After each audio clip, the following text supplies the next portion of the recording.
Good evening, ladies and gentlemen. Welcome to Super Bowl Game Saturday, your retro stop, or your weekly stop for retro gaming. Got lots of it tonight because you've arrived at our 4th annual Memorial Day, or Cinco de Mayo as is in this case. I guess we'll say May as it is.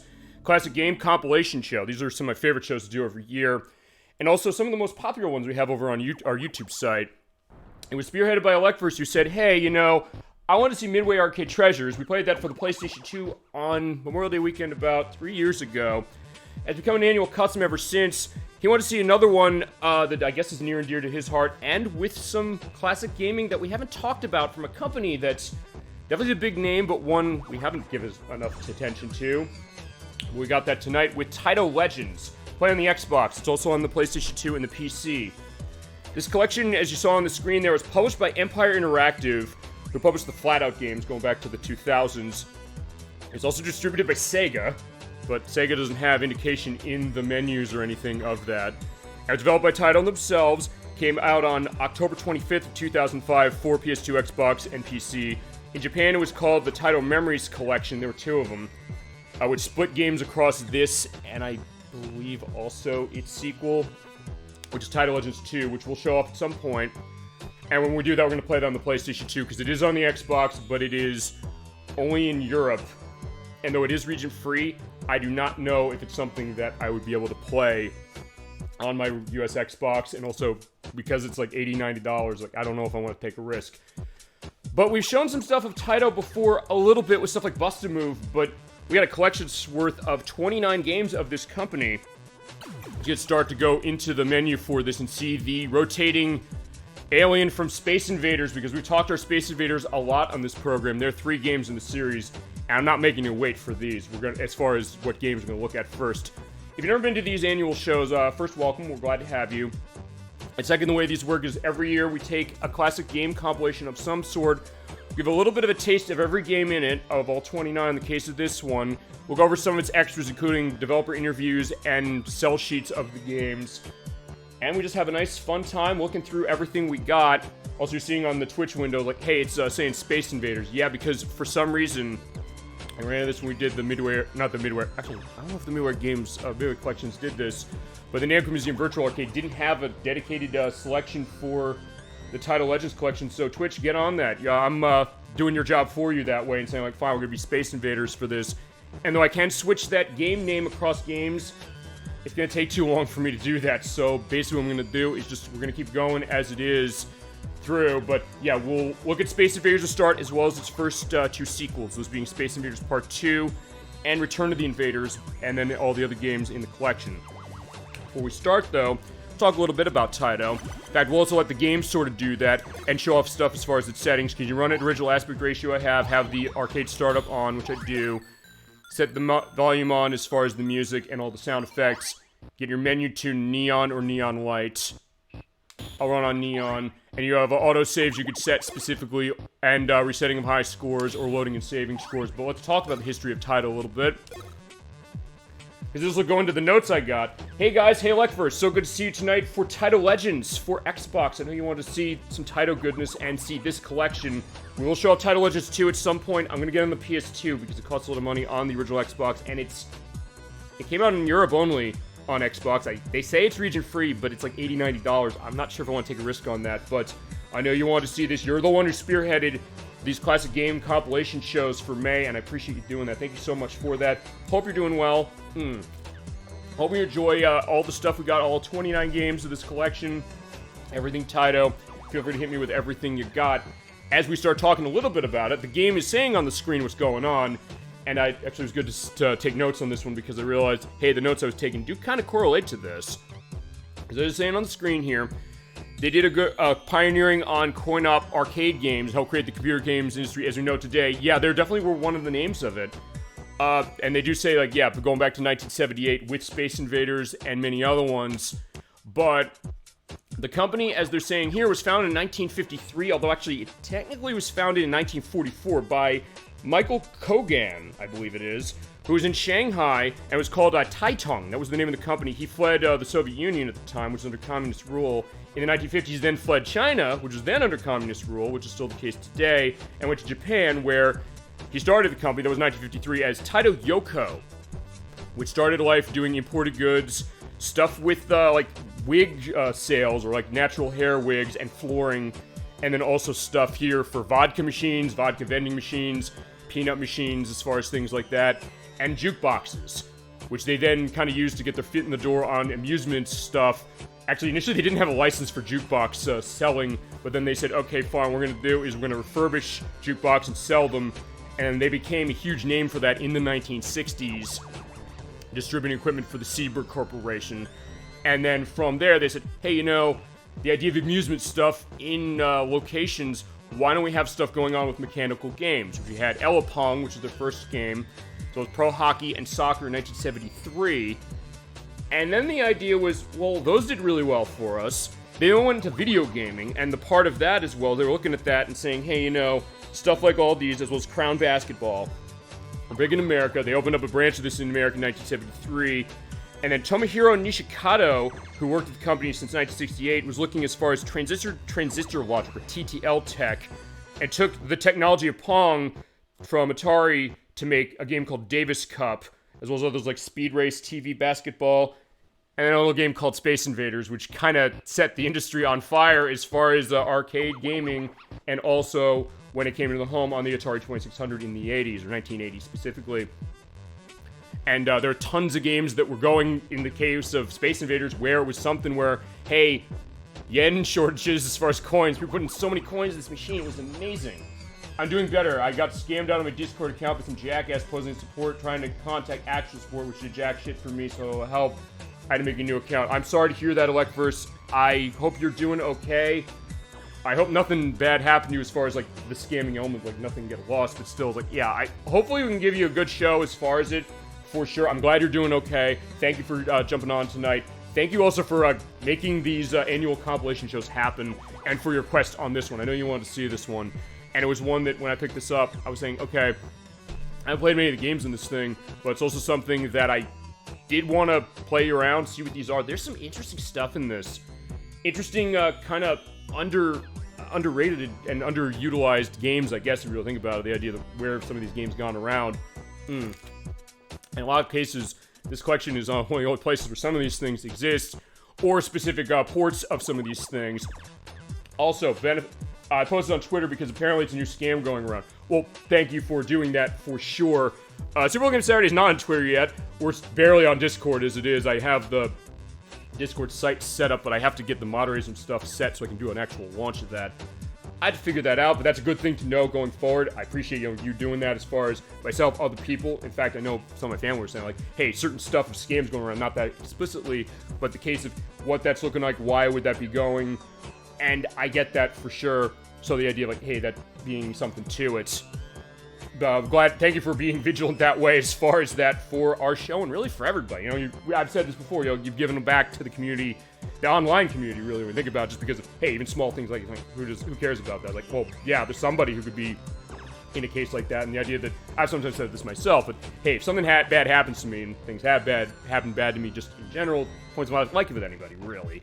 The idea that, hey, I'm going to do my damnedest so that it doesn't happen to other people, but also like, hey, you know, that idea of your learning case, or the learning case of that, not like, hey, you know, something with that, like, because it sounds like what happened as far as that was kind of weird, and I guess in my case, it's interesting when it's come to Discord, because as I've been set up of Super Bowl Game Saturday's Discord site, which will launch eventually. I've got aspects of that because I think I have to delay that again for certain things. Honestly, I haven't really been using it much. Honestly, a couple of channels I was, posting the show notes as far as like, hey, we're doing the show tonight. Some of them got shut down. We talked about the Reploid Revo channel a while ago. It just disappeared like that. And I think because when you were talking about what was going on with Twitch Revo, which I guess must be true if they shut that down really quickly, as far as what those ideas were, the allegations were when we played Wario Land, maybe that's something to do as well. I got offered by a verified Twitter member to get my account back, but I didn't want to take a risk, Yeah, absolutely. Like, because sometimes the question of, hey, when you have an idea like, hey, you need a solution to something, sometimes it's not going to be an easy solution. What's that going to look like for it? And the idea of like a cybersecurity thing. So I think there's something to be said about that. And also kind of, I guess, the understanding of that and being in a case of being able to look at that, being a smart person just in general, saying like, hey, what's that going to look like? So then go, I wouldn't trust it anymore if I did. Yeah, I get that. So there you go to that. So if nothing else, something that kind of helps that to yourself, but also to other people, for sure. It's like, fine. That's also the reason why there's an independent program, because it's like, okay, fine. Technically, in my case for this show, there's nothing really to scam people with. You really want to talk about that, just because, well, I mean, hey, we'll go into stuff like this. That's what we do on the show. There's really nothing here. I'm just coming on here. I'm just some random asshole who comes up on Saturday or sometimes Friday, depending when it is, or we got going, to say that we're just going to play a game. Let's talk about stuff. Let's talk about stuff with gaming. Let's talk about stuff with tech. Let's talk about other stuff going on with yourself. You or anybody else in the best chat on Twitch, and this is why, Collectors, you are part of the best chat on Twitch, no question. And the idea, like, hey, you'll say, like, do people know some of these games in this collection or this collection itself or anything else? Like, hey, you know what? Let's take a look at that, and let's also give that perspective to it as well. And I think, like, hey, you know, back then, the question of what was the security like for something like Space Invaders, we talked about it a couple weeks ago when it came to how Argonaut was involved with the Game Boy. They jailbreak the damn thing, and then Nintendo said, this is a proof of concept presented, you know, you might be a good partner for that, you know? I was also able to make an account with the same email anyway, so there you go, at least for that. So you got that element for it, for sure. But yeah, going back to the stuff with Taito, because honestly, what I have on the screen here is kind of coordinating with some of the things that I took notes down, because I said, I want to get a sense of what's this company like. Taito's kind of in a blind spot for me, I'm not going to lie, with a couple exceptions. Even to the point where I'm not going to lie to you, like, first, along with the practice of this game, I did go to my retro arcade yesterday, and my first mission basically was like, it's a place you go and you pay money, and like, hey, they'll charge you by the hour, everything's on free play for it. I basically played every damn Taito game that was in there. And that's not a joke, which meant stuff like Space Invaders, a lot of big stuff, Bobble, Ice Cold Beer, which is not in this, which is a mech game, which goes to that idea of the mech game perspective they've got. And Space Invaders 2, which is not the same as Space Invaders Part 2. There's something else of theirs. Oh, right, Argonoid, which isn't on this, unfortunately, or even in the next one. Yeah, it's not a reminder of the painful years of my life, so it's a fresh start. Yeah, there you go, and that sometimes is the best case of that for sure. It's like, hey, when you have a case of that, how do you pick yourself up from that? And I can, in a way, relate to that in a different way, I think, than maybe is the idea here, but that idea of, hey, you know what that's looking like. And today, the whole world knows Taito for its video game heritage with many legendary products recognized by millions, and is owned by Square Enix nowadays. So that's the interesting thing about this collection, which it was published by Sega, technically, and Empire Interactive. It's Taito who developed it, now Taito's owned by Square Enix, so it's technically a Sega collection and a Square Enix collection, technically, but fine. There was not a case of Square's involvement until way later with Taito, which is also the reason why if you play with Life is Strange True Colors, you play Argonoid in that game. I was like, wait, what? I was even telling people, that's like, how's that work? Like, they own Taito. That's how that works. Let's also talk about Taito Milestones, which is also the name of this collection in Japan in 2 volumes, saying in 1953, they took on the idea of importing of goods, peanut and vodka vending machines, leasing jukebox machines, and other stuff as well. I hope people saw my tweet. Well, there you go. Feel free to, you know, spread that out if you want to, as far as it. But, I mean, I think people will, you know? I think maybe it's also that case that I've always said this as far as the show. This is a small show, but you know what? I'm fine with that. I don't necessarily mind if I don't necessarily change the world, but the idea is like, if somebody comes in and says like, hey, you know, they like something that's going on, they get this idea, they get that what it is, I'm not doing as much of a service as you are. You're basically saying, I want to protect people from being scammed. But at the same time, I'm also saying, hey, when you're saying, hey, I want to protect people from being scammed, like, yeah, I get the sense you're serious about that, you want to do that. It's oftentimes why we talk about the idea, like, when we get bots in the chat on Twitch, which is kind of a random thing, and I looked at that and said, like, fine, that's why I usually will ignore it, saying, like, you know, hey, if you do want to have, like, 1 million views, fine. If I want to have 1 million views, I'll let it come to me naturally, because I want it also to be earned, as you mentioned. The idea, like, hey, doing that stuff, going through that, and making those choices as it is. But yeah, so we're going to have a good time for sure tonight, and we have the idea, like, hey, cybersecurity, you're adding content. That's the idea of Electris. You're adding content. Amy in the chat is definitely doing that. I appreciate it for sure, and for our program. Yeah, and as I mentioned, in 1962, they became the sales agent for jukeboxes produced, and then they did do mechanical stuff. Crown 602, actually, I did not take this down on my notes. The idea of, like, the Japanese crane machine to start, and then they got accommodation from Japan's Ministry of International Trade and Industry with how they're going in the 60s. They made Elapong, which is their first coin-op game, followed by Pro Hockey and Soccer, and then Space Invaders. Then its sequel in 1979, and others as well, including Phoenix. And then they would license stuff like Asteroids and Missile Command with Atari. There was kind of a connection going on that way. as well as Kicks, which is not in this collection technically. It's in the next one. Super Kicks is in this, but Kicks itself is in Taito Legends 2. Zookeeper, they mentioned, which is in this collection from 1982. They also manufactured karaoke equipment in the 1980s and 1985, the same year as the release of the third Space Invaders game of Return of the Invaders. Argonoid, which is in neither of these collections. I don't know why, but they're ports of Argonoid in a bunch of places. I mentioned Life is Strange, True Colors. There's Argonoid Do It Again on Super Nintendo, and there's other releases of it as well. Bobble came out, which is in this, as well as Operation Wolf, Rainbow Islands. Revenge of Doe is the sequel to Argonoid, again, not in any of these collections, and more like Chase HQ, which there are dedicated releases of that. New Zealand Story, Operation Thunderbolt, which is the sequel to Operation Wolf. Bob and Bob. They talk about Bubble Symphony, which is in the next collection, although weird enough, Taito Legends 2 on Xbox and PlayStation 2, there are 3 games apparently for emulation reasons are only in each of those versions, and Bubble Symphony is in the Xbox version only. The PS2 version doesn't have it, but there's other stuff like G Darius and Raystorm that the PS2 version has. I mean, if I could figure as far as maybe figuring something with the Xbox version, maybe I will. That's the idea. Why is Kicks in the second collection? How does that make sense? I don't know. I mean, it's weird because, fine, we get Super Kicks, which is the second game.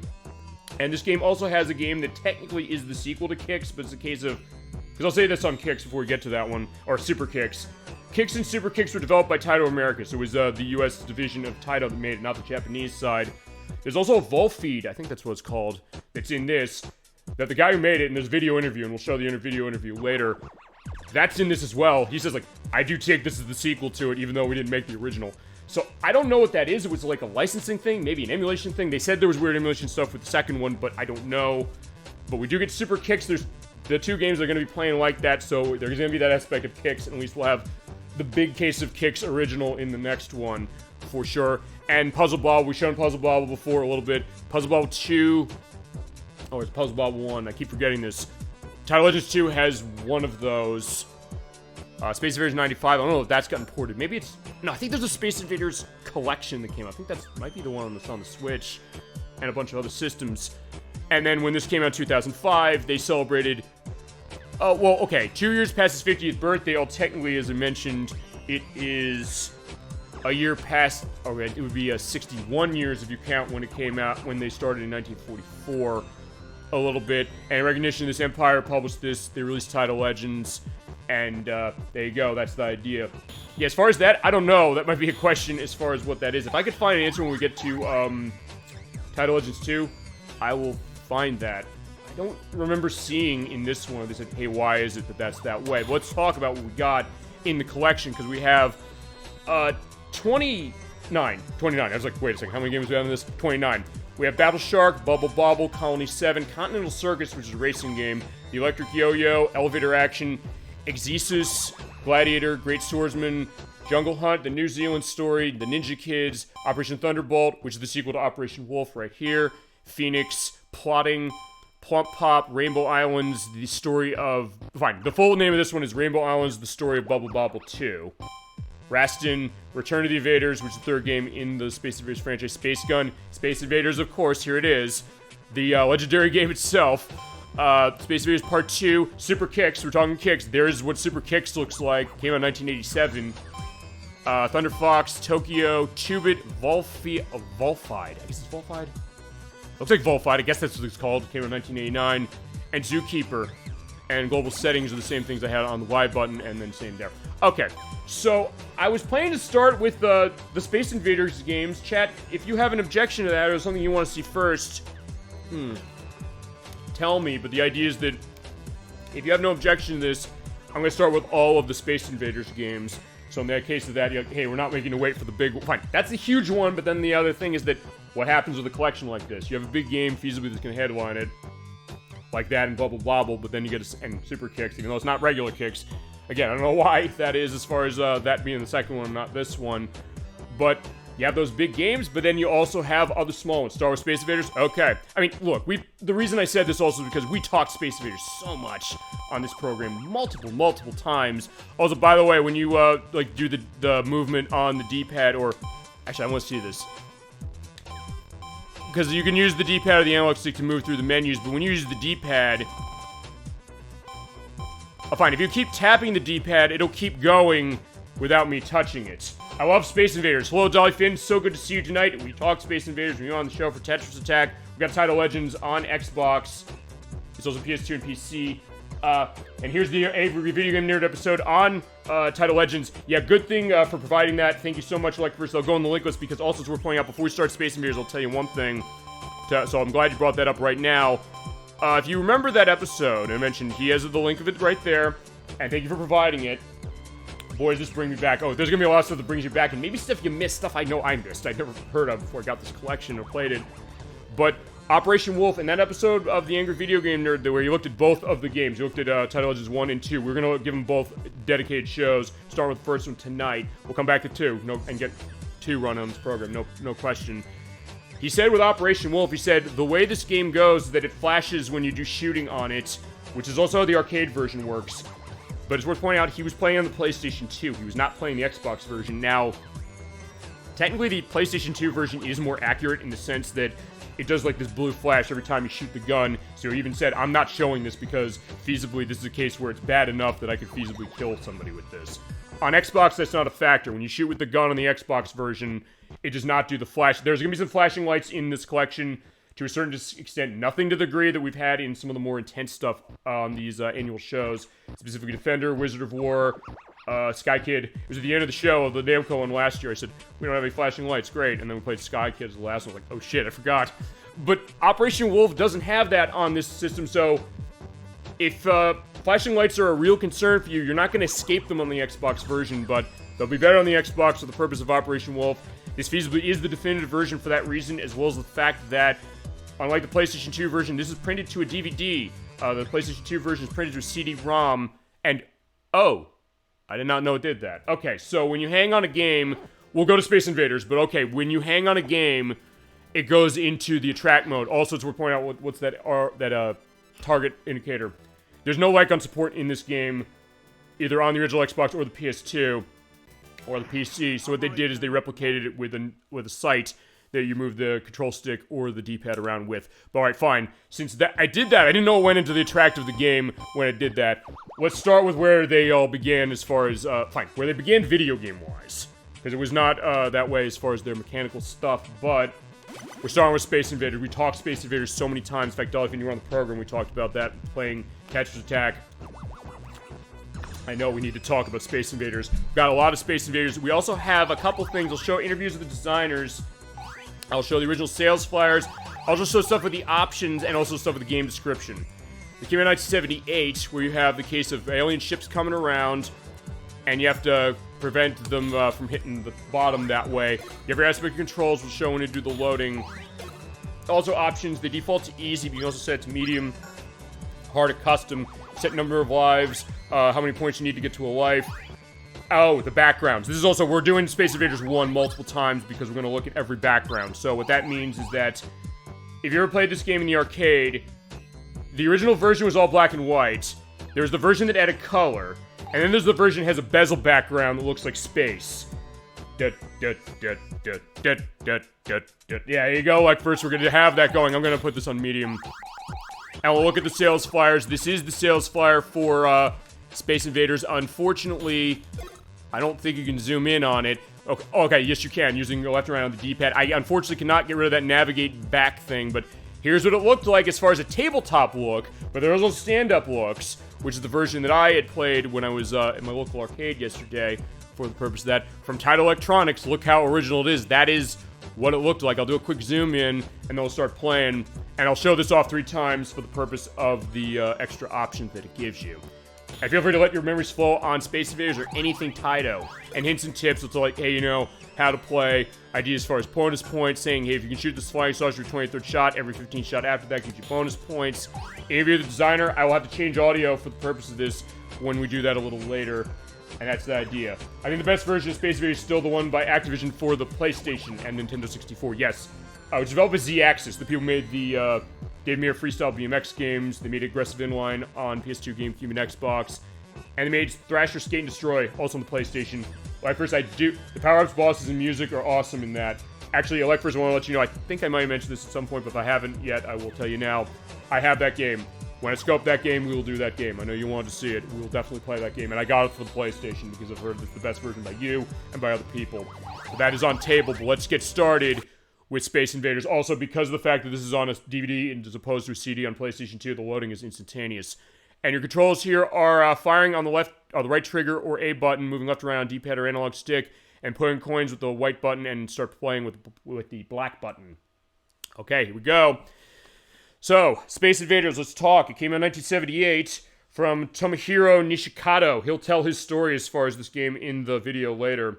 This is a huge hit, making $500 million in profits by 1982. We're playing as the core cannon there, shooting the alien invaders with that music, the Cool Beans. There you go, with the Hot Rod reference as well. That's a very funny movie for that, like hearing them saying Cool Beans in that film.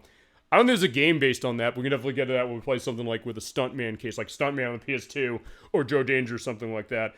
But yeah, this game, as far as the inspiration, I think in the video, Nishikado will go into this, but I know he said he was inspired by Breakout and Gunfight and other, as far as arcade games, and also Star Wars, Space Battleship Yamato, and War of the Worlds. I know he talks about that.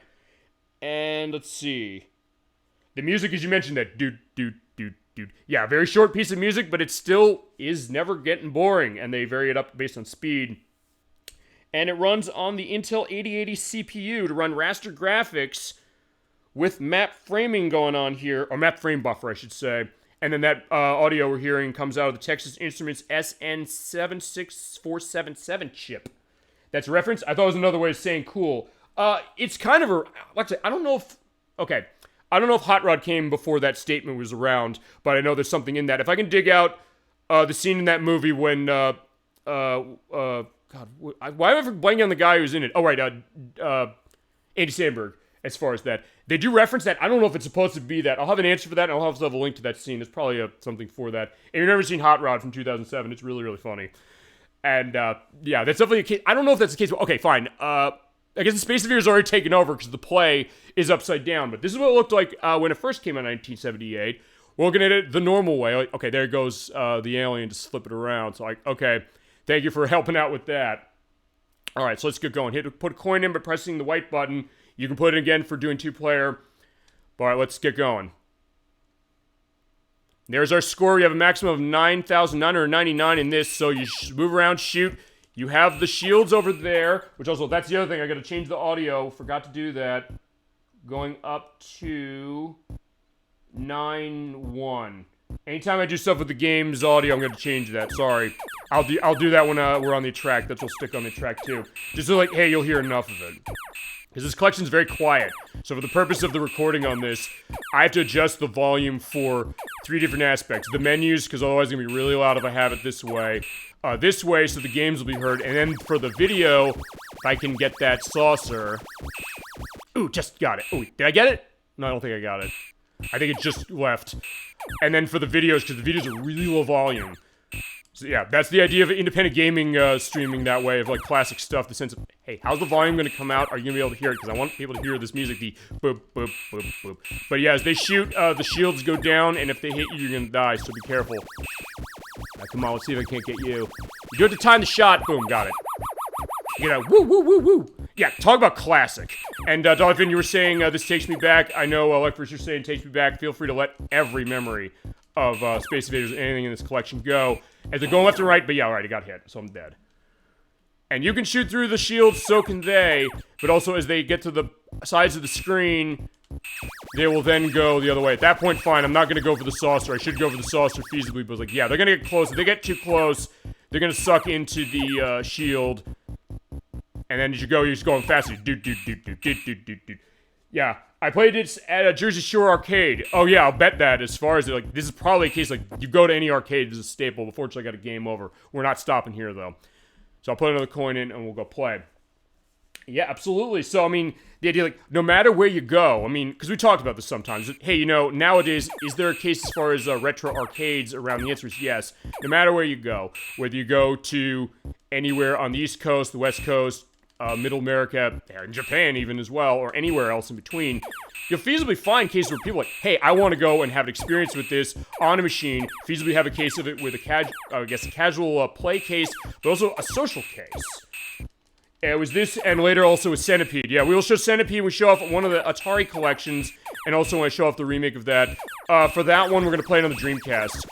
Because actually, going back to the Tetris Attack show we did, and all the link when we finish this show tonight, when edit and all that, I will put the link in for that. But we did talk about classic game remakes. We talked about the Space Invaders remake, which I'll run on the PlayStation.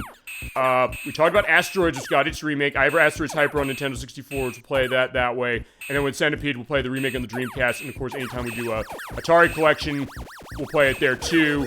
I gotta get rid of that. Okay, I did get a life at 1,000 points. But I gotta get rid of these alien invaders here. And I'll go into one thing as far as Atari with that, because I know one collection I know I'm gonna do. I don't think we'll wait for Centipede just to do this one. But, Atari 50, which I have the Switch version of, that's one I'm gonna have to do in multiple parts. We're gonna do that in multiple parts. That collection is unbelievable. Ah, crap. Getting myself killed, though. Yeah, I'm not necessarily that great at this game, but yeah, as they come down close. Yeah, this is where it gets... And also, they go really fast. Oh, crap, it's shooting at me that way. Okay, I always want to clear a screen. And also, I will show off, as I mentioned, the case that we're going to be going with the color background and the bezel background, because they do emulate the bezel background, which was actually a physical manifestation when you go in the arcade and play this. Also, that machine in particular, because that's the one that I have in my local arcade, they mentioned specifically, or fine, I noticed, it's one that has buttons as opposed to an analog stick for moving left and right. So you move the core cannon with the buttons, and I think there's different versions. I know Space Invaders 2, which is not the same as Space Invaders Part 2. There's a tabletop version of that, where it's kind of like a head-to-head Space Invaders that was made by Midway, who distributed this game in the US for Taito, but it's not the same, and basically you're using like a... Honestly, I don't think I ever really played this game until yesterday, honestly. It's kind of, and this is an interesting thing, usually like, hey, you use buttons to do movement in something, or an analog stick, or a D-pad, or maybe a dial, and there's some dial games I'm gonna play tonight. But that one, you're kind of using a little... I don't know how to put this. I may have a picture of this when I can edit, or if I can find something. A hook, almost. It's kind of like something you turn left and right. And it's like right underneath the machine, because you're basically at a table, like one person sitting on the other side, if you're playing with two-player, or you can play yourself. But if you're playing two-player, it means that they'll come by, and the person on the side, they'll be trying to get rid of the Space Invaders, or the aliens as it is, alongside you. It's like, hey, who can get most points, who can get through, who can not die. You can feasibly kill the other player if you want to, and you're out enough for sharp shot. Or... Yeah, when they get moving fast, that's when things get really tough. Especially right there. It is like Centipede, and fine. Okay, got him. Thank God. I just wanted to show it happening once. Not to show that I'm great at this game, because honestly, I'm not that great at Space Invaders, and I will say this. Even though I'm familiar with this game enough, I have not necessarily played this one in the arcades nearly as much as stuff like Galaga, even Centipede, and other things. So, at that point, I'm not the expert on this game. So, yeah, I will admit that. As I mentioned, like, hey, you know, if I'm not an expert on a game, I will admit that specifically. Actually, I think the title game I have the most experience with, probably in this game, in this collection, I should say, is Bobble the most. Alright, but I got a game over. Okay, so what we're going to do now is I'm going to keep with this game. What happens is you hit the start button. You can also resize the screen if you want. I'm running it on the default, or the correct aspect ratio. I'm going to quit. What I'm going to do is, this is going to go loud because I haven't changed the audio. But what I'm going to quickly do is we're going color. So save, start game.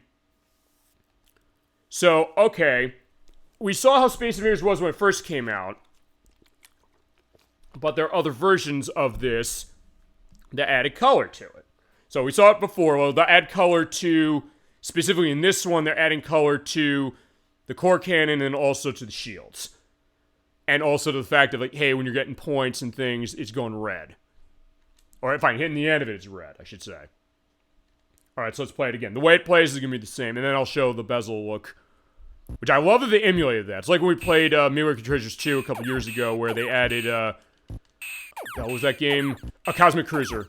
Where they used that physical, instead of taking, yeah, they couldn't use the physical, UFO spaceship thing that came in the arcade game for that, so they said, fine, we have to emulate this as far as a model. It's like, okay, fine.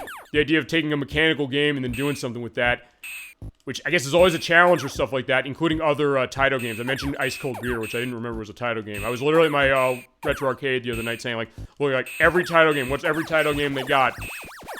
Alright, fine, yeah, the spaceship is in red. That's what's going on with that.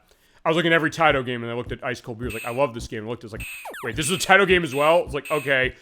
I wish there was, like, a re-release of that to show. And that's honestly one that, yeah, I don't think there's, like, a home version of that, and they would have to emulate the mechanical thing. If you've never played Ice Cold Beer, it's a game where it's like a logic game. You have, like, a bar at the bottom of it, and you use, like, a lever to move left and right. Or two levers to move left and right, because there's a ball, there's a bunch of holes on a wall, and the idea is you have to get them in the holes of the numbers in the order, like 1, 2, 3, 4, 5, 6, 7, 8, 9. But they're oftentimes surrounded by other holes, so you have to kind of move it very specifically so that you can avoid getting it into a case where it falls into the wrong hole. And it starts easy as far as like, hey, there's nothing in that direction. You just have to go kind of straight where they're saying, but then later on, it's like, no, you have to hit that, like, boom. Okay. Yeah, it is 50 points for getting that out. Alright, that's game over. Fine, I'll show it one more time with color, and then I'm showing with the bezel. Because, yeah, I love the fact they give that option. When I looked at this as far as this collection, I said, oh my god, they give the option for this. This is awesome. Also, in between this, I'm also going to do what I've said before. Is that, hey, sometimes I have issues with the scratches on audio. It just kind of happens out of nowhere. And I gotta remember not to get too into it to do this. I'm gonna feasibly pull mic on some of this just for the purpose of that, so I can avoid, like, hey, if it's going hissy, I'm sorry. That might be something I'll be able to fix within a little bit of time. But it oftentimes happens only when I'm doing it myself at my own living place, which is weird. Like, hey, I checked it everywhere for that. But I also took every precaution. I turned off everything that has, like, a communication thing. So, like, hey, I'll get all this stuff going. But if you're hearing it go weird, let me know. I'll unplug the mic and plug it back in again. I think that will fix it feasibly. So I don't run into a case of, like, when we had Daytona USA about a couple weeks ago, where it just went bad after 25 minutes. But in another case where Justice League Task Force went bad after 3 hours, so it was fine then for most of it, and then later. And I'll also mention, when it comes to shows where I've had that happen, I will feasibly do those again under a different context in the future, just like, hey, you know, just because I want to try and avoid that and make sure that doesn't happen. Like, for example, with Rez, that happened with Rez, it killed me for that, because, like, hey, I know I was asked for Rez. As far as the show, we'll show Res Infinite as an example. And if it's happening with this, hopefully the mic pulls will fix it, and hopefully within a little bit of time we'll be able to have that figured out. Ah, crap. I'm getting myself shot. The Artemis' ears were burning. I think she likes you guys. Okay, that's a good case, I guess, you know? The idea of, like, I don't know, the idea of the dulcet tones, perhaps. Okay, fine. What I'm going to do is I'm going to pull out the bezel background. In that case, I'm going to show you how I saw it when I was at my arcade last night. We're turning the color off, turning the background on, hitting yes. Okay. So that idea of it, I guess the thought of it, like, hey, I guess the thought is that your cat Artemis kind of being a little bit of a kind of mascot of Super Bowl Game Saturday. Not just you, not just Artemis, but also a lot of people I know, like, they have pets as well. They look at stuff when they look at this show, or other things. Or fine, the case of, I know sometimes this has come up, the idea of, when do animals react to a video game? I've mentioned that before with certain things, and here's the bezel background. Yeah, my little kitty, there you go. And, yeah, glad to, in a way, know who Artemis is along with you as far as this. So, alright, when you went to the arcades, this is sometimes what you saw on the back of the machine, where the way, at least the machine I was playing on yesterday has this. There's some that combine the color. You can combine the color display with this if you want. You can also have the black and white display, but of what I saw, you have the black and white display. They, I believe, sort of reflect the screen onto just a background of space with this planet. And the planet's not moving as far as that. That's just a background. It's like a bezel thing, like fine, it's an underlay, not an overlay. But the image of the game is transmitted onto it, so it appears over it. So it gives a sense that, yeah, you're in space. Although, fine, you also have a case of being in space with a black screen. Because, like, fine, you can say it's a black screen, it's space. There you go. But this is another way that they tried to do that, and going to Taito's own perspectives of saying, hey, when it comes to our background of mechanical games, before we start with video gaming, that kind of was an idea. But alright, fine, let's put a coin in. The way the game plays is going to be the same as far as how it is, though. But I love that they give you those little extras, and that's something we're going to have when we play Taito Legends at some point. Oh, no, play Atari 50 at some point, I should say. Sorry, my mistake. We're playing Taito Legends now. But what that one does is I know that another game that I know was inspired by this in its way, Asteroids. And even the stuff with the music, like the boop, boop, boop, boop. Now it's clearly pulling from this, except with half the notes. You can also have other emulation options for that to reflect the actual look of the machine for aspects of its graphics and its backgrounds. Oh, honestly, with Asteroids, it wasn't really a backgrounds case. But that being said, the fact that they give you these neat options, although, honestly, based on the games that are in this, I think Space Invaders is really the only game that has that. Honestly, at least I think so. We'll look at the options for everything and go through that. It's too bad, honestly, we don't see much from Taito these days. Yeah, I mean, because, as I mentioned earlier, Square owns them, or Square Enix owns them. There are collections that come out. There's the Taito Milestones games, drawn on Switch. Although, admittedly, they don't have many games in the collection. I think it's like, 5, 6, and it's like $40. Although, some of them are games that have never been re-released, so there is something to be said about that. But still, that idea of, okay, what's necessarily going on with Taito as far as new games? I mean, there's kind of... I'm trying to think of something. As far as, aside from classic game stuff, I get the sense there's something they put out, but I know what you're saying, like, versus the case that, fine, what's Taito really looking like? Is it mostly kind of going into the well of Space Invaders? Because I know there's Space Invaders Extreme, which came on PSP, and it's on a bunch of other systems. I believe Switch has that. But the case of, is that what's going on? Or, fine, is it... It's not... I guess they're not coming like Sega, where they make something like... I don't know, like a Dragon or something like that. Or, I guess, other companies of this period. I guess then the question also is, fine, as we've mentioned this with Square Enix, the idea, fine, they oftentimes want to play around with genre. What do they want to do? How do they react when they think a game isn't selling well, like they're seeing with Final Fantasy VII Rebirth, where the case of, they say they think that's a failure of a game as far as the sales are going. Like, I don't know, I'm not sure if I'd say that, but they're saying, oh, it didn't sell as well as the last one. It's that question of, are they going to go to something else for Taito and use that? One of the more arcade games we play off of Reflection, like Discs of Tron. Actually, I've never played Discs of Tron in the arcade. I have the 360 version, and I have the 360 version of the regular Tron, which, okay, regular Tron doesn't do that. Point is, I can show off all those collections, or fine, those releases like the XBLA version for Discs of Tron and normal Tron. I don't know if you might be right on Discs of Tron. I know the picture of the arcade machine. Let's do another round of this. Maybe. I mean, fine. I know the games that I know have a reflection to that. I mentioned Cosmic Cruiser. There's this. Let me think about this. I mean, I know there's certain games that do it a bit differently. I mean, Operation Wolf is in this. It kind of does that, but in this case, you're looking through, not like through a gun sight. You're looking through the screen, and the screen is further back, but it's not necessarily like the physical representation or reflection case. I mean, Virtua Cop from Sega does that. I know Virtua Cop 2 in particular does that. We have this big square cabinet for it, and it kind of sort of reflects it off the bottom as well as on the front. You might be right on Discs of Tron. I've never actually played the arcade version of Discs of Tron. Or actually, let me think about that. Because I remember it was at MagFest about 5 years ago. I think, yeah, maybe I did play it. Maybe it does. I'll look into that. There's also a pinball game, his name is escaping me, that does that. Let me think about that. Fine, there's a lot of cases for that, and there are actual pinball collections I could show. There's, like the Pinball Hall of Fame collections. There's, like, ones based on Gottlieb, or Williams. I think there's a Bally collection as well, because I know Bally Midway, they were involved with stuff like that. Bally themselves are involved in that, with the Astrocade before they went on to stuff like, I don't know, like the gyms they do now, like the Bally Gym. If you go in certain areas specifically, or like Casino World, like they have the name of that for casinos. But, yeah, I'm trying to think of like arcade games, or not arcade games, pinball games that had something like that. I don't think Pinbot had something like that. At least I don't think it did. There's, one that, unfortunately, the only home port of it is gone. It was in, I think it was a pinball arcade release that was on PS4, I think, that they had to get a license for. It's called Bonsai Run. I don't know if you ever played this. It's unbelievable. It's basically this kind of, it doesn't do that. It doesn't like a reflection on itself that way, but what it does is, it's kind of like a moto bike theme, and you basically shooting the ball up into a upper area or like jumping off of like moguls and things like that. It's interesting. I'll be right back. Oh yeah, absolutely. We'll still be here for that. I'll try and think about like, hey, what is that as far as like a pinball game that has a reflection? You're right, there's something.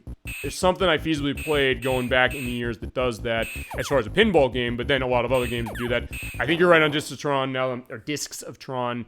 Now I'm thinking about that. That 360 version of that, by the way, does not reflect that. I do know that. Although then on a screen like this, how would it necessarily? That's kind of a question. But that's the idea. Okay, so fine. Next death on a game over, I'm gonna go. We'll play the interview with Tomohiro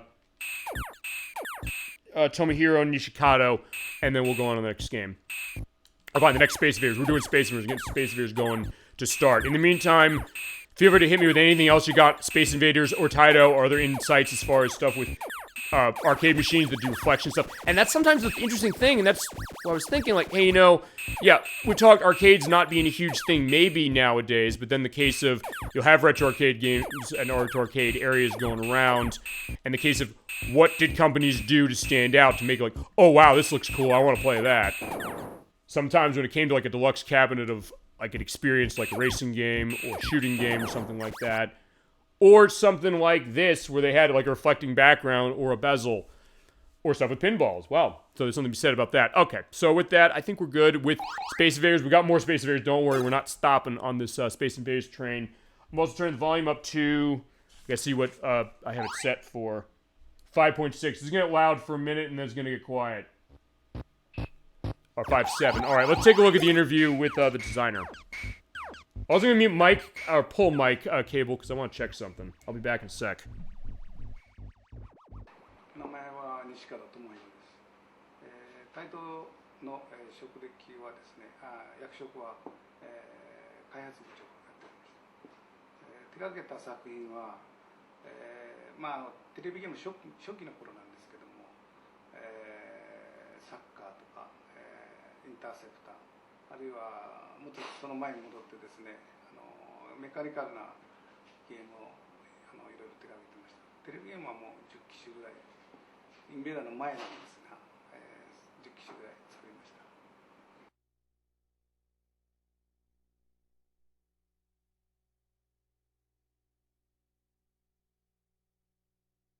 当時スター・ウォーズがですね、アメリカで公開されるという情報があってですね、まだ日本ではその翌年だったんですけども、宇宙ブームというか、宇宙ものがいいんじゃないかなとその時思いつきましてですね、それでじゃあターゲットを宇宙にしようと、宇宙ものにしようということで、宇宙人に決めたんです。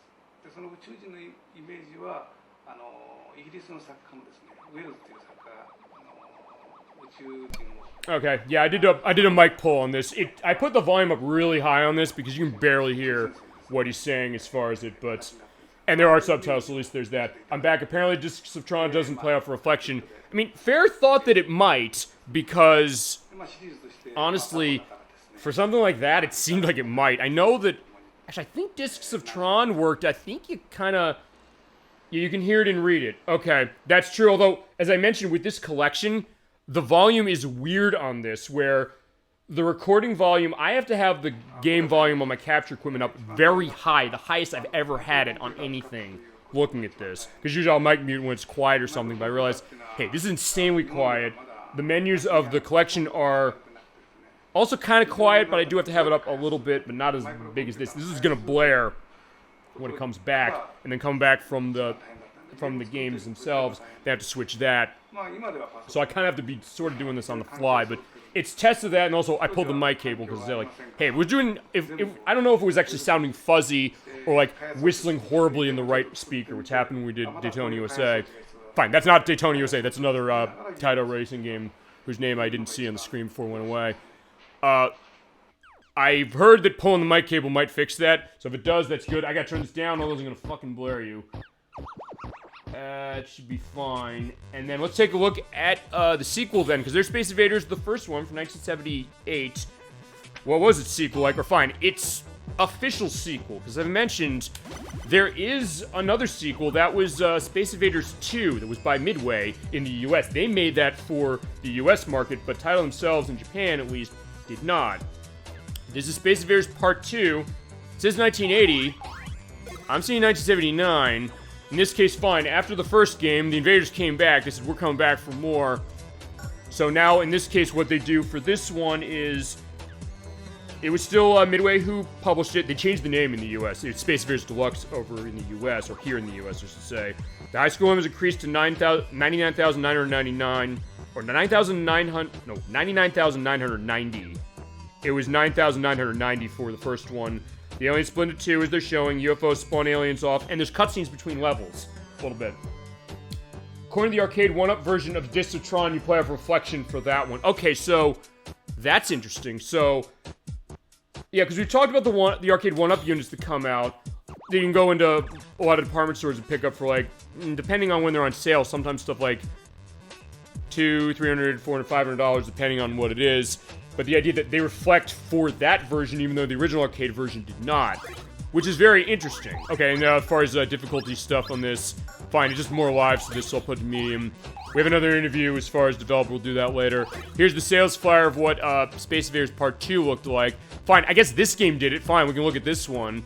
So fine, that one I guess sort of did it, because yeah, look, as I was mentioning with stuff like Operation Wolf and the first one, it's kind of a box you're looking into. There's bezel artwork on the side there. You're kind of looking in. It's kind of curved. You can kind of see it in the edge there.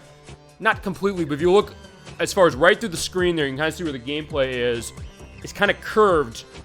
And I think then at the bottom is, like what you're mentioning, they have like the look of that way, sort of. So you can sort of see it on the bottom a little bit. But I think that the image is coming from the top. Fine, the top behind, I guess, the Space Invaders Part 2 logo, I think. For that. I think that's the idea. It's a great visual trick. Yeah, absolutely it is. And it's a unique way, as I mentioned, and you mentioned too, saying, hey, what are we going to do for getting people to come to our games? Like, hey, that looks cool. I want to keep putting money into it, on top of the fact that, hey, it's a fun game. But yeah, let's take a look as far as this one. So here's Space Invaders Part 2. Yeah, going more as far as the color stuff, but that idea of like, hey, what were they doing for enhancing Space Invaders? So here we go. That's the idea of what we got. But yeah, it is neat to think that, and as far as like the way some of these things look, I guess reinforces the idea that, fine, even though there's not a whole lot of stuff with arcades around nowadays, the case of what's the value of an arcade, something like that. Sometimes something like that you can't necessarily replicate on a screen. Unless, say, you're taking video on, I don't know, a camcorder or a cell phone or something like that, showing like right behind the machine when you're in an arcade, showing that. Kind of the same thing with Ice Cold Beer, going back to that game again. And that's mechanical games, like, they'd have to emulate that for the purpose of putting on a console, and I don't think there's a home version of that. If there is, I'd be all over that and would love to show it, but I'm pretty sure there isn't. But there you go, there's Space Invaders 2. So let's put the coin in and start playing. As I mentioned, same deal as Space Invaders 1 and Space Invaders 2 US, which is not the same, because they call it Space Invaders Deluxe. They called this Space Invaders Deluxe. That was Space Invaders 2. It's the same idea, except the aliens at each of the rows have different colors to them. You have magenta, you have turquoise, and you have green. And also the shields have a number on them, number 1. I believe that's reflecting the level you're through, I think. I'll see if I can't beat a level just to see what that is. And I know when the UFO comes, I think it's still gonna be red like the color play of... Fine, okay, I'm wrong, never mind. It's in magenta as well. Fine, we mentioned this before, it's the ZX Spectrum look. A lot of games from ZX Spectrum were looking like this. And fine, we'll have stuff we can show that way with Rare Replay, speaking of classic game collections. That's another one, I don't want to get to that because I want to unlock all the achievements in that because, or as many as I can, because there's unlockable videos and information that goes to that. And that's one of those collections like Atari 50, there's no way in hell I'm being able to do that in one show. Actually, also, I'll go this as well. Another, okay, and when you die, you go red. So it's like, fine, red is the color of death. And fine, I guess they're changing colors to get down there. Like, okay, no. Yeah, can I beat these things? Oh yeah, okay, fine. At least I'm showing that they're eating through the shields, and I'm gonna try and get through a level on this. And fine, I'll say one other one that this is gonna be a down the road thing. I do want to figure this out. We talked the Namco Museum collections. We played one last year. which actually at the time of this recording is the most popular play of any of them that we have of any show we've done on our YouTube site. But I know we're talking about the PlayStation Namco Museum game, so what I want to do at some point, I'm 2/5 away able to do this to start, to show off each of those in a Let's Play format. So like we do Midway Treasures 1, 2, 3, 4, and 5, like each month we look at one of them as a specific show and basically make a Let's Play out of it. The only hurdles to that to start are going to be, I don't have Namco Museum Volumes 2, 3, and 4 yet. The easiest way to get a hold of those are gone. They're on PS3. I have 5, which costs like $200. That's the most expensive one, so I'm glad I got that one. 4 and 2 are kind of expensive, but stuff I could figure at some point. And then, fine, there's a 6th one. There's Midway, no, why am I saying Midway? It's Namco. Namco Museum Encore, which is on PlayStation in Japan only. I need Nocturne's help on that one, because she has a Japanese PlayStation 2 that we can use for that, potentially. Ow, shit. Reminds me of the episode of Futurama where everyone's in the world popular video game characters, Fry's playing Space Invaders, control the tank. Oh yeah, absolutely, you're right. I remember the name of that episode. It's something that also was a takeoff on the short subject, Pixels, which was then turned into a movie that was horrible, from 2015. The one with Adam Sandler was really, really bad. Or as I mentioned when I reviewed it at the time, I quoted Ben Yahtzee Croshaw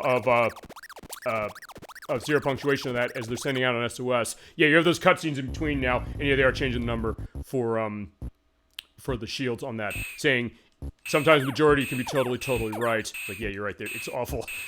So, but that idea, like, you're right, Futurama, and fine, there is the game based on Futurama, but I'll probably need some outside assistance on that one feasibly too, because that's a game that costs like $200. I don't know how the hell that happened. It's something that's insanely expensive. It was on PS2 and Xbox, and I either didn't sell that great, or just kind of kept on for it. I played it. It's okay. It kind of is one of those games that gets worse as you go along, admittingly. Where it starts out okay when you're playing as Fry, just shooting things, and then Leela, it's like a poor man's Ninja Gaiden or Bayonetta or something like that. And then with Bender, you're just doing beat-em-up stuff, but it's also the case that there's no checkpoints within levels. The end of the game is so cryptic, I didn't know where the hell to go. I basically gave up, specifically. Okay, I guess you have a link to the name of the episode, clips from the episode of Futurama that you're indicating. Thank you for providing that, Electverse. It'll definitely go on the link list. And then with this, we'll also, after we're done with this, we'll go into the next game. Okay, also, I do want to try and show that, okay, fine, what's going on with the UFO there? I believe that we saw the one that was flashing. I think when you hit the one that flashes, I think it splits into other alien invaders. So we gotta take them down. But fine, that is, going back to the Futurama thing with that is a Fry case of doing that. Like, Fry would do that. Thing and Fry is also the case, like, I've never seen someone drink so much Slurm before. It's like, oh, that's nothing. I used to drink 20 cans of cola a week. Right up into my 3rd heart attack. But then again, also, in some ways, it's also his case, like, hey, you know, it somehow helps people. Like, he could save the world playing that. Or that, like, eventually he's like, fine, I saw an episode of Not Ally McBeal back in the 90s before I got transported up into the year 3000. Like, so when aliens come, because they got it 1,000 years late, I know exactly what it is. Oh, the clip of it. All right, now thank you for that, for sure. And even he knows, like, no, rules of television, they're going to complain. It's like, Lee was saying, follow the script, even though it's like, fine, I only have, like, 2 pages of dialogue after an hour of writing it. And says, like, will you marry? He's like, cut to a commercial. Like, she can't get married. That's not why people watch TV. Like, they want to see the same thing over and over again because they want comfort food. So even in his case, like, no, you have to basically rewrite this on the fly, even though, like, I didn't do my job of writing the script right, because he's like, it took me an hour to write this, I thought it would take an hour to read. But that idea as well, and that, I mean, I guess if nothing else, the thought that this is going to be, I guess, the starting discussion, and since we're starting Space Invaders, I think it's fair to talk this, which is, how much did this game really hit pop culture? And the answer is, it was massive. And I think, maybe even in my case, I might have underestimated just how much of a big deal this was. Because, fine, I mentioned as far as my case of this, I was born the year the 3rd game this franchise came out, which we're going to play next. So I was not there when this game came out. This one or the first one. So I guess I kind of missed the hysteria over it, but it's also something that, fine, I knew what it was, and I remember, I guess, seeing it kind of come back in the 90s as well, with not just the remake that you're mentioning, Electverse, but also when Nintendo said, hey, you know, let's get a version of this for us. Because remember, Space Invaders was on Game Boy. And it also utilized the Super Game Boy so that it basically transmogrified into like a dead-on port with full Super Nintendo look and graphics when you took that tiny Game Boy cartridge and put it into a Super Game Boy. And then in 1997, Nintendo said, hey, we're at the end of the Super Nintendo's life. Let's take that Super Game Boy version that we had available in the Game Boy cartridge. Let's sell that as a dedicated game for $30, along with Arkanoid Do It Again, because they had a deal with the Taito for stuff with that at the end of the Super Nintendo's life. I guess they squeezed out more attention for that one. But I guess that idea that, hey, where was Space Invaders, and especially because we mentioned the late 90s, was a case where you had a lot of games that were getting remade, and... Okay, there we go. Okay, fine. I guess the flashing one gives you more... Okay, because I'm trying to see like, where it splits. I guess it splits later as far as how it is. Because, as I mentioned, I'm not great at Space Invaders, so maybe that's my idea. But it's held up great, and it's interesting, I guess, to think that the case is like, hey, do people really attach to this still? I think the answer is yes.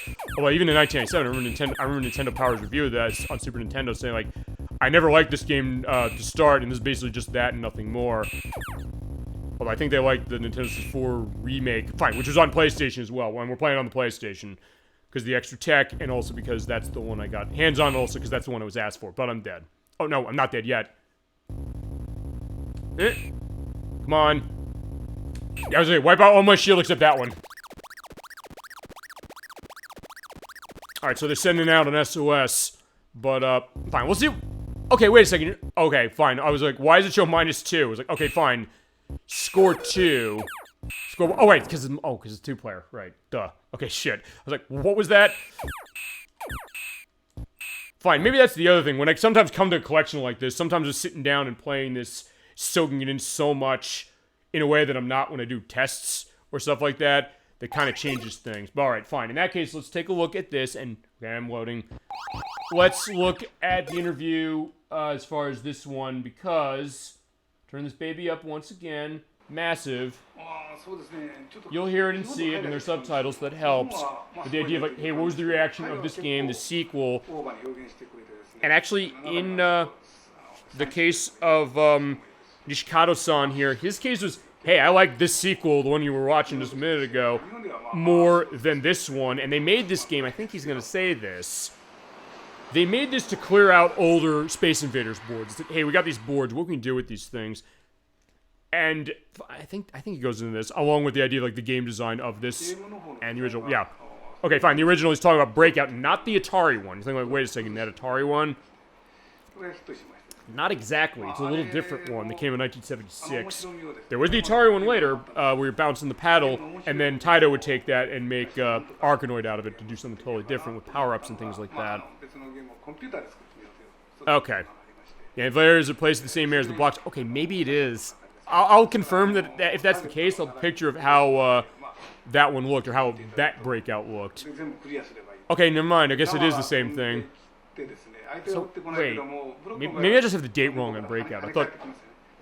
Okay, no, maybe not, because Pong came out in 1972. So, I think then it might be the same one. So I might be totally wrong on that.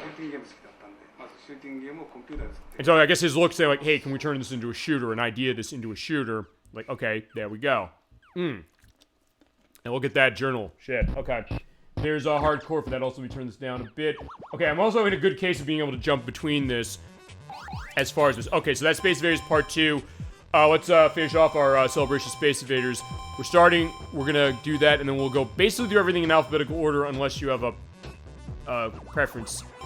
It's right here. This is Return of the Invaders. This came out in 1985 with new attack patterns, full color. This is definitely a different case than the other one in terms of how it looked. Yeah, this is the third game in the franchise, canonically. It has boss battles that they added. There's also a game that has an earlier case of boss battles added. That's, I believe, Phoenix. We'll see that a little later. New formations of the vertical and circular aspects, and they actually have the name of the ship, which is not the core cannon that was known as before. Now, let's take a look at our controls. Same deal as far as it, so you're seeing that, and then as far as difficulties, where you can get bonus lives as far as 30,000 and 80,000 points lives. Constant stuff, saying like no bonus lives, run on 1 life mode if you so desire. And we'll take a look at the sales flyer. Not showing the cabinet, but I guess they're paying attention to Galaga in particular of Namco's, or other stuff like that. Or I guess Gap Plus, which was coming out. I'm trying to remember if Gap Plus came out before or after this. But there you go. It was a little more advanced with how it looked. And let's see. There are full colors. Make sure I'm looking at that. Let's take a look at Return of the Invaders. So yeah, what are these invaders like? Yeah, Zerovi. That is the name of the ship this time. It's not the core cannon anymore. And you have the Zero Guard, as they call the barriers instead of before. And then the Flectors. So you go. Yeah, definitely looking Namco-ish as far as how that looked. But then still having that Taito feel, as we're mentioning, as far as like, yeah, there you go. And point values specifically on stuff like the mothership and the Zycon, all that, presented by Taito Corporation. I guess thinking about the mothership, I'm thinking like going back to the Futurama thing, the idea of how Zap Brannigan was like trying to shoot the mothership off, and then Kif tells him, it appears to be the mothership. He's like, well, what did we destroy? The Hubble telescope. Alright, so fine, we're not destroying the Hubble telescope in this game, but here we go. This is what it looks like. As far as it does look really, really nice, very colorful, and the ideas we were mentioning, where was Taito saying, hey, we're going to advance Space Invaders going on? Hell, fine, they're definitely pulling from Galaga now. They have the challenging stage just like Galaga did, although I don't think it's the same thing. It's more like a boss fight. Like, hey, they're tossing out other invaders out, and you have to hit the one in the middle. Yeah, when we get to Phoenix, you'll see more about that as well. In fact, I'll let it go through as far as this perspective. Yeah, that's if this was going to happen. Probably going to happen to me because I'm not great at this one. And still cases of no bonus. So if nothing else, it's also showing the idea of a lot of the arcade companies getting a sense of what are we going to do with everybody. Let's put a coin in. Alright, let's get going. Oh, wait, I turned this up. Shit, I keep forgetting that. Alright, so yeah, they're kind of doing the interpretive movement as far as that. And dedicated music, although, fine, with just 4 notes, everybody remembers the way that Space Invaders original sounded, and never cases like, oh, this music gets old. Which is interesting, because you usually think with a short loop, people are like, oh god, I hate this. But even nowadays, like, it still sounds better than other games that have a short loop that sound horrible. Like, I mentioned Radical Entertainment, the early stuff they did, as well. Does everyone remember the show Evil Con Carne? I think I've heard the name. I'm also trying to remember, fine, because I always ask this question, always say this question as I get myself killed. If there's a game based on that. I don't know why. Wasn't that a Cartoon Network thing? I'm trying to, I'm thinking so. Maybe I've heard it. I don't think I've seen it. The name sounds familiar, but outside that, not really. Yeah, fine, there we go. They're getting, okay. Wait, hold on, what's going on? Oh, it was created by Maxwell Adams, who made the Grim Adventures of Bill and Mandy. Okay. Oh, fine, he reflected and turned into, like, the lips or something. Oh, and I have another life. First I thought I didn't. Okay, fine, no, I do. Never mind, game over. So, we'll keep going on this. No. Oh, it was. It was a Cartoon Network thing. Yeah, I don't think I've seen it. I'm also, as I said, I'm also trying to get a sense of cases of games to that. Because I mentioned I'll show off Cartoon Network Racing at some point on the PS2. I hear it's maybe middling, but it's also a case of, hey, have that experience with stuff. And I think, I know we talked, Harvey Birdman, I mentioned, there's the game that's on the Wii and the PS2. There's one of the Cartoon Network fighting games that I know they have a Space Ghost in it, as far as voicing. I don't remember which one it is, because I know I saw a couple weeks ago. We're celebrating the... Somehow I thought this was earlier than this. The 30th anniversary of Space Ghost Coast to Coast, as an example. For that... Oh, okay, fine, they're deflecting, so like, yeah, I can't shoot those things. So that's what I was doing. I was like, hey, they have steel shields, they're learning. It's like, I can't kill them. Crap. Oh, boom. Okay, fine. I gotta kill them, I guess, when they're, in other case, like, fine, okay, yeah, there you go. That's the case of, yeah, making the aliens look more threatening, even more than they already were, and, yeah, me not getting out of the way of the one reflecting. Okay, but, doing a little better. Yeah, feel free to go into that as well, as far as, Evil Con Carne. Yeah, I have not seen it, I don't think. I'd be curious to take a look at it, just because, like, hey, it sounds like... I've always heard about the Grim Adventures of Bill and Mandy, and I know their game's based on that. I know there was one, I think Midway made it. It's basically like Power Stone, from what I've understood. I got him. Okay, now we're going into green territory. Alright, so fine, these look like the Metroids or something, but not exactly. But fine, they're kind of bouncing off on the sides. And I guess, fine, as they come down, I can get more points. Cool. Show involving evil brain in a jar attached to a bear body trying to rule the world. Yeah, I might have heard of this, sorta, but as I said, I don't have much of a frame of reference outside of that. Ah! Oh, crap. First, like, wait, did I get hit? Brain of Hector Concarne is voiced by Phil Lamar, who is the voice of, Vamp in Metal Gear Solid 2. Yeah, good point. Oh, right, and, we're talking about, Futurama, Hermes Conrad as well. Okay. Yeah, I'll have to take a look at that as far as it, because I've always... It's sometimes one of those things that, hey, I was into some of the stuff of Cartoon Network in... There's like the late 90s, early 2000s to a certain extent, but there's other stuff that I missed. And let's do that again, because I kind of wanted to see if I can get further to get a better high score than that. And this game, this collection, by the way, does save your high scores completely. It will auto-save them. All the versions of this game will, not just the Xbox version. But yeah, that set is you have like the dreamy, spacey music going on as it gets we're at the spaceship. Whoa. Yeah, that's fine. Sometimes they won't pop back or pop down that way. And Samurai Jack. Okay, that's another one. Like, I have to shamefully say I'm not as familiar with Samurai Jack as I should be, because I know that the series is supposed to be amazing. And what I've seen of it, it's like, yeah, I can tell that. And there are games based on that I also hear are not that great, but also the case that, hey, celebrate that perspective, you know? Because the case that, I mean, the interesting thing to bring up that way, fine for that, but also when it comes to the show as well, we've sometimes talked about this, the idea that, hey, you know, older things, what's the value of that as far as people who know them, and then also introducing you to other people. Ah, crap, I keep making the same mistake. So I'm doing one more so I can, fix that mistake as it is. But being in a case where kind of showing exactly, kind of when you look back on some of this stuff, question if it's a nostalgia thing, but then again, the question of, in a sense maybe, for you, but also the case that, hey, you know, coming back to it, sometimes realizing, hey, certain things are better than you might expect. Alright, let's go, I'll keep going on the Return of the Invaders once more. And also, I don't think this one is the video. We'll show off the videos for everything that has videos, which admittingly, I think there's only like 5 games that have videos to them. But that being said, we'll do that. Okay, fine, challenging stage, so... Not the, I mean, what's the sound if not the do-do-do-do? It's like, fine, I don't want to bastardize the Taito experience by saying, oh, right, Namco. But fine, okay, here we go. Actually, wait a second. Maybe it's random when this happens. There's something that I was doing for this because I didn't get that the first time I played. Alright, fine, I killed a bunch of stuff. Didn't get that thing, or did I? Okay, I guess I killed it. I got more points. Okay, so fine, with that alone, I, already in the second stage... Got stuff. Okay, fine. Maybe it's time-based. Because fine, I guess I'm killing these things a lot quicker than I was thinking.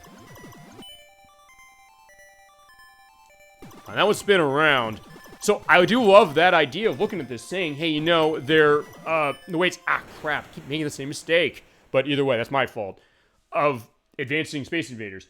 Here's, by the way, a playlist of episodes of the show. Alright, I'll definitely take a look at that. Electris will go on the link list as well. Thank you for indicating that. I'll also see if there's a game based on that, so then we can say, hey, you know, even if it's not a very good game, we can still have our element. And fine, sometimes, maybe it is a pretty good game. If it's a game, if that show has a game. I would think, maybe it does, but I don't know. I mean, hopefully it's not on, like, DS, so it means, like, it's not something that's hard for me to, you know, show easily. Just for the tech reason, not for the, hey, you know, that, or just say fucking say emulate it, because, like, fine.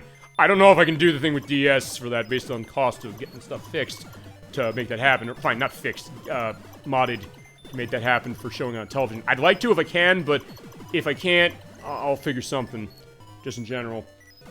But that means it, alright, how about you? Bye. Alright.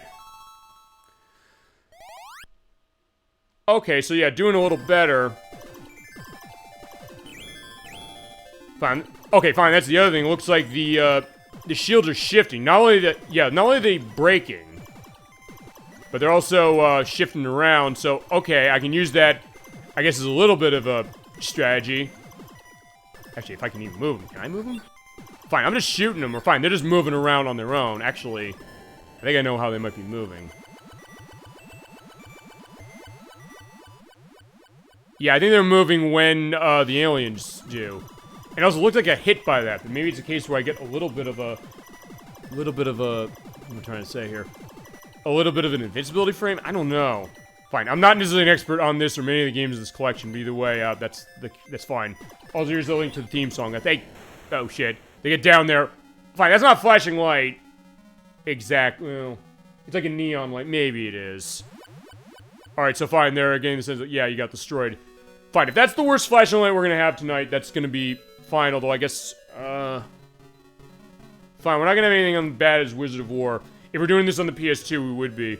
But, fine. I first, because when I bought it, I said, I got it on this console because it was the cheapest, but also the one that said, usually the multi-platform stuff runs better on this, but I said, hey, you know, I said, maybe, at first I said, why am I not seeing this? Maybe something I'm missing. But then I looked and realized, wait, no, it's just that version.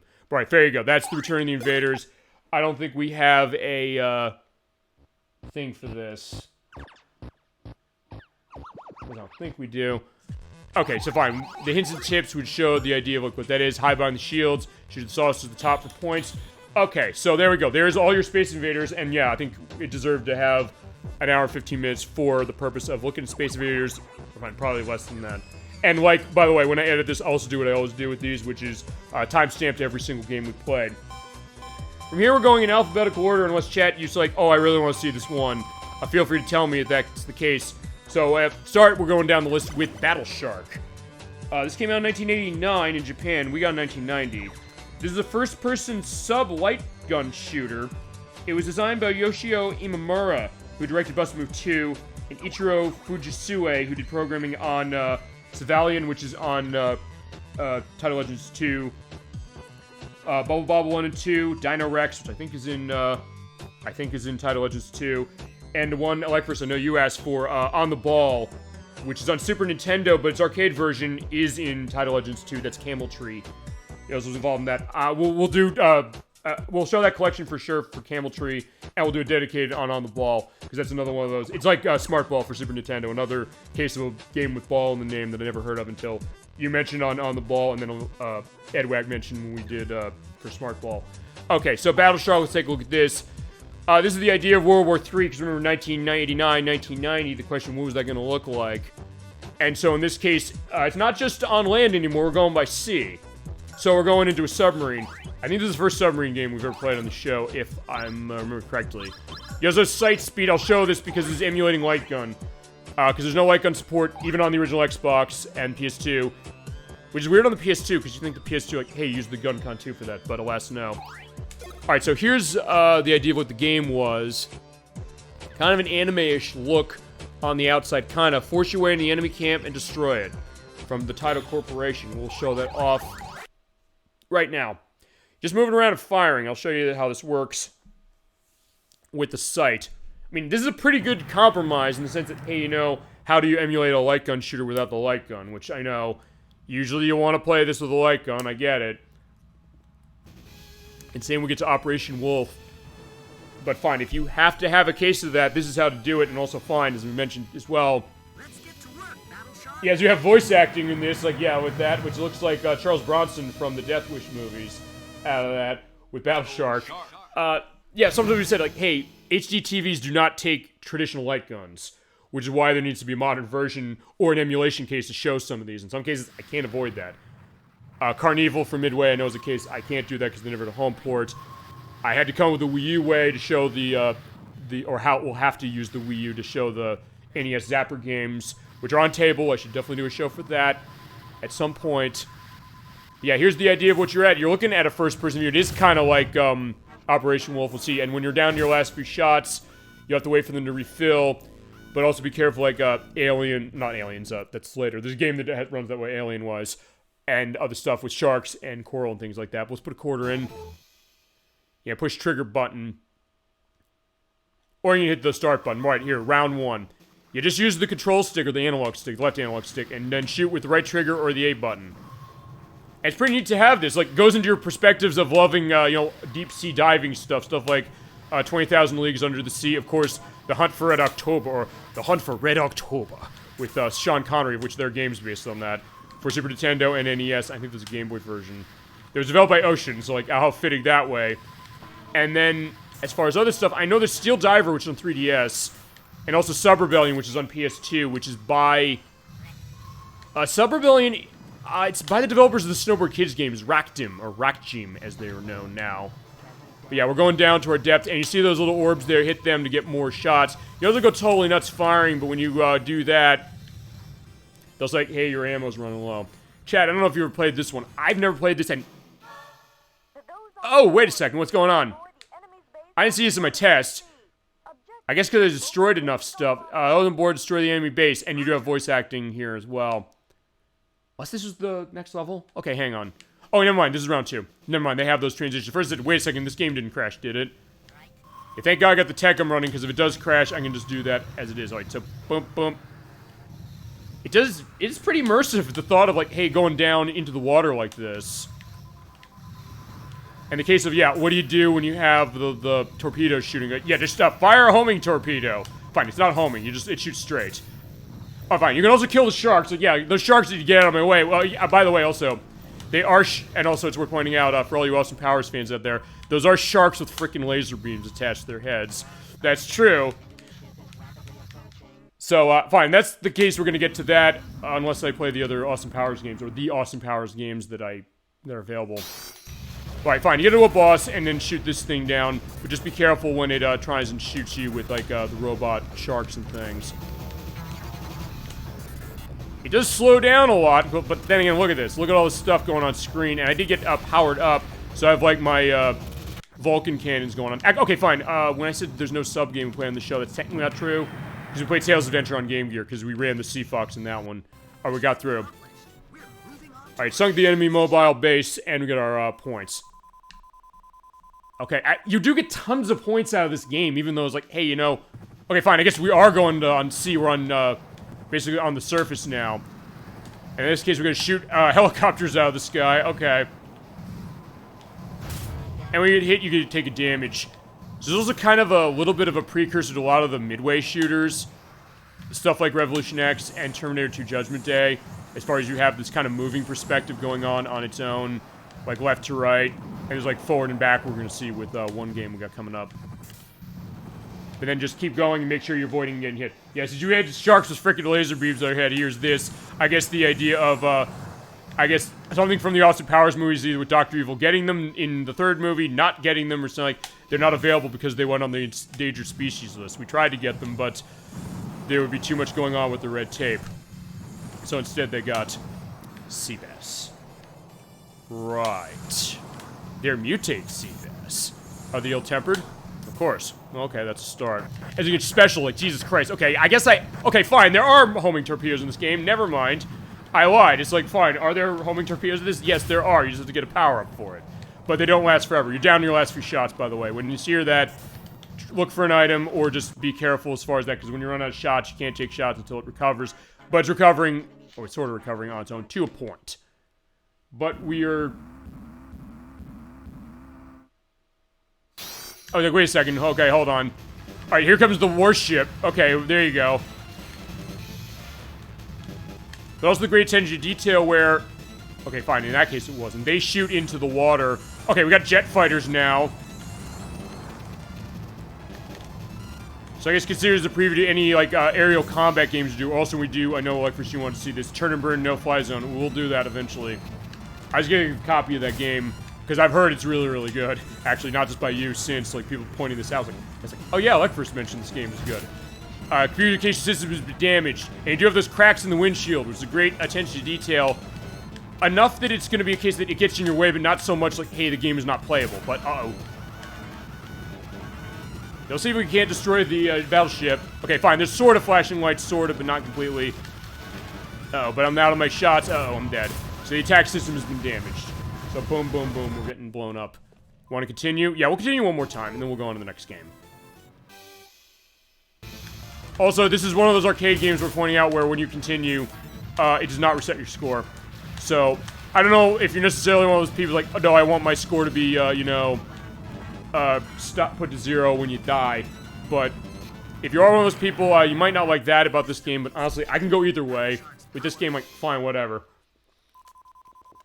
You can also then, in that case, see points scores in the 4 millions.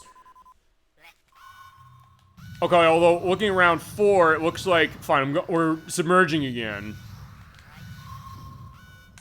Yeah, I don't know, chat, have you ever played this? I don't think I've ever even seen this game. So that's the one thing to go into when it comes to the Taito stuff. We had Space Invaders, that was huge. The next game is another big one. The other big game of Taito's that's not Space Invaders, I should say. But outside of that, I mean, other obscure stuff, but that's good for this collection because it means that, fine, as much as I love the Midway, well, sort of the Midway stuff, but also as much as I love the Namco stuff, it's like, fine, we know all those games. For sure. So sometimes it makes it interesting when they dig deep for something else. But a lot of the Taito stuff, there's a lot of deep cuts going on there, I guess because, fine, maybe not everything got noticed. And fine, I missed a lot of this stuff too, as we got another round clear. I'll go to the next game over, and then at that point, as we're going through the VR look of this, almost like something out of Tron, going back to that, going against Underwater Battle Tank Romanos. So fine, maybe they are paying attention to like the space battleship model thing. Fine, they were Space Invaders. Maybe they are with this one too. Fine. Okay, the coral is fine. I'm not gonna be destroyed that way. The other thing, here come the sharks right in front of us. Okay, fine. They just explode into like bloody chunks. Okay, so fine. Anybody who's like, yeah, the sharks are on the endangered species list now, I guess because of this, or something. Fine. They'll come back. Actually, I want to see something. Fine. The communication system has been damaged. What I want to see if, first off, get some shots. Alright, because what I'm trying to do, I'm trying to see that, do the obstructions hurt me? The shots will, I know that. But we're looking at, like, not, Atlantis down here, perhaps. Yeah, maybe they don't, as far as getting hurt by the environment. Which I guess is fair enough, but I mean, then again, there's other games that will sort of have a case of that. Okay, Unfortunately, I did blow through a lot of my missiles, so I might have to play defensively. So the way to play defensively is basically, don't shoot until you really need to. Uh-oh. Oh, yeah, I get him. Oh, no, I didn't. Okay, so fine, that's game over. I said, yeah, okay. Okay, no, I can see that. I can see the yellows first, like, wait, am I not being able to see this? But alright, fine. High score on Battle Shark. And it's pretty fun, as far as a change of pace from your shooting games, light gun shooting games. And that's some neat stuff as far as voice acting, which you're going to notice that with a lot of Taito games. But alright, there you go. So that is Battle Shark. Next up, probably the biggest game on this that is not Space Invaders, Bobble. We talked Bobble a little bit. We showed off the Bus Move 2 and 3 releases recently, and there's an interview with the designer who unfortunately is no longer with us. I'll get into that now. Bobble came out in 1986, which is a platform game that was developed by the late Fugio Mitsuji. There are 2 videos of him, by the way, on this collection. He unfortunately passed away in 2008. He was very young. He was 48. He had a lot of kidney issues, from what I understand. He had it was cardiopulmonary arrest, unfortunately, that he passed away from. But there are videos of him with this game, and they're kind of bittersweet to look at when you really think about some of the stuff he's talking about. Because there's a video for him with this one, and also with Rainbow Island, the game's sequel. Let's take a look at Bobble, why don't we? So here are Bob and Bob, the 2 dragons, who, as we mentioned when we played the Bust Move games, yeah, they're going off as far as, they're males specifically, but they want to go save their girlfriends from Baron von Blubba, going to the Cave of Monsters, which is running 100 levels. And in order to get the best ending, you have to play this game in co-op. So if I were to play this game solo, we'd not see the best ending. And I believe the console version of this game are like that as well, because this game got around, no question. And it is a great game as well. Alright, as far as difficulty, let's run medium for this. Here's the description. Yeah, so the evil wizard, as I mentioned, Baron von Blubba, transformed 2 young boys, Bob and Bob, into dinosaurs and kidnap their girlfriends. And we have to go through 100 stages to save them. And yeah, you have to have a co-op play in order to see the real ending. Okay, so this one is a platform game. Unfortunately, one thing to mention is this collection does not let you remap the buttons. So if you don't like jump button on X or B button, tough shit, you're going to have to get used to it. And then A button is your blowing of bubbles, or the right trigger.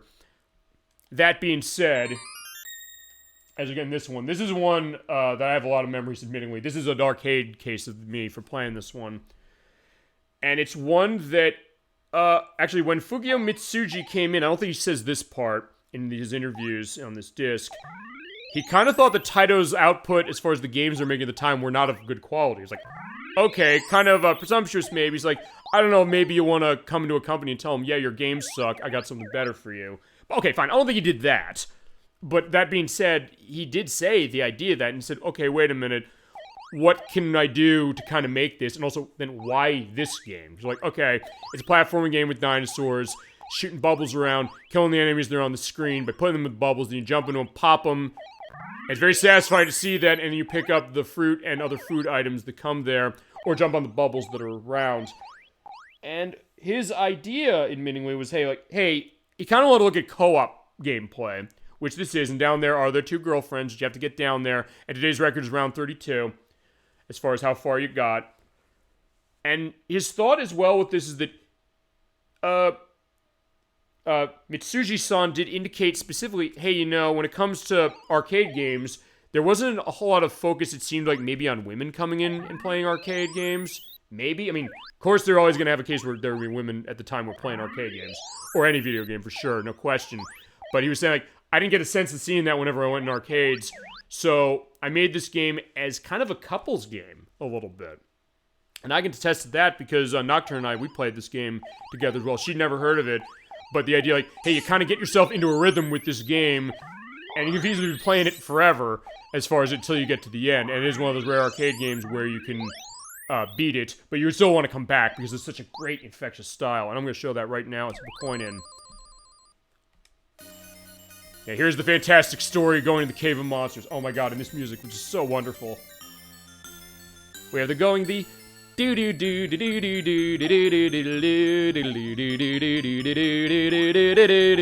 just put them on bubbles and pop them. There you go. It's so good. Oh my god. You want to talk about the great experience as far as music and title games? This is the one you talk about. And Chad, I don't know if your experience on what your experience on Bubble Bobble might be. There are a couple arcade or home ports, I should say, of this, not just the arcade version here. I know, particularly on NES. There's a sequel on NES that's one of the rarest games on the console. In fact, actually, I think I mentioned this before. A lot of the Taito games that came out on NES at late era of itself cost a fortune. Oh my god. And we're talking like over thousands of dollars. I think Panic Restaurant was a game of theirs, and holy shit, that game was like $300-400 or something. Oh no, $4,000. No, it was $400. That'd be a deal. That everybody would want to take that game at that price, no question. Okay, but when you do get a case of getting all of the enemies except one away, it's like Mario Brothers, the arcade game from 1983, where they go faster until you take them out and boom, kill them with the bubbles. And everybody like, why do you kill them with bubbles? Well, as it was mentioned by the people who made this, saying, hey, you know, bring couples in, but also the case that say like, hey, it's satisfying to pop a bubble. You're like, you know what, you're right. If nothing else, this is one of those games that is something that goes to that playfulness of a child. It's like, hey, something as simple as like just shooting bubbles around. Who cares? You think like, hey, is that gonna be great? Oh my god! And I just somehow avoided getting hit, which happened on my test check as well. I'm gonna have a freeze frame on the video, get that going. It's not Space Invaders, honestly, when it comes to Taito for me, as far as it is this one, as I got myself killed by not watching where it's going. But that's fine. I can go get the EX. Yeah, because when you get that spelled out as extend, you get bonus. Well, I get that as well, because, yeah, this is a big deal as far as Taito, no question. And maybe because there's been other games, like, sort of like with, what is it? Okay, fine. I got the water going, so it, blew him away that way, or, washed him away. Yeah, talk about cleaning away the evil as far as that. But I get that idea, maybe because the fact that, fine, Bub and Bob have been so many games. Fine, the Invaders, as far as Space Invaders, have been too, but the case that, hey, there's kind of, we mentioned this sort of when we did the puzzle showcase. I was saying to Dolly Finn, she was saying, like, hey, you know, who are these characters? What's the story? Who are they looking for as far as the girls or something, or what are they on the look for? I don't know where the story goes as far as, that game to this one. Fine, I guess that's kind of a sequel, I guess this one, as I think I got an item that lets me run faster. I mean, I have, like, ghosts coming, which shoot fire. Ow, shit, so I got myself killed. But there is kind of a big lore to this one in an interesting way. I mean, even more, they're still making these games. In fact, it was Dolly Flynn mentioned to me when we did our puzzle showcase saying that there's like a VR version of this. There's Bubble Bobble with friends as far as it. So it's a case of, hey, you know, going to this experience of running a case of just being the dinosaur going through here. Like, it's only in a video game case, as I got a game over. But I'll show another case. We're not going to just leave this one be for something simple. Yeah, what's your first time playing this, though? Like, first, in my case, it was the arcade version, as it was. And I played some of the home ports. There's a 360 version that was a Bust Move... No, there's Bust Move Live. I think it was Bobble Live as well, was that one. I thought it was okay, but it's not a straight arcade port. You think, like, oh, it's gonna be, but they kind of round it a little bit. But they don't have the original arcade version in it, weirdly enough. And then I briefly played the NES version, which is a very close approximation to this one. When we get to this game Zeke, you're also going to ask, like, wait a second, it's nothing like this, although there's a reason for that. But yeah, it's so cheering, it's so beautiful. The colors, we've talked about that a lot, this show.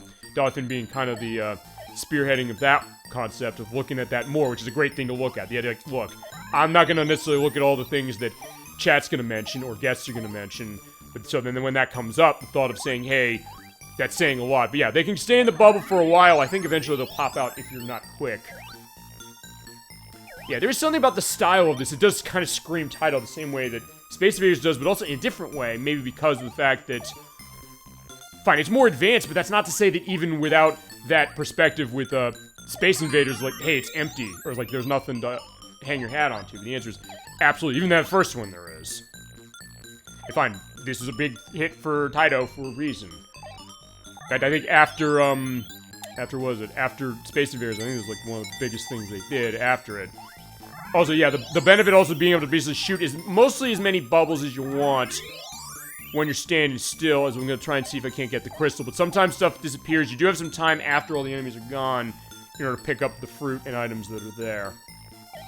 And they keep adding new things. That's the other thing that, hey, you know, how advanced can this game get across 100 levels? And the answer is pretty advanced, including the fact that right there, you break the bubbles of the water, you can basically wash them away if you want. Or you just like, fine, I don't want to do that, just to destroy them. Or let yourself go away, and also be in a good case of saying, hey, you know, there's no falling cases, so when I fall at the bottom of the screen, I come out the top again. But yeah, they do up the stakes, I mentioned, with the, like, the ghost enemies that shoot fire. It's like a bear take of the fire wizard things from the Tower of Duraga. Yeah, but he's getting mad, so it's like, fine. You don't get mad, get dead, and get wet as far as water. My first real experience was my early emulator days. I thought it was okay, and I guess then, what is it then that flipped the switch for you as far as like, I don't know, it's the case that fine, that was your first experience with it specifically. Is that the idea? Feel free to go on that more, or anything else you want to go on this, or anything else, but fine, I get that idea of, you know, kind of discovering this, probably because I'm gonna assume you probably heard a game like this. It's like, what's this Bobble thing? Like, the name rolls off the tongue nicely. It's a name that sounds like money. And it definitely was money for Taito in terms of being a big hit and doing exactly what they mentioned they wanted to do with it. But also something that has endured, which is something to be said about that. Even if, like in my case, I came to this late. Like, I did not grow up on this game. I think I maybe heard the name, but also maybe because I didn't have as much stuff going on NES. Actually, because that's fine. That's one thing I didn't mention as far as NES with me, which is that I didn't have NES until 1994, which is way after the Super Nintendo and the Sega Genesis, so by that standard, at that point, it's like, fine, I'm focusing on the 16-bit consoles, but it's also the case that, fine, I still have, like, an NES bench to pull from. But other people I know, it's like, oh my god, there's, like, a great two-player game, there's a great experience for that, and a great arcade port as far as NES, but now we're getting, like, the flying ghosts. You get the bling. Yeah, as far as if I can get the extend letters, I don't know if I'm gonna do that, but I'll see what I can do. Okay, fine, that's what happens. When the bubbles get... Oh, what was it? When the bubbles change in color, they change color faster. I think they bust down. In fact, I'll let them bust out. Oh, fine. He busts down and gets mad. So it's like, yeah, don't keep him out too long. My first thought was, oh, it's the dinosaurs from Bust a Move. Yeah, which is fair enough that way, because then they kind of said, hey, fine, we'll have them both in that. Which I guess then goes to the idea of, like, what's the lore question with that, in the sense that, fine, spoiler warning, they're gonna become human again, as far as it's for this game. And fine, the only reason that's also, I don't think it's a big deal to say that is because, fine, the sequel's on this and we see them as humans. But the case of, like, wait a second, where does Puzzle Bobble, which is what Bust Move is also known as, fall in on that? Oh, gotta bust that. Uh-oh. Fine, I guess, okay. I was gonna say, get the crucifix, the power of Christ compels you. It was like, fine. I don't think there's a... Oh, yeah, hurry up. I forgot. I don't know if I die if they do if I don't hurry up, but fine. Put you in the bubble. Yeah, come on over here. Let me bubble you. Yeah, and only in games she's like, yeah, let me bubble you, and it sounds totally normal. Oh, right. Shit, there's like an enemy. Alright, there's like the devil or something coming out. Boom. Okay, so fine, they're coming to get you. It's almost like, God, what's the arcade game I'm thinking of that does that? It's not, is it Berserk I'm thinking of? There's an arcade game where if you take too long, fine, there's a lot of arcade games that do this. Actually, Mappy does that. I said last year, like, hey, you know, if you stay around too long, there's like a cat thing that comes around and kills you. Or basically, it's pretty much guaranteed to kill you. You don't get that, and I can't get in there to get that guy. Fine, like, okay, fine. In that case, I'll tell you what I'm gonna do. Get that there, bounce on the bubble, and it comes up. Yeah, there you go. He was hiding. He's camping, so it's like a first-person shooter. Like, yeah, you're gonna camp in the corner? I'm gonna shoot my bubbles out there, get you to go up, and then when you come down, bust you out. And then you're dead. Yeah, so that's the other thing about a game like this that's so beautiful and, you know, colorful, and also, yeah, the idea of love, you know, this way. Oh, look, pinball table. Yeah, it kind of is. That's, oh crap, I got killed by something. Probably one of the enemies, because fine, the enemies can go out the same way that you can. Uh-oh. Okay, but unfortunately, I gotta go in there, and, actually, wait, okay, fine. In this case, I have to go in there with the water. So yeah, look, a pinball table. You're right, that case of... Okay, unfortunately, yeah, it didn't do it. So, like, yeah, just keep breaking the water bubbles. It said, wait a second. Yeah, I'm trying to hurry up. I'm trying to kill him. Yeah, oh, I see. I gotta break it on the left. Alright, so yeah, wash him away. There you go. Okay, so I have to wash him out, because, yeah, you can't go in the center. So it gives you a lot of interesting things as far as the stages. Fine, yeah, you're right. We had the pinball table, we had the hearts, we have, like, I don't know, it's like the dinosaurs again. The way we are. Fine, they also kind of look like dragons, but they're dinosaurs. I think I might have said dragons at one point, but that was wrong. Oh, right, I forgot. Fine, I guess I'm getting getting in with my inner dragon, because I can breathe fire then. I'm the god of all hellfire, in this case. Like, fine. Dinosaurs couldn't do that. Like, fine.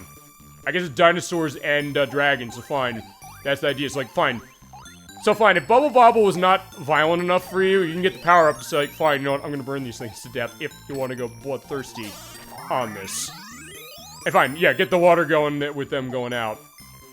Yeah, so it's kind of a bit of a puzzle as well in the sense of looking at the environments. Yeah, you can only jump from the bottom, and in that case, I also need to... I can't get up there enough, so I have to jump on the... Oh, crap. I jumped on the bubble, but I got hit by the enemy. Alright, fine, there you go. That's game over. I think I'm gonna have to put a limitation on myself to move on this one. We can do Bubble Bobble as a show. I think we should. I will get a sense of, like, who wants to do co-op with me for this one. And I think when we come and play it, I feel we'll show up both endings. I guess we'll show the arcade version off, unless you want to see the NES version or another one. So we do that. Alright, so fine. 15. Today's record is round 32. If you get down to 100, then you save your girlfriends. Yeah, they both have a girlfriends, not like Double Dragon, speaking of alliterative arcade game titles, where it's like, yeah, you're only saving one of their girlfriends. Or Final Fight. Yeah, another one. I just realized.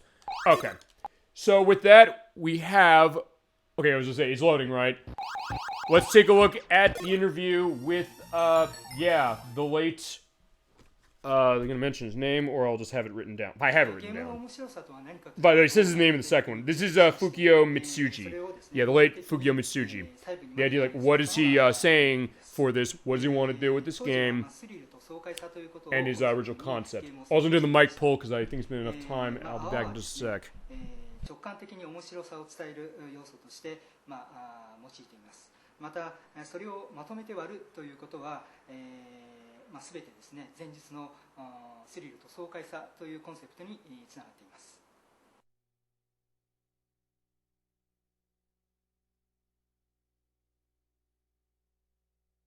協力プレイというのは、実を言うとすでにあったアイデアだと思うんですけれども、このゲームでは、協力しないと最終的なエンディングが見られないという設定になっています。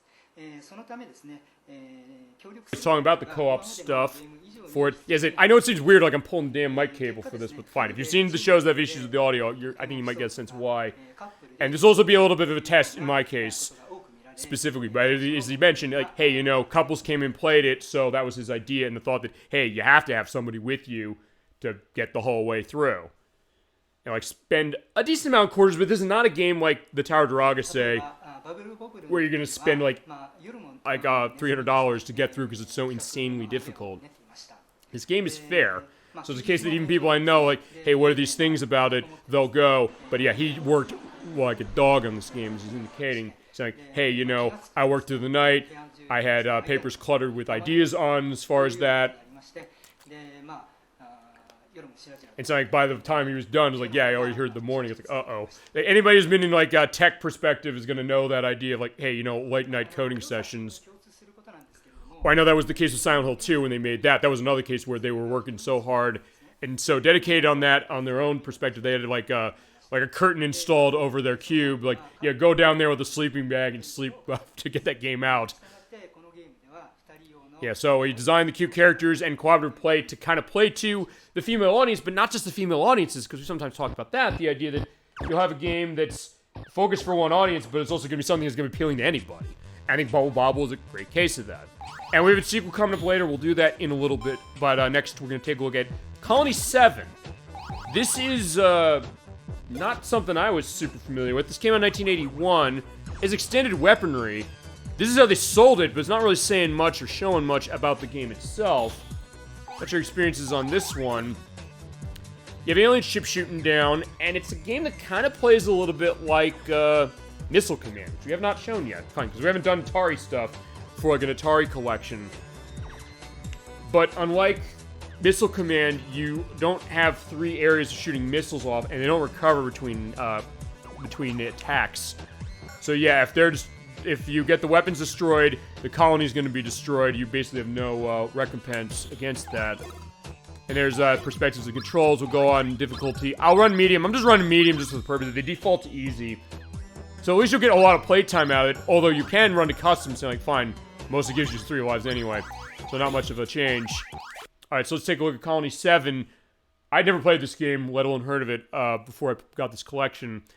Your controls are firing on the A or the right trigger.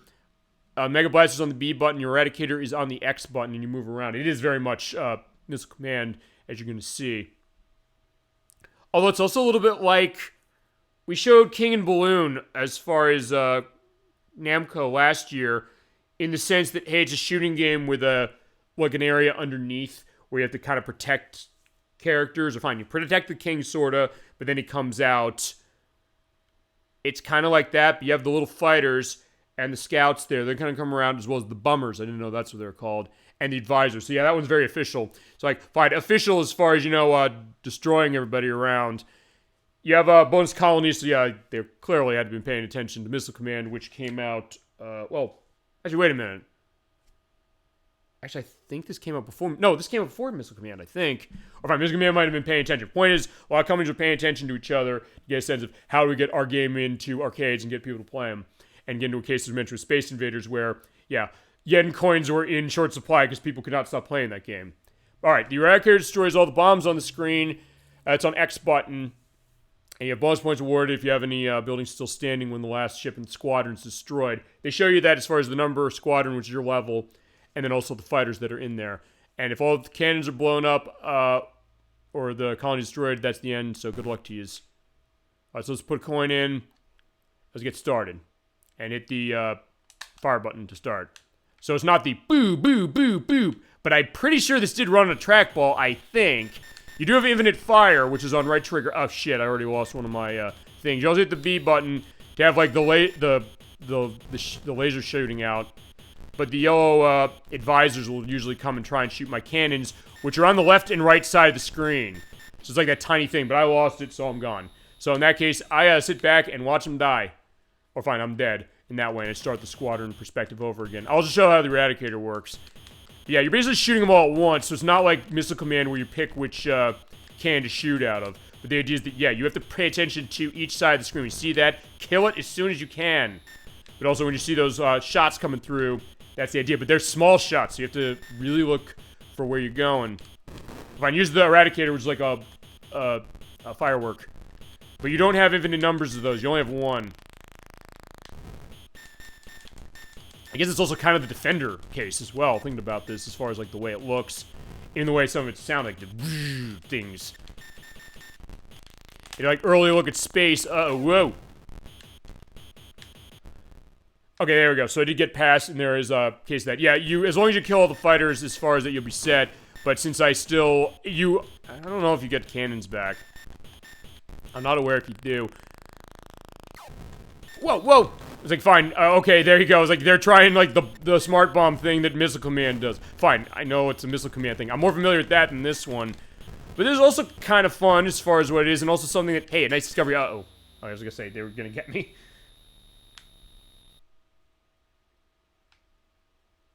And the point values as far as the number of fighters you have to shoot down increases, as do, I believe, the points of what you do on them. Whoa! Also, you do have to rapidly fire. There's no rapid fire option, at least not in this release. I don't know if there's releases that do. Oh, shit. So fine, the one on the right went first. So I only got my left shot. But it is pretty smooth, and honestly, I think, although I'm not sure this ran on trackball. If that's wrong, as far as the arcade version running that way, I'll edit below saying no, it wasn't that. But fine, this goes to something I think I've mentioned a couple times before. Maybe we've talked about this. The idea of emulation of trackball control. Not an easy thing to do, and actually when we get to Atari 50 at some point, I could show that off with Crystal Castles, because that's a game that ran trackball, and that's one that's been notoriously hard for companies to emulate, as far as it... Because I have one on the Dreamcast, Atari Anniversary Edition, where, yeah, that is not necessarily emulated that great as far as how the controls are, compared to in the arcade, and I'm gonna do another round of this. But with this one, I think they came with the way of it. I mean, fine, running the left analog stick, it feels good as far as how it is, but also it seems like it's responsive enough. And actually, one thing, I didn't show this off with Battle Shark. Actually, I'll go back into Battle Shark briefly before the next game, because I want to check something. Because I know you can change the sensitivity for certain controls in this collection, although I believe it's only for the light gun shooters. And I'll definitely show that when we get to Operation Wolf and Operation Thunderbolt. Whoa! Fine, yeah, fine, fireworks show. Yeah, it is pretty cool as far as how it is, although it is kind of simple. And not something like, fine. I don't know if I necessarily picked to play this over Missile Command, but it is pretty fun. It's also something that, fine, I never really knew this game existed until this collection came around. I was like, okay, what is this? But it is pretty interesting in the idea of, like, what are stuff looking like as far as games like this. Chad, I don't know, you ever play this? Or let alone seen this in the arcades? I don't think I've ever seen the arcade version of this. And as I mentioned also, is that there's cases where a lot of the games in this collection are only in this collection, even this day. There's some games that are on the Arcade Archives releases on Switch and PS4 and 5, but not all of them. Some of them are still only in this collection. Which makes this a pretty interesting collection to pick up. And it's not an expensive collection. That's also the good case. No, I don't. Or nope. Yeah, I don't either. It's like, but still, it's kind of interesting. Oh, I had to pay attention to that, but fine. I'm also showing what happens when they shoot the bomb down, going boop. Actually, I guess in that case, like for also this, what's your experience with this collection itself? The Taito Legends collection. Well, I guess both of them. Because fine, I only have this one for now, but I'll buy two. We're on 2 on the PS2 for cost reasons, unless I can figure something with that Xbox version. If it's actually region... Fine, they say it's region-free, but like, as you were talking about earlier in the show, it's like, hey, you know, not want to be taken for a ride for something like that. I'm like, I just want to make sure that... Can I have somebody who could tell me, like, hey, is that true or not? Fine, I'll do one more round, we'll go on to the next game. Alright, I got hit. Fine, in this case, you don't hit the black button for the start, like everything else. You have to use the fire button. Yeah, my experience with this is basically, fine. I'd always seen this collection. I had never played it, and then it was a case that I know you asked to see it for the show, and I was like, fine, that's also a good excuse for me to buy it. Which sounds selfish as anything, but it's also something that, fine, somebody says they want to see it for show. It's like, we're going to do that for show, and then kind of going through this and saying, like, okay, fine, I know Space Invaders, I know Operation Wolf, I know Bobble. But then seeing other stuff, it's like, hey, there's some interesting stuff, some interesting ideas here. I mean, fine, you could also say, like, hey, this is derivative of Missile Command, or fine, Missile Command might be derivative of this, or better take on this. But then cases where there's some really interesting ideas and games that age better than you would think, including this one. I don't think this game has aged that badly. You're like, oh, well, why do you want to play this over Missile Command? Maybe so, but I don't know, I'm still having fun with it, which is, there's something to be said about it. The point where I'm saying, like, fine, I'll do a couple things. Also, I guess because it's really quick. Maybe more so than Missile Command, because in some ways, there's kind of a bit of a, I don't know, there's kind of a stop and go to Missile Command, which makes sense as to why that is. But also something that kind of makes this seem like it's faster, even though, like, I don't know if it necessarily is. In fact, maybe it is in the sense that, fine, waves go for a lot shorter than this, but alright, caution, my scout's gone. But I got everything set, so there, that's set.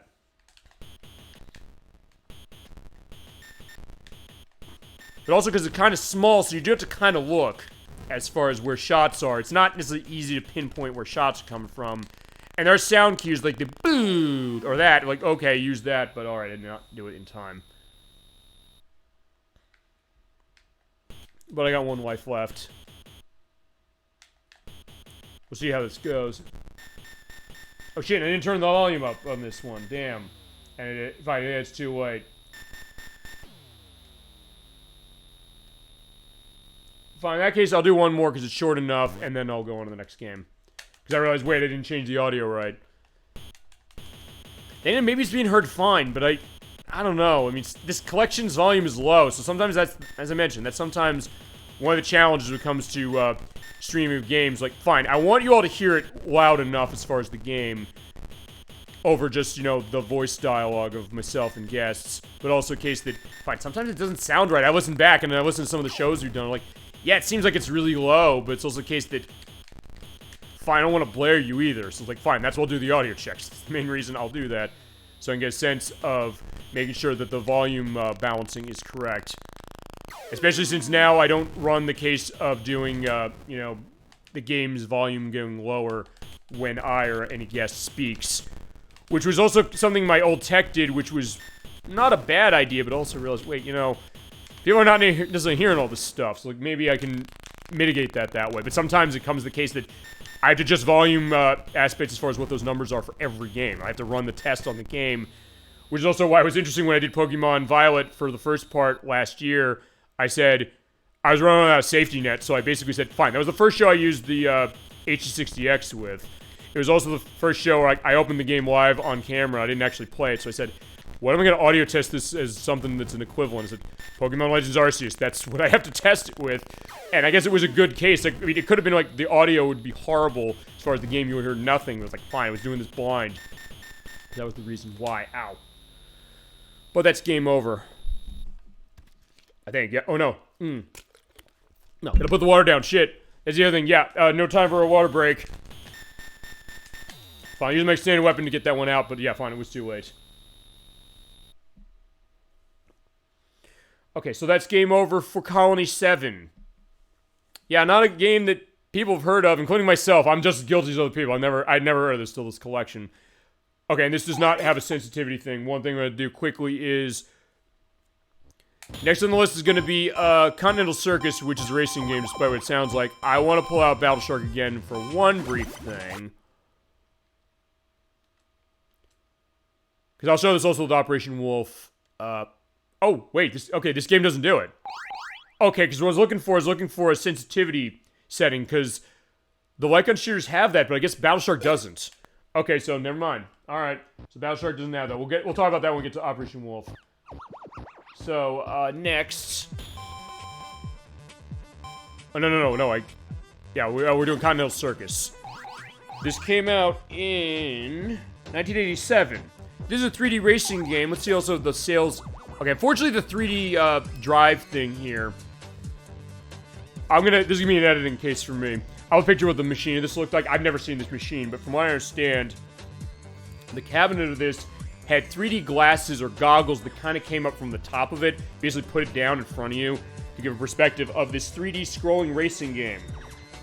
Kind of pole position, kind of off, kind of not off-road, kind of outrun, kind of hang-on, super hang-on a little bit, kind of. With a car that's themed after the Honda/Lotus 99T F1 car, the one that was sponsored by Camel Cigarettes back in the day, and driven by Ayrton Senna and Satoru Nakajima, as far as F1 racing is concerned. Yeah, when I heard the name, I was like, what is this? This is a racing game? Yeah, it is. Yeah, you're going through Brazil, US, France, Monaco, Germany, Spain, Mexico, and Japan, doing qualifying and avoiding damage, and doing pit stops. So actually, before Daytona USA, we had stuff like this, which run medium as far as time, speed, and other cars. And hints and tips of drive fast. Okay, that's a good tip. In a racing game, good idea. So fair enough. Thank you for telling us. But also avoid other cars' explosions. Yeah, when you crash into something, it's not like pole position. It's not like outrun or super hang-on where you crash into one thing and it blows up. You get one more try. As far as your car sets on fire, so you have to go to the pit lane in order to keep it from blowing up, and go through checkpoints and all that, and you're all set. Okay, so controls this one, and there's also a reason why maybe the Xbox version is the definitive version of this. Although it is worth pointing out one thing: this disc will not work on an Xbox 360 or any Xbox system after that. So you do need an OG Xbox to play this, but because you get to play it like a racing game, where you have the right analog. No, you do have the right analog stick for accelerating and braking. But you have the left and right triggers for braking and accelerating. And you're switching into high and low gear like Outrun. And you also use A and B for braking and accelerating if you want, and steering with an analog stick or D-pad. And flashlight warning sort of on that. It's not going to be much. I'll have warnings as far as when they come. But yeah, here you go. This is it. And you do have a look as far as the low and high gear. And you can change it on screen. So they do reflect that. Being able to tell that. As you're on the flyby of the track. Like, yeah, going through tunnels as well. It's like, okay. Even Outrun didn't do tunnels. At least not that version of Outrun, the original. And at first I was like, the name, Continental Circus. Like, first, like, I don't know what I thought as far as the name when I was going to do it. But at first I said, Circus is the... I didn't expect this was a racing game. And I realized, oh, apparently in Europe, Circus is a name as far as racing. Particularly as far as F1 racing and things like that. This is definitely an interesting one, and one that I almost am wondering if maybe the people who made Top Gear looked at this, because there's some echoes to that game a little. I see a little bit of the demo of what we're dealing with here. As your case of doing driving, maybe not as smooth with the way scrolling works as something like Top Gear or Outrun worked, but a case that, yeah, it still has a great sense of speed as well. Yeah, and there's the Not Campbell logo. They did have to change those logos just in general. For the release of the game, and then also for the ports in this. And it's worth pointing out, we haven't gotten yet to the games that have changes from the arcade version. I'll bring those up when we get to them. I know Rainbow Islands is one of them, and there's another one I think that's also in line. Sort of this one with the cars, but I don't think the original arcade version was like that. Let's put a coin in, hit the accelerator pedal to get going. Alright, so you have to do a qualifying of 80. So it's like, wait a second, hold on. They're starting in Brazil. So starting in Brazil, I'll turn the volume up a bit to this.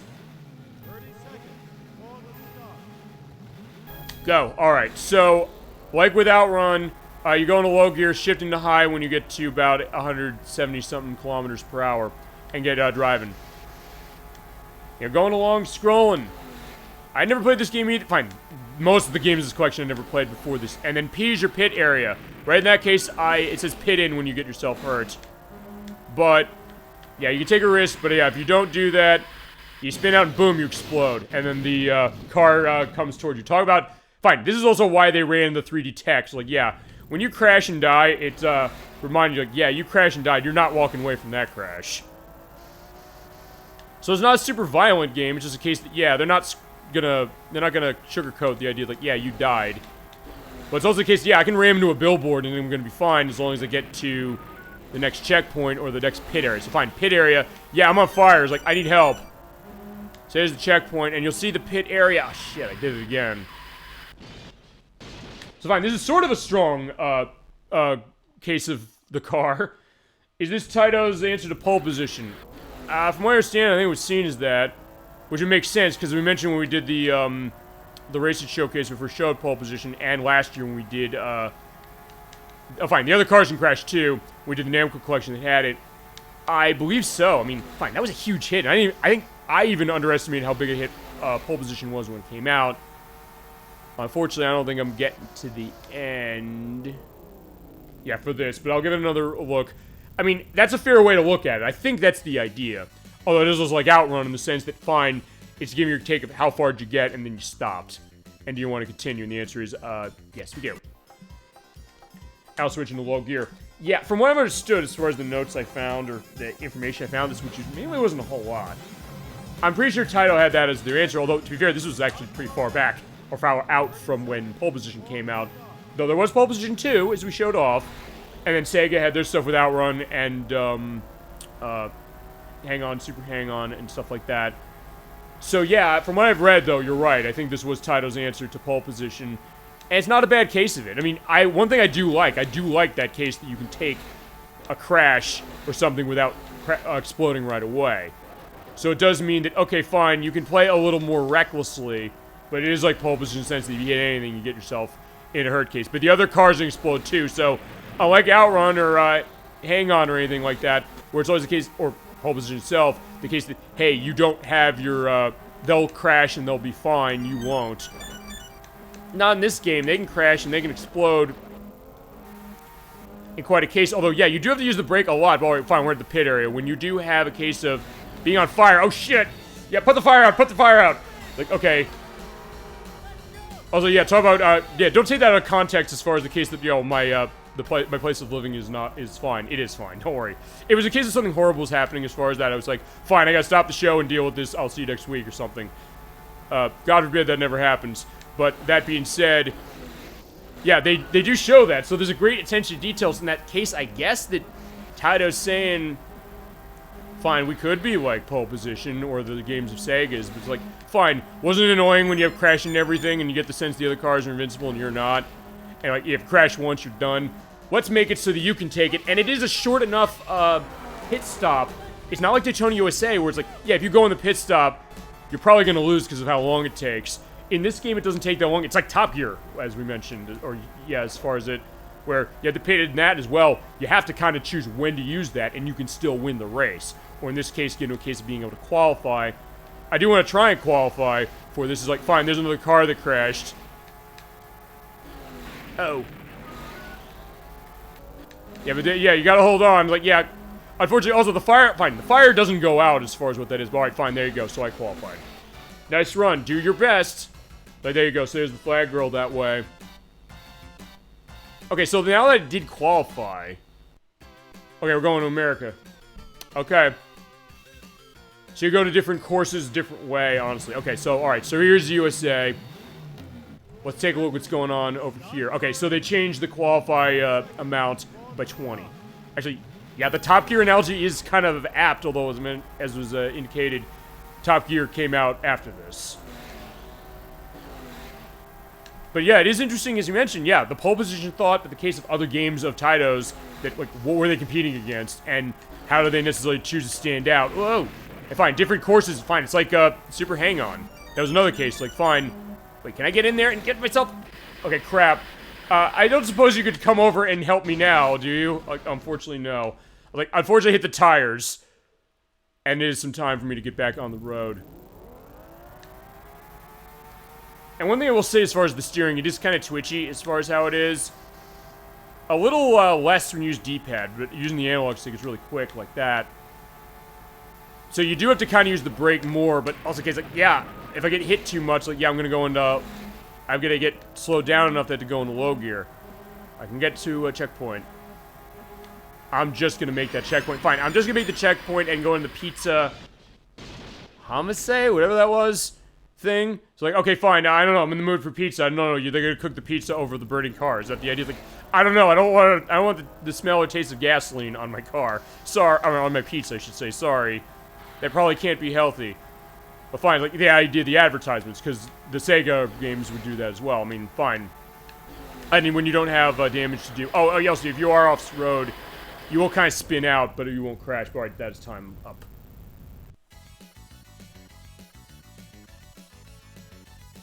Yeah, I don't know if you ever played this, chat. Like, I've never played this until this, but like, fine, we're not going to continue.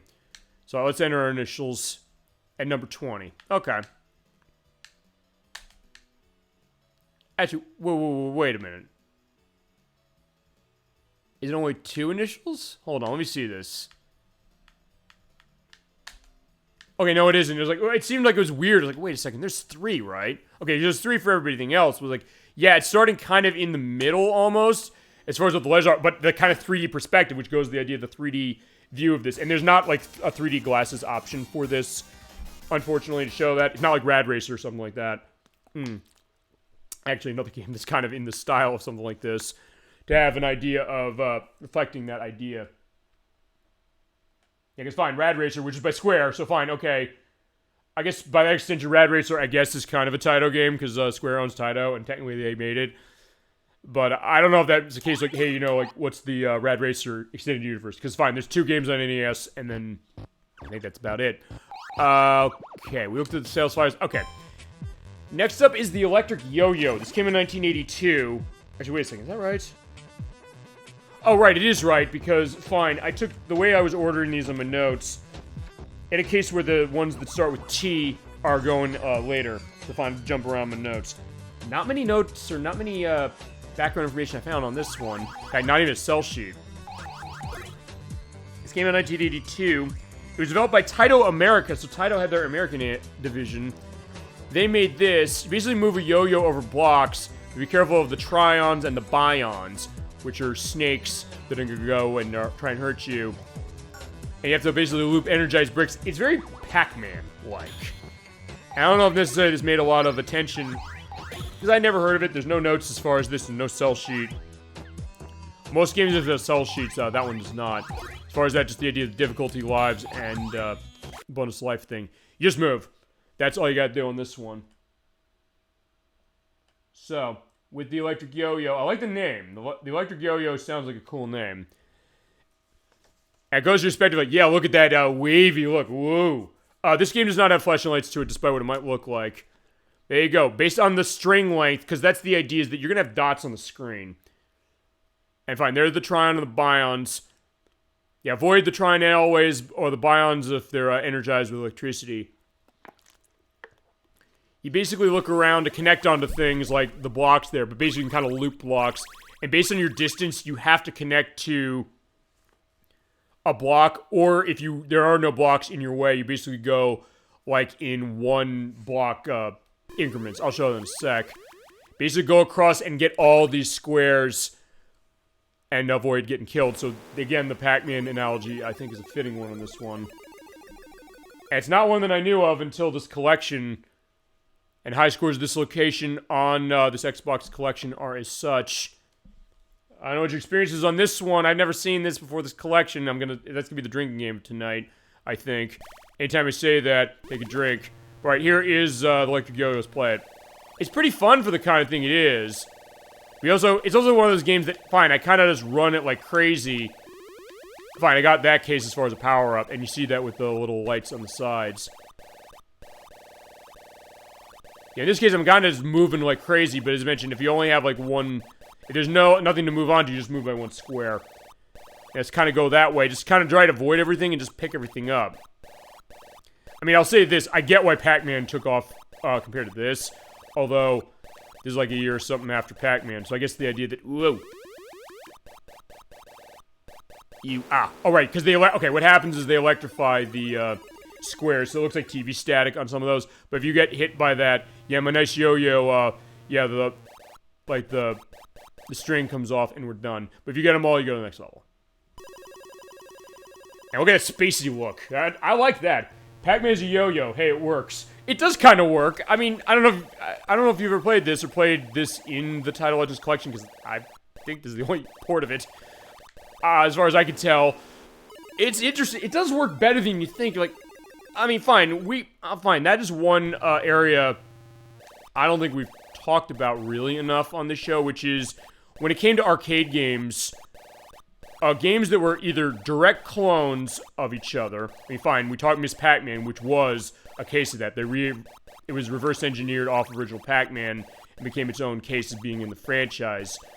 But for this one, I have played it. Okay, feel free to go into that idea. You think, okay, what are clones of a game looking like? A very popular game like Pac-Man. what are companies going to try? And sometimes you might think, like, wait a second, a yo-yo?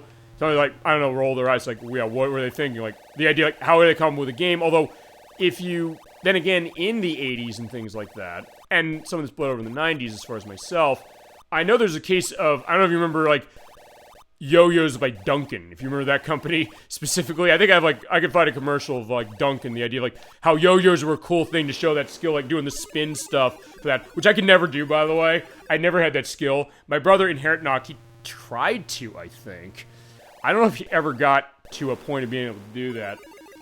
This is not exactly that. I don't think there's, like, a licensed yo-yo game. That would be cool to have a sense of that, but also the case of how that control. No, I am not familiar with that idea, but, I mean, I don't know, I guess maybe the thought that, hey, like, some of the toy, I don't know if fads are the right word as far as yo-yos, because yo-yos were around before the 80s, but the case that, hey, it was something of taking something that seems pretty basic and I guess kind of making it more cool, I guess, a little bit. And I guess the idea of thinking that, hey, how many games you play as a yo-yo? And I wouldn't say it's not like, I wouldn't say it was one of those, you know, like, hey, good reason for that. This game's pretty fun, actually. It's just kind of something you look at, you're like, it seems kind of weird, but it's one of those things that maybe when you play it, you're a believer. It's like, hey, this shouldn't work. Okay, I'll say this. And I'll keep going again for this one. I'm not good at this game, for sure.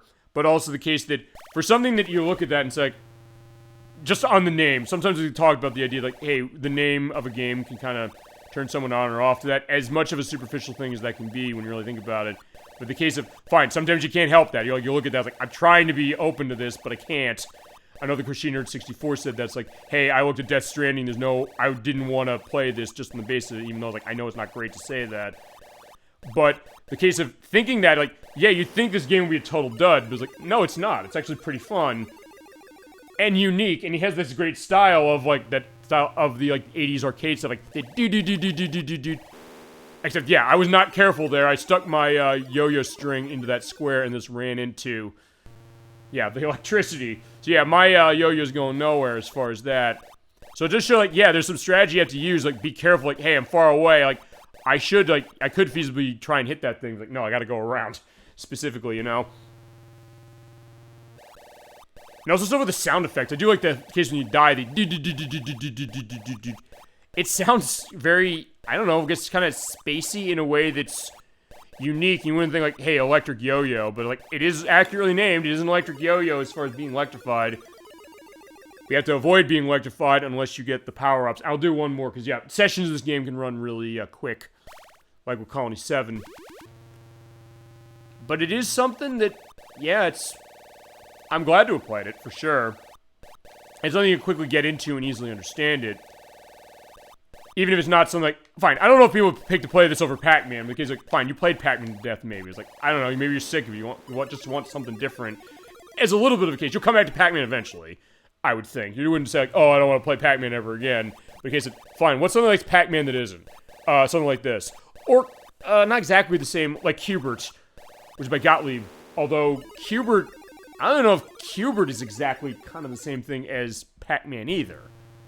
If I were talking the movie Pixels and the short of Pixels and the Futurama episode that was indicated as far as a little bit of both of those things, the one thing I will give the movie Pixels is what they did, one thing they did with Q*bert, the case that he's this cute character who's going around, and then since it's a Sony movie as far as Pixels, they have to have some Sony product placement, so the kid is playing The Last of Us on PS3, because it was not on PS4 yet at the time, I don't think. And he's watching this insanely violent game as far as this, and just shaking, saying, so much blood. That is the best laugh in the movie, specifically, but the case, like, even Q*bert has his limits as far as that.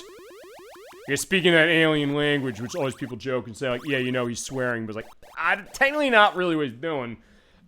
And we'll show Q*bert at some point, although, actually, I don't know if I have a version of Q*bert anywhere.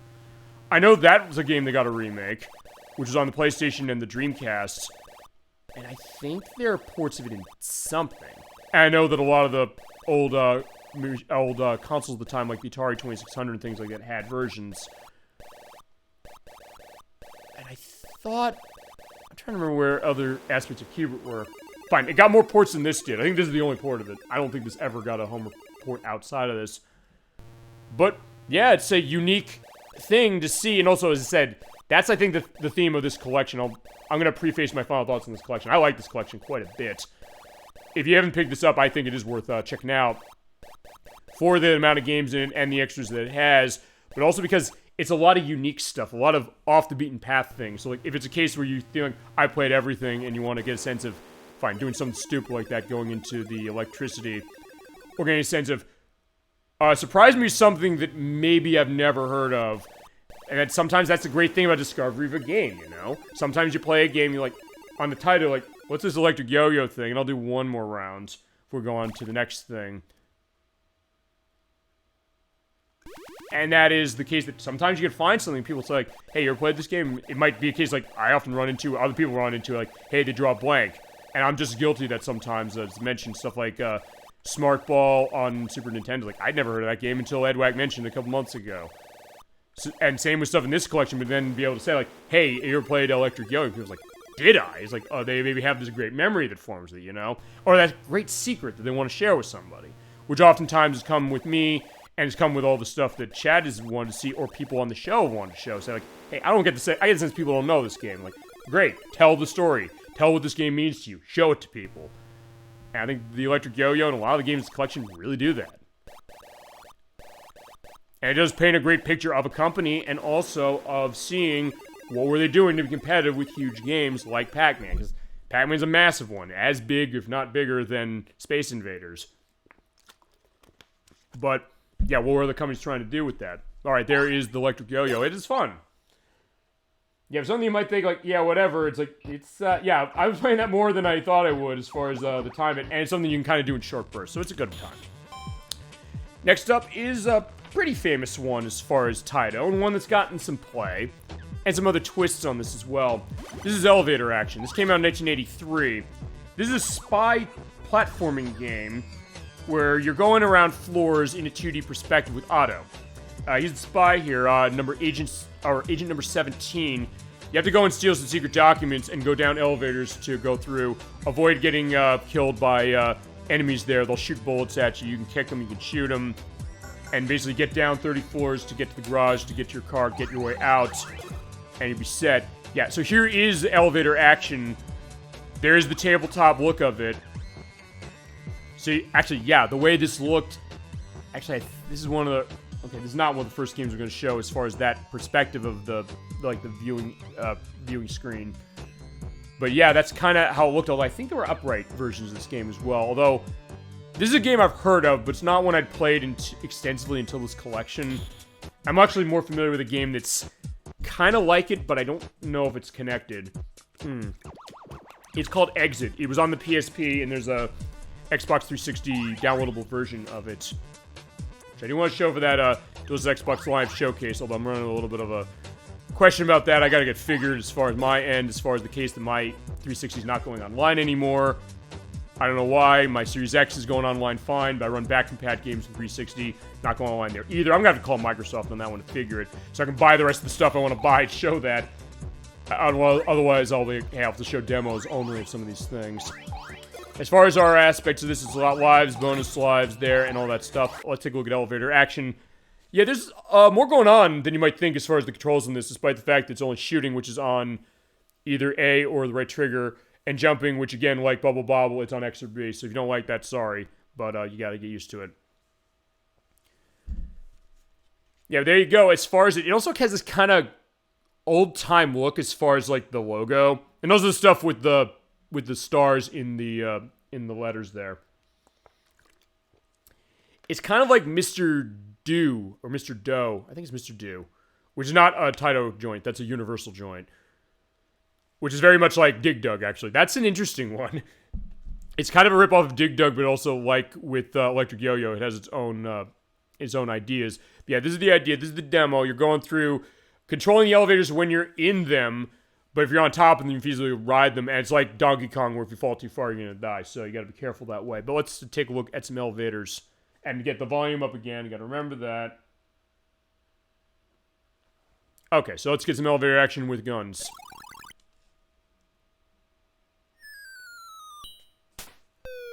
I like the old sound of it as you're like having a cutscene. They're like hooking the zip line on there. You take the slide down. And get this cheerful music. Even like, yeah, I'm just shooting guys. And you can stop at floors, but the thing is that the elevator will go without you, feasibly. You also have jumping, so you can feasibly jump. You can also crouch. So it is a game that lets you do that, but you do have to press up in order to get up from it. You can also feasibly jump, like, to get up there. Whoa. Okay, I don't know how I avoided getting shot there. Okay. But also, sometimes the chandeliers will come down, and then the lights go out. Also, on some floors, you will have... Fine, not coming out the doors. There's kind of a bit of a Rolling Thunder vibe to this one, although this predated Rolling Thunder by a couple of years. I don't know, Chad, if you're familiar with this one. This has had a bunch of different versions, and even Exit's not exactly the same as this. Actually, because at this point, also, you have to go this way. Because, yeah, the elevator doesn't go up that far. And, yeah, they're taking the escalator, so you have to kind of go that way. I never understood the appeal of this. Yeah, going to that specifically, I guess what? The idea that maybe because it's slow, the case that fine, you're kind of just sitting waiting. You have to be careful so you can feasibly get crushed by the elevator. It's basically just kind of like, I guess, get from point A to point B. Maybe like a spy game, sort of, but the case that, fine, it's not completely that, because you're basically just going around shooting. And I know there's some other stuff as far as other takes of this. I think there's elevator action returns. I don't remember where that was on. Well, this became popular enough to say, like, hey, let's have some other looks at this. Maybe to make it more, I guess, fast-paced? I don't know. It's too slow. Fair enough. And it is a slow game. That is true. Some of the other games, I think in this series and other ones that are like this, go faster. Even Exit, which is more of a puzzle game. Exit is not a shooter, really, like this. Exit is a case that basically people are in danger. You have to kind of help them. It's like, help me! Yeah, so you have to basically escort them around from stuff getting fired, but yeah, I get shot dead. And I get that as well. It's not fine. It goes to that case of like, hey, you know, something like this, you know, not necessarily aging that well. And I've admittedly not played elevator action that much. Fine. Also, I'm shooting off the thing for that. It's also a game that has more going on to itself than you might expect, but it's also something that, yeah, okay, fine, I hit the ceiling and it died. So it's something that it can be kind of unforgiving and also kind of slow. I mean, I'll say it's not as slow as something like the Tower of Duraga, but still, I understand that completely. It's like, I don't know if I'd say this is necessarily a great game, but it's also something that it made enough of a hit of itself when it came around that I guess then Taito said, hey, we can expand this out. So in that case, you're kind of glad, I guess, they did that, because then he's like, maybe they can make it better. But when you get to the basement floor, you get to your car. Yeah, there you go, made it. Although, yeah, it's like, yeah, I'm going upstairs. Like, wait a second, fine, I'm going up all the elevators. Oh, wait a second. Hold on, I went... Also, where to go? I was like, wait a second. Okay, because like, yeah, okay, so you can go indoors. Pressing up on D-pad or analog stick, fine. It doesn't matter that way. Actually, I'll tell you this. First, let me ask you this. As far as a game like this, as I got a game, I'll do it one more time. Are you familiar with Bonanza Brothers from Sega? Because that's another one actually that's kind of like this. I guess this case of when you really think about it, I guess it's kind of an early stealth game, but it's also not exactly that either. Because in some ways, like, fine, you don't necessarily have to be that sneaky in this game. You can just walk around and just shoot everything. And sort of kind of the same thing with Bonanza Brothers, where in Bonanza Brothers' case, you kind of, like, put yourself prone to walls. Almost like a precursor to Metal Gear Solid. Although, fine, it came out after Metal Gear itself did, from MSX and NES. Whoa. But yeah, it is a slow case as far as this one. Yeah, that's a little faster, but not massively. Actually, in some ways, this is gonna sound weird. I almost get like a Mappy vibe out of this. Although I'll say this, I'd rather play Mappy than this. In the sense that, hey, you're investigating a house with criminals in it.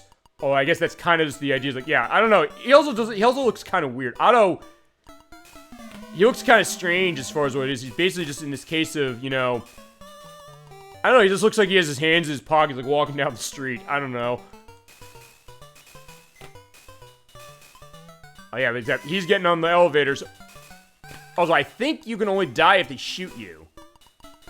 Let's go in the door. Actually, can I go in the door? Okay, I can. If I'm close enough, you get that. I mean, I guess for early look at stealth, kind of. I mean, I guess I get the appeal, sort of, but I also get the sense that, hey, you know, yeah, they get shot point blank in the face. Yeah, what kind of secret agent am I? Fine, I'm down here, but the doors are invisible now. So it's something that, yeah, I get that idea of being something that, yeah, it's not going to be very appealing or kind of easy to come back to. I'm kind of whatever on this game, admittingly. I don't know if I say I hate this thing, but I mean, I get it. I'm not gonna stand up for this game right away. It's like, oh yeah, Electric, you're wrong. This game's awesome. Like, I don't know if I'd go that far. Maybe some of the sequels. I don't know if you ever played the sequels to this. They maybe enhanced things better, or maybe made it. Actually, for that matter, I don't know. What'd you think of Rolling Thunder? Because that was in the Namco collection we played last year. Were you big on that one too, or not? Or how was that on that one? Is it gonna be the game over? I do want to. Fine, I got down the bottom. I think. You know, we'll do one more time, then we'll go on to the next thing. Maybe it's like the style of it above anything else, as opposed to maybe the execution. Maybe it's one of those cases of a game where you want to adore it, but unlike something like Bobble or Space Invaders, or even something like Colony 7 or the Electric Yo-Yo, it seems like, yeah, it's not as fluid or as, you know, exciting as you'd want it to be. Because fine, if you're doing it as a spy going through a building, shooting enemies, like the lights going out, that's cool what they're doing. I like that they have an idea for that, but something like, you wish you could enjoy it more. Well, no. Yeah, go up the escalator. It's like, yeah, well, and then, you are invisible when you are on the escalator, so, if nothing else, this game's kind of fair, I'll say that. I can also, yeah, screw you, I'm going up the down escalator, and he doesn't have the sense to, you know, shoot me on the way, on the other side. Fine, I can't hit him when he's on that either, so he's invincible when he's there.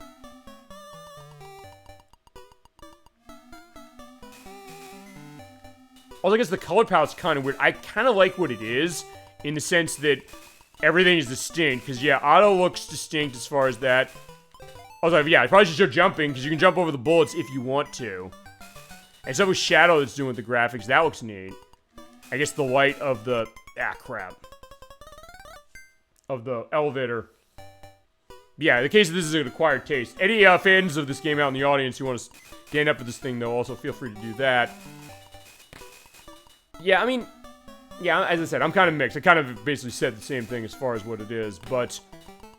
Yeah, oh shit, I forgot. Crap, I hit the top of it. Okay, so fine, now that's gonna be that case of it, so fine. Alright, yeah, Otto's dead, sorry. Okay, so that's the idea of elevator action. Not a great case, but fine. That's sometimes what you sometimes get in collections like this. Cases where there's certain games you're gonna play, like, yeah, this is not a winner, not something I just want to come back to. I guess fine, I'll admit, I guess I'll be honest, like, this way. The stuff I've played so far, it's probably my least favorite, but I guess I like it more than you do, but I also get exactly why it being an acquired taste. It's something you kind of wish, like, maybe be faster. Okay, next on docket, we've got Exzisus. Came out in 1987. This is a flight shooting game. You have a robot, you're kind of playing a robot, but then you also turn into a starship. There's not much I know about this, and it's one of those cases where it does not have a cell sheet. So let's take a look at this description. Planet's infested, so fly over the surface, annihilate waves of enemies, collect power-ups for improved weapons and defense. Your controls are your auxiliary fires on X and B button, your regular fire on the A and right trigger, and move around. Difficulty to start a medium. Hints, tips, shoot enemies, good advice. Thank you. So in some cases, I guess the first tip is just say, like, yeah, how to play. It's kind of like, just make sure you shoot things, please. Don't start this game and try to do a pacifist run, I guess. Again, this is another one I've never heard of until this. There's kind of a Gradius feel to this, a little bit of an R-type feel too. In other cases where, yeah, these robots will help the player when you pick them up. Because it's kind of two styles of shooter in one, in the sense that, yeah, you're a flying guy in a spacesuit, so almost a Baraduke case. Oh, fine, it was a female as far as Baraduke was concerned from Namco. But then you get the pickup that way, and then you become a ship. That also gives you a second hit point. So it's a case where it's one hit and you're dead, but and including hitting into those things, you have to shoot them down. You don't get the items that are within them.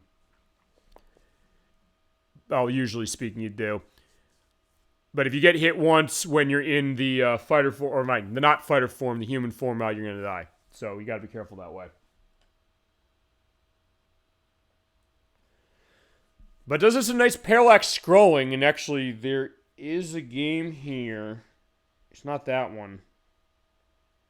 Okay, no, that's 3 games from now, where parallax scrolling is going to come up. Let's put a coin in and we'll start playing.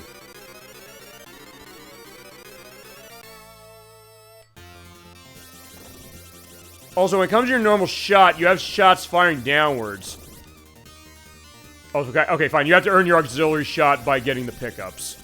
So normally speaking, you have shots that go up and down, but in this case, I got the D, so I can shoot that, and it does nothing. Oh wait, fine. It enhances my forward shot. So basically, kind of go around and pick up stuff for that. It does have some interesting stuff with the parallax scrolling, where it's kind of bobbing up and down. I actually did not notice that when I was looking through as far as my practice on this. Alright, there you go. So I got the Meteorita Zone. Yeah, Meteorita Zone. Okay, yeah, this part's annoying because the meteors come around. You have to shoot them down to avoid, you know, getting yourself killed. Yeah, they come down fast enough that it's going to be hard to avoid them. If I avoid them somehow after saying all that, it's going to be a miracle. You do have a map as far as where your distance is. So it's kind of a vibe of Scramble from Konami's, which was shown once before. That was years ago, Jesus. I can't, yeah, like mind you, Section Z from Capcom. Yeah, a little bit. There's also a little bit of, speaking of Capcom, I'm getting a little bit of a Forgotten Worlds vibe. Thank you for indicating that as far as it. I've actually never played Section Z, though, I'm not going to lie to you. I know there's I know one of the Capcom Classics collections has that. I think the Arcade Stadium has it, too. Specifically, we should definitely do a Capcom Classic collection case of itself, too. Because I've always heard those are great ones. And there's technically, I think, 3. Fine, there's 3 of them. Fine, there's 4 of them if you count. Oh, no, 5 of them. There's 5 of them if you count the arcade stadiums, which showed off Super Puzzle Fighter 2 in that second one. Sort of flashing light on that, I'll indicate. They're the Capcom Classics Collections Volume 1 and 2. There's Capcom Classics Collection Remix, which is on PSP. And yeah, those are all them, although there's also other ones like the Capcom Beat 'em Up bundle.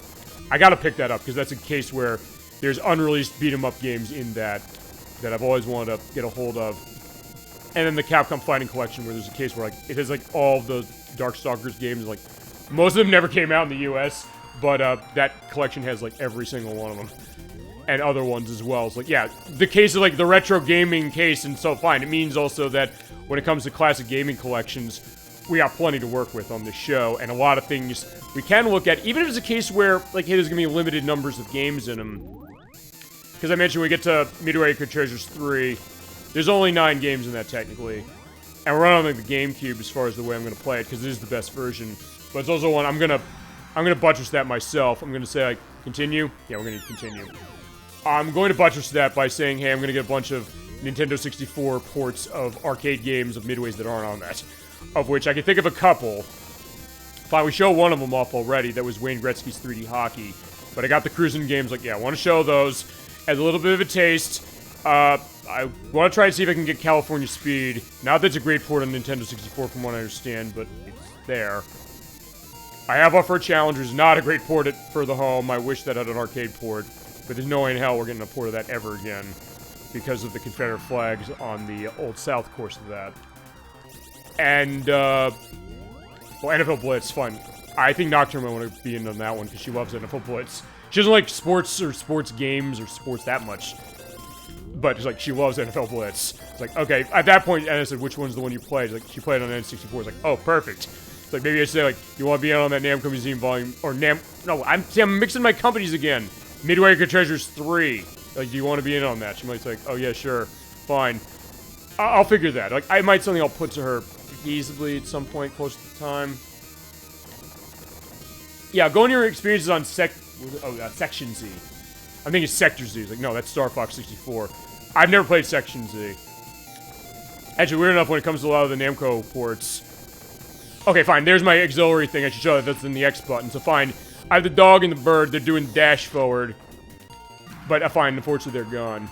And that's game over. Fine. I'll do another run of that and we'll keep going. Yeah, because there's some games of Capcom's I have played, but that is not one of them. Actually, I guess as far as the obscure stuff of Capcom's that I'm familiar with, I guess honestly stuff that's not that obscure. Well, okay, Black Tiger, I'm a little familiar with that one. But we showed Magic Sword, that's one I'm familiar with. Let's see. I guess Sansan a little bit, 1943, which, fine, I guess it's also because, hey, the Capcom arcade stadiums, those are free downloads, and you get those 2 games free with those. It's like, hey, even if you don't buy the games individually, like $2 or something, yeah, it's something that, yeah, it's interesting. I never played it. Never played, what specifically, I guess, maybe some of the Capcom games I'm mentioning. Feel free to indicate that as we go. I should play, you know, we should definitely play one of those as far as the Capcom Classics Collection. I don't know which one it's in. I get the sense it's in the first one, but I don't know if it is. I'm not sure if that's right. Actually, fine. I always want to see if I can get to the end of this. There's the bird, but I keep getting myself killed there. Fine, we're going to get to the end of this. Yeah, you're seeing how close I am on the map. Which is kind of like a, okay, oh, at first, like, wait, is that... You gonna kill, oh, yeah, but they keep coming from behind. Section Z. Oh, I see, you've seen it, but haven't played it. Okay, fair enough. I think we need to change that for this show. I think we should show it to get a sense of what that is. And I said, I think it's in Capcom Classics Collection Volume 1, I think. I think it might be on one of the Capcom Arcade Stadium games. I think. Yeah, I said, but I've never played that one. I said, I've played a little Forgotten Worlds. Actually, I heard Forgotten Worlds is a great Genesis port. And Strider. Okay, Strider's kind of on the off-skirts a little bit. Kind of. But that's also the case that I played that one a little. As far as, like, the obscure Capcom arcade games. Ow. But sometimes that could be the fun cases, like taking a company you know, it's like, what else do they do? And they're like, what's the Sector Z thing? Specifically, or Section Z. Why am I calling it Sector Z? I don't know. I keep thinking Star Fox 64. Okay. One more, and then we go on to, actually, 2 interesting ones. Like, the next game is one that I hadn't played until this collection. Honestly, it's a case of a game that I don't think I've ever played a game that is of this style, which is saying something. And it's also a game that you might think is aged horrifically, but it actually hasn't. It's actually aged better than another contemporary of itself, which we'll go into in just a few minutes. Ow, crap. I keep hitting those things. I keep thinking like, oh yeah, they're power-ups, which they are. You just shoot them open. You have to bust them. You can't just take the item there.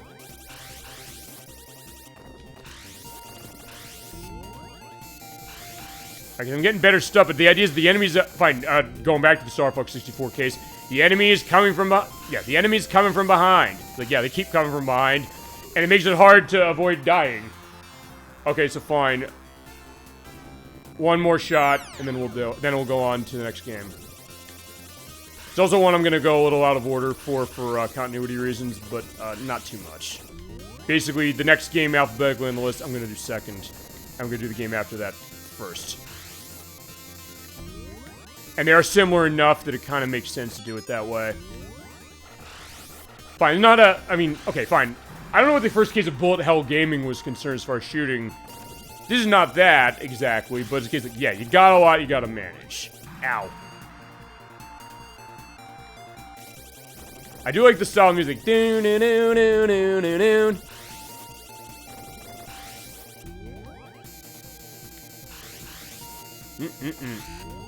It's pretty fun. I mean, it's very responsive. It's also something that, yeah, with a lot of time, yeah, I could probably get pretty good at this. I guess, maybe, shit.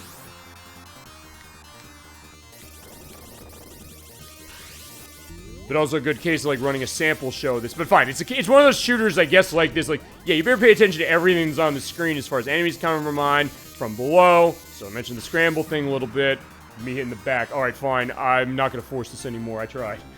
But unfortunately, I could not get far enough to see the end of the map. I think it basically just either repeat itself or you go to another map. Okay, there we go. Enter your name. And since we are running the case of it holding the scores on game overs, there we go. Also, it's reversing the movement of entering the letters. So in order to go right, I have to go left and vice versa. So then right to go left to go SOG.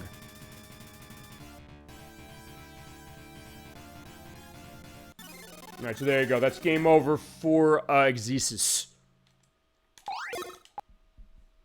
Or maybe Taito's take on Section Z. I don't know when Section Z came out. Okay, next on our docket's gonna be... Let me get the volume in line. We're doing that second. We're doing this one first. This is Great Swordsman. Came in 1984. This is actually a fencing kendo game. And also a gladiator fighting game, sort of. The US got this in 1995. It's a fighting game, but it's kind of a non-traditional fighting game by how we look at it today. Although I guess for the period, it kind of was maybe something that was kind of in line. I mean, the game I was saying also this is kind of somewhat to is Karate Champ by Data East, which the game has not aged very well. I think this game has actually aged way better, honestly. Okay, fine, you go to your Roman Warrior. We'll see if we can do that. I'm going to get to the kendo stages, I think, on this one. This game's really interesting. This is so it's a fencing game, kind of. You know what, fine. For this one, I'm going to go easy just so I can show as much of this as I can. And you got a lot of controls going on in this one, so let's take a look at this. Yeah, because you move left and right, so it's like fencing to start, and then kendo, as I mentioned, and then Roman gladiator. Gladiator or gladiating, I guess is how you want to put it. You have to have low attacks, middle attacks, and high attacks. You have to hold the button down in order to do a lunge across. And also to match your weapon with the angle that your opponent's is at. So I'll show this off. This game is pretty interesting. I'd never heard of it before the hand, but it's also one of those cases that I know when my brother Inherent Knock's been on the show, we haven't gone into some of his interests completely. One of the ones that we have not talked about yet is his interest in fencing. He did it in college. But it's also one of those cases that I was always like, where's a fencing game? Is there a fencing game in any case? I think there's been some sort of kind of with certain things. Actually, I think the Mario and Sonic of the Olympics games have like fencing as events in them. But okay, fine. At least I'll get to show the Gladiator look this way, at least in the demo. Yeah, because what you're seeing there is that you're in a Gladiator arena, or in a kendo ring, or in a fencing match. And what you do is you have your sword, you have to angle it a specific way in order to reflect the opponent's strikes, but also get in a case to have enough of an opening to hold the button in for high, medium, or low to reach in and then hit them in a certain area. So basically you get a point. And your first 5 points wins, but also if you both hit at the same time, you both get points. But we'll go to first to 5 as far as how that operates. So I think in this case, I think we put a coin in on this baby. Oh, wait, I probably should have shown the bonus game. Fine, I'll show that later. Also, you're entering your name. One thing is worth pointing out, this does not have up and down perspective, so you have to move left and right to what you want. And it's a little sensitive, but it's also a case that you can enter more than just 3 letters. So, SOGS, and we'll do the exclamation point. Double, because it's twice as nice. Okay, so, and you're on the right, by the way, not on the left, usually. So here's Appels and SOGS! With, as the Angry Video Game Nerd said, it looks like Adolf Hitler over there, but that's, I don't think, where they're going. But yeah, so in that case, what you gotta do is you have to press either A, X, or Y to get in line. Okay, fine. In that case, we stabbed each other both in the face, and we both get points. And the crowd's going wild. Oh, and I gotta turn the damn volume up. Fine, I'm gonna...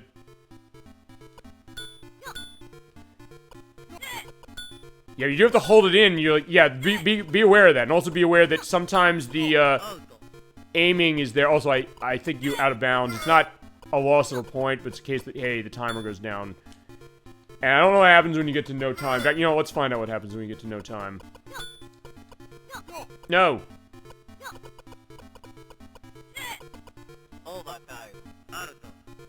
Okay, it's a tie. Okay, so if you run out of time, it's a tie. I did not know that. I didn't actually look around to see what that was the case of. But yeah, this game is kind of interesting. You're like, oh, this is going to play like crap.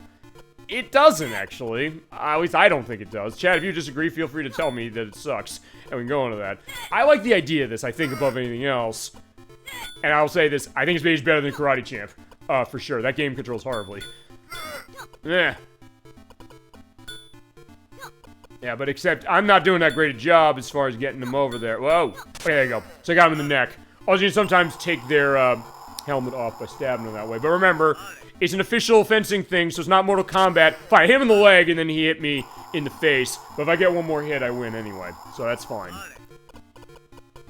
Okay, there you go. In fact, there you go. I got in my leg, but fine. That's not going to count because I got in the face. So you win.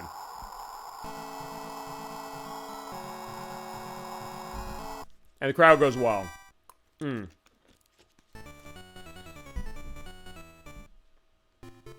do have to go through a couple rounds of fencing to get to kendo, it's worth pointing out. And then a few more after that to get to the Roman Gladiator thing. So we'll see if we can do that. I'll try. If not, we showed it in the attract mode. I'll go back to the attract mode again a little later. Yeah. Oh, whoa! Oh, shit! I've never seen that before. Christ. Okay, fine. He shouldn't be living after that. Okay, fine. I've never seen that happen before. I didn't know you could actually lose the sword out of your hands. Okay, so fine. As I mentioned, it's not like Mortal Kombat, but fine. I guess it sort of is in the sense that, fine, you lost the grip, and then it went back into his face. Like, yeah, move out of the way. I think that's the first thing they teach you as far as fencing, and fine. It does have that case of, you know, I guess, looking at that in a kind of surprisingly realistic way. Where it's a little bit, fine, the other aspect I'm getting a little bit, and this is a game that came out, I believe, after this, as I get him the chest, Prince of Persia. Because Prince of Persia, the original one of those, has, like, the sword areas, but you do have to kind of fence a little bit to get points. Alright, fine, I took it in the face. So there's the idea, like, yeah, what was this initially looking like? But fine. My way of going is I tend to try and, okay, fine, in that case, time it that way so you can get underneath. And you get digitized voice, which I haven't really talked about the voice acting going on in any of this stuff. Not that I found names as far as who was doing voice in this, although it would have been amazing if it did. But the case that, hey, that's something that Taito wanted to push, the idea that, hey, your games are talking. Which, in the 80s, you did have stuff going on like, the television, like the IntelliVoice module that came out for that, as it got to 5 points. And I don't remember if I needed to go through 3 rounds of this to get to Kendo. There you go. Yeah, we're getting our fencing case. And Inherent Knock, this one's for you. I'm pretty sure you haven't played this game, but if you have, feel free to let me know later at some point. I'll ask you that in future shows that you might be on. And also get a sense, like, what do you think about a fencing game? Whoa, shit. Yeah, unfortunately, I was too close, and I did put myself in a vulnerable case when I lunged. Oh.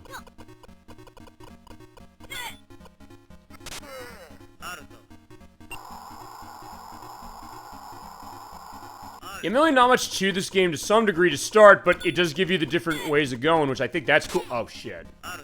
Okay, I gotta be more careful when it comes to this, otherwise I'm gonna lose. Because I do want to show the kendo off.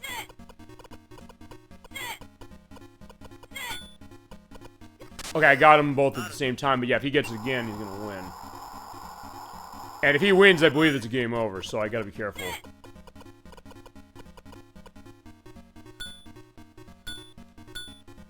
Okay, there you go.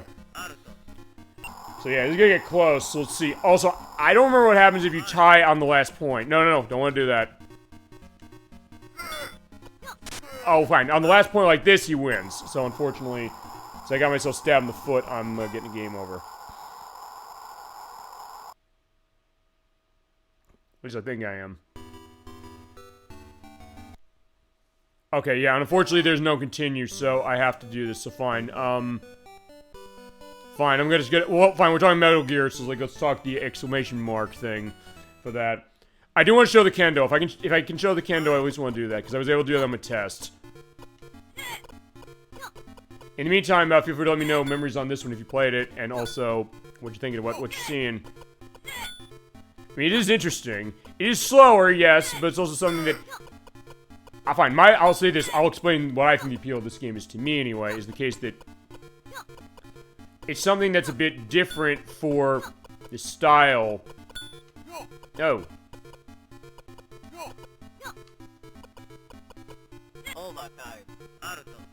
Alright, so fine, tie, because I ran out of time.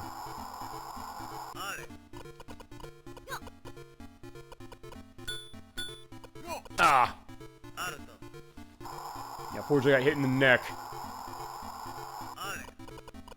I mean, if nothing else, I also will say this. I kind of like this as a kind of an untraditional fighting game, although, as I mentioned, or referred to at least, since this is 1984, when this came out, this is one of those cases where a lot of the rules of fighting games were not written really yet.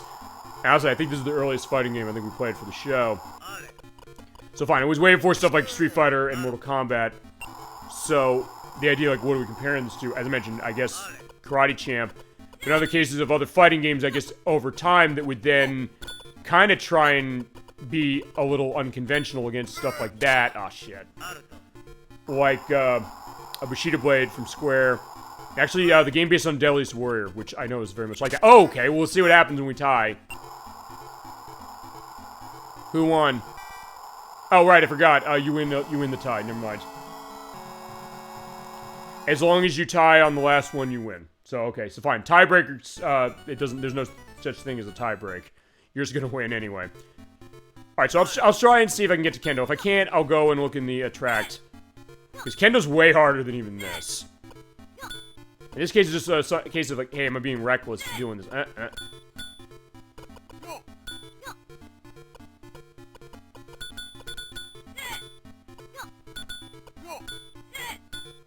Ah, crap.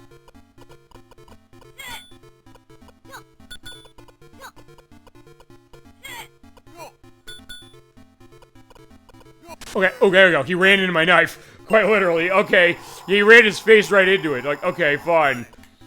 So yeah, I always say, and then he ran into my knife from Chicago. I was like, okay, fine. That's where that was. Actually, that should be a end of year compilation video idea at some point. Just every time, and then he ran into my knife came up. Especially when it actually happens. So like, okay, fine.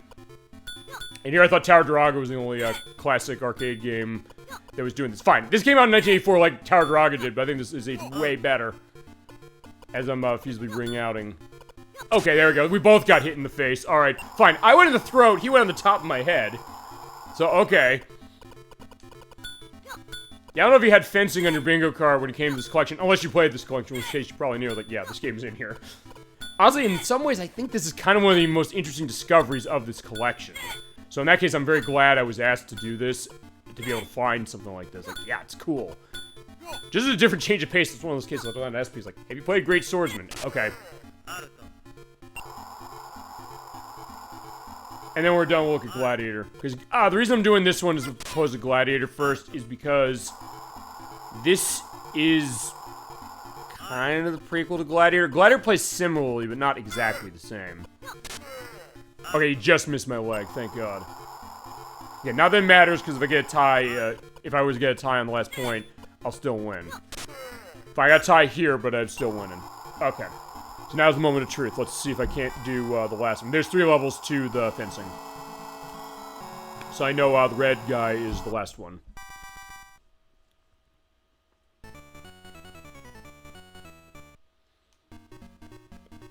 Alright, bring it on, Fantine. Oh. Oh, right, okay, that's the one. If you knock his helmet off and hit him in the high attack, or you hit him in the high attack, his helmet pops off.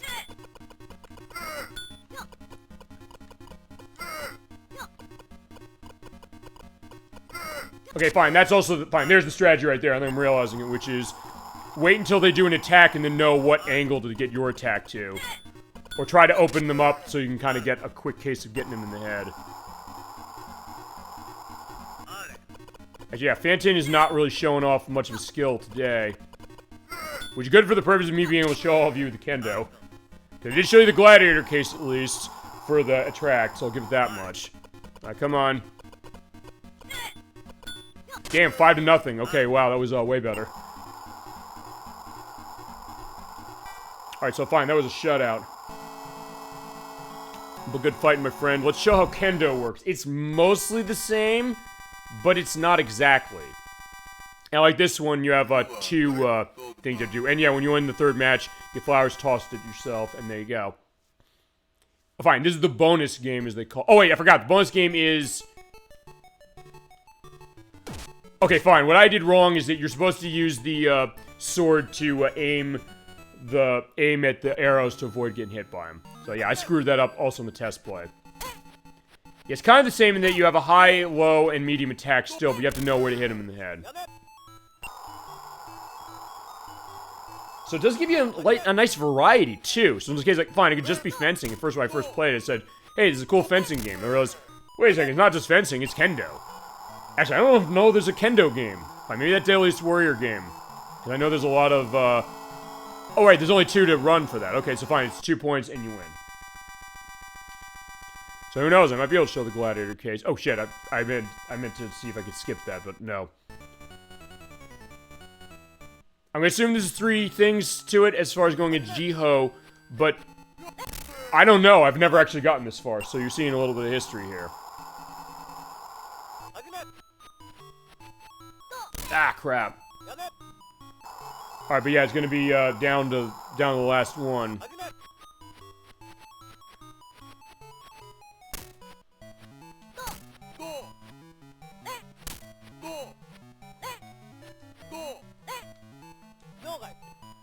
Oh, come on.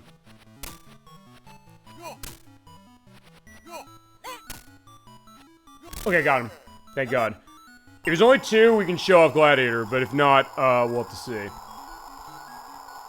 I guess it's just 3. Yeah, so for that reason, I guess I'm showing off Great Swordsman way longer than I thought I was going to. But fine, because there's more stuff to show, and I guess I can do it. Alright, so Chuken, let's see what you got.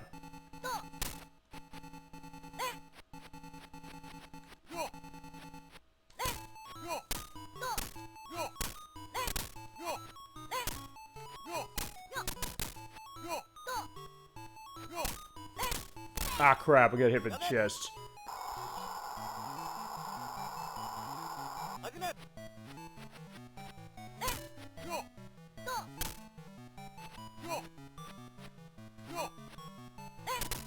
Alright, fine, so I lost that one. So yeah, we're not gonna see the Gladiator. You saw the Gladiator case as far as the attract, but... yeah, I almost had it. For a first go of getting that far, not too bad. That's game over, and there you go. So yeah, Taito is at numbers 1, 2, and 3. But either way, there you go. So that is Great Swordsman. Yeah, kind of a great discovery in its way. Maybe not the best game you ever played, but for the unique perspective of it, it is actually pretty interesting. And I might like it better than, right, go backwards. Gladiator. This is the game that came after it. Not exactly a sequel, and this one has its sales flyer, so let's take a look at that. Yeah, when the games begin, Gladiator will be proven victorious. So yeah, just a knife through the Gladiator knife. Let's see. As though the excitement and color of heroic battles against evil warriors requires all the skill and cunning a brave warrior can muster. How tough the competition is a sure winner in the video arena. Alright, let's take a look at this one. Gladiator came out after Great Swordsman in 1986. It's also called, Ogon no Shiro, or Golden Castle in Japan. It's kind of plays the same way as Great Swordsman did, kind of, sort of, but it's kind of a scrolling game a little bit. You have to go as you're playing as the Great Garianos. You have to fight your way through a castle full of enemies, not many, admittingly. You have to aim your shield at enemies so you knock them back without losing it, and make sure you're not vulnerable because you hit in the chest or somewhere you're vulnerable where your shield is not up, you're gonna die. You also repair your armor with crystal balls and things. And yeah, attack enemies with your sword, defend against your shield, which actually, this is not so much a no-shit idea as far as how the instructions go. Because, yeah, you might need to get a sense of that. Also, there's secrets as far as getting swords at the start of the stage, turn it red, and hit an enemy 14 times the red one to turn it gold, meaning you're immune to attacks. We're not seeing that. I'm just gonna make that promise right now. Okay, like the other one, you have a swinging high, low, and middle, but you also have to move the D-pad or analog stick to raise your shield and pick an item up when you walk over on down.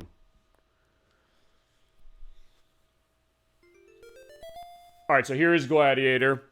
Yeah, definitely is looking interesting as far as, like... yeah, so, son, you like games about gladiators? Well, here you go. It's kind of the same, like, combat fencing kind of thing. As also seeing, yeah, Irene. So yeah, these are the enemies we're gonna fight, or feasibly would see if you got through this whole game. Not that super long. Because basically you can just go around in a line like this.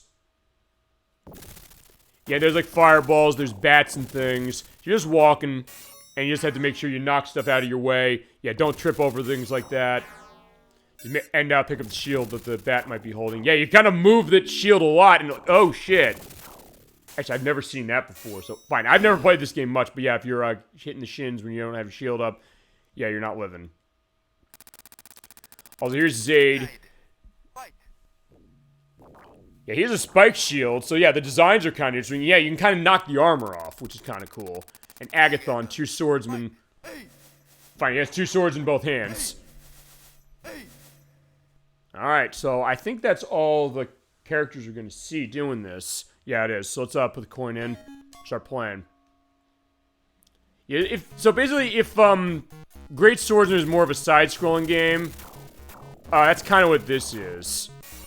You do have to also make sure you aim yourself, and yeah, make sure you get to that point, pick it up. You also slash your sword high, low, and medium.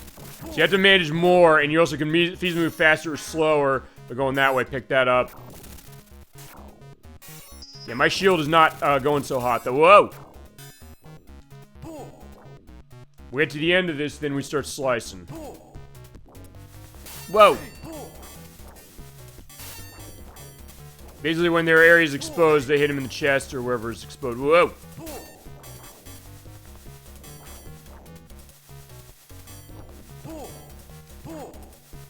I don't know if you have a time limit, but I'm gonna try and see if I can't kill him quick. Whoa! Okay, I'm gold, so like, I don't know if there's a flashlight case on this. Did I get him? Okay, I did. I wasn't sure if he hit me at the same time or not, but alright, fine, I got him. I don't want to say this is a great game, but it's kind of interesting as far as what it's doing, too. And man, the character sprites are huge. Okay, fine, I am doing actually better at this than I thought I would. Because usually when I was doing my practice on this, I was dying constantly. Fine, I guess the same guy's kind of around. Okay, fine, I'm dead. When you die, he does this nice little jig, and he's having a great time as far as that. I was like, fine. Yeah, that's why I you knock your leg down. Like, uh-oh. Actually, yeah, he just hit me in the chest. So fine, this is what normally happens when I play this game. Not that I played this game that much.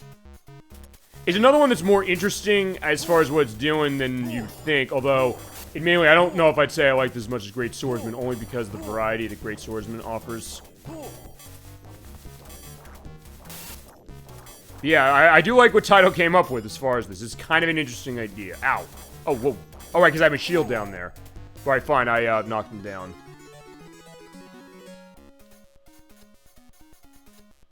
Here's the other question. How many okay, fine, here's Irene. Actually, I've never seen Irene before.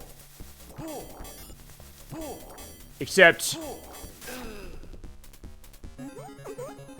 I would say Irene is speaking like a dude, but it's like, no, apparently not. As far as it's only when she... I guess when either she wins... Yeah, this sounds wrong, but I kind of want to make... I want to kill her to get a sense of, like, how does she sound? Okay, never mind. She does sound right. Okay. I guess it's like the huh when I'm hitting her shields. Alright, fine. That's game over.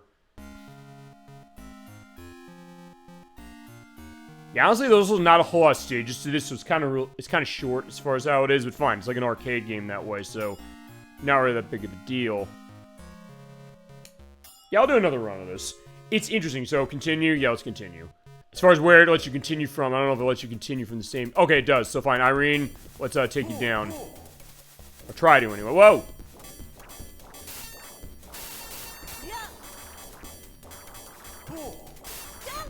Okay, I got her. Alright. So, okay, what you have to do in this game, unlike with Great Swordsman, what you have to do is find... can I... I guess I was walking away from her. Okay. Yeah, sorry, Irene, I got things to do, I guess. Yeah, because in this game, you have to control your sword and your shield at the same time. Oh, okay, good. Yeah, knock that down so I can pick up the better shield. Whoa! Ah, except if I get hit that way, I'm gonna be dead. So it is more complex than Great Swordsman in some ways. It's kind of interesting, but it's case like, yeah, you have to control your hands for your sword and your shield at the same time, which is unique. But also, like, I don't know necessarily if it's something that people are going to be able to easily play, but then it's also something that, hey, for this collection, it is a unique thing, and a game I never would have known about until I played this. Unlike some of the other ones, though, this has gotten home ports. It got ports to the Commodore 64, the Amstrad, APC, or CPC, I should say. Whoa.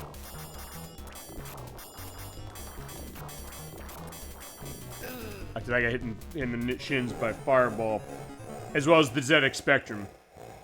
Actually, the ZX Spectrums were pointing out, that version was, I sometimes mention the idea of games that are unbeatable by their design. That game, you could not actually beat it. And the developer, David Perry, not related to or connected to Dave Perry from Shiny, he said specifically we ran out of memory for this and we couldn't actually make the game be beatable for that. It's like, fine, I had to just do this. So in that case, yeah, I don't know if anybody's played the ZX Spectrum version. I don't know if Montague Case played it, because he's the big ZX Spectrum person of our show. But yeah, that version is unbeatable. Because of the lack of memory. To be fair, I know from what he's told me, the ZX Spectrum, because he's the one who's experience of it, I don't. Outside of the collections I have that have games from it. The Rare stuff, specifically.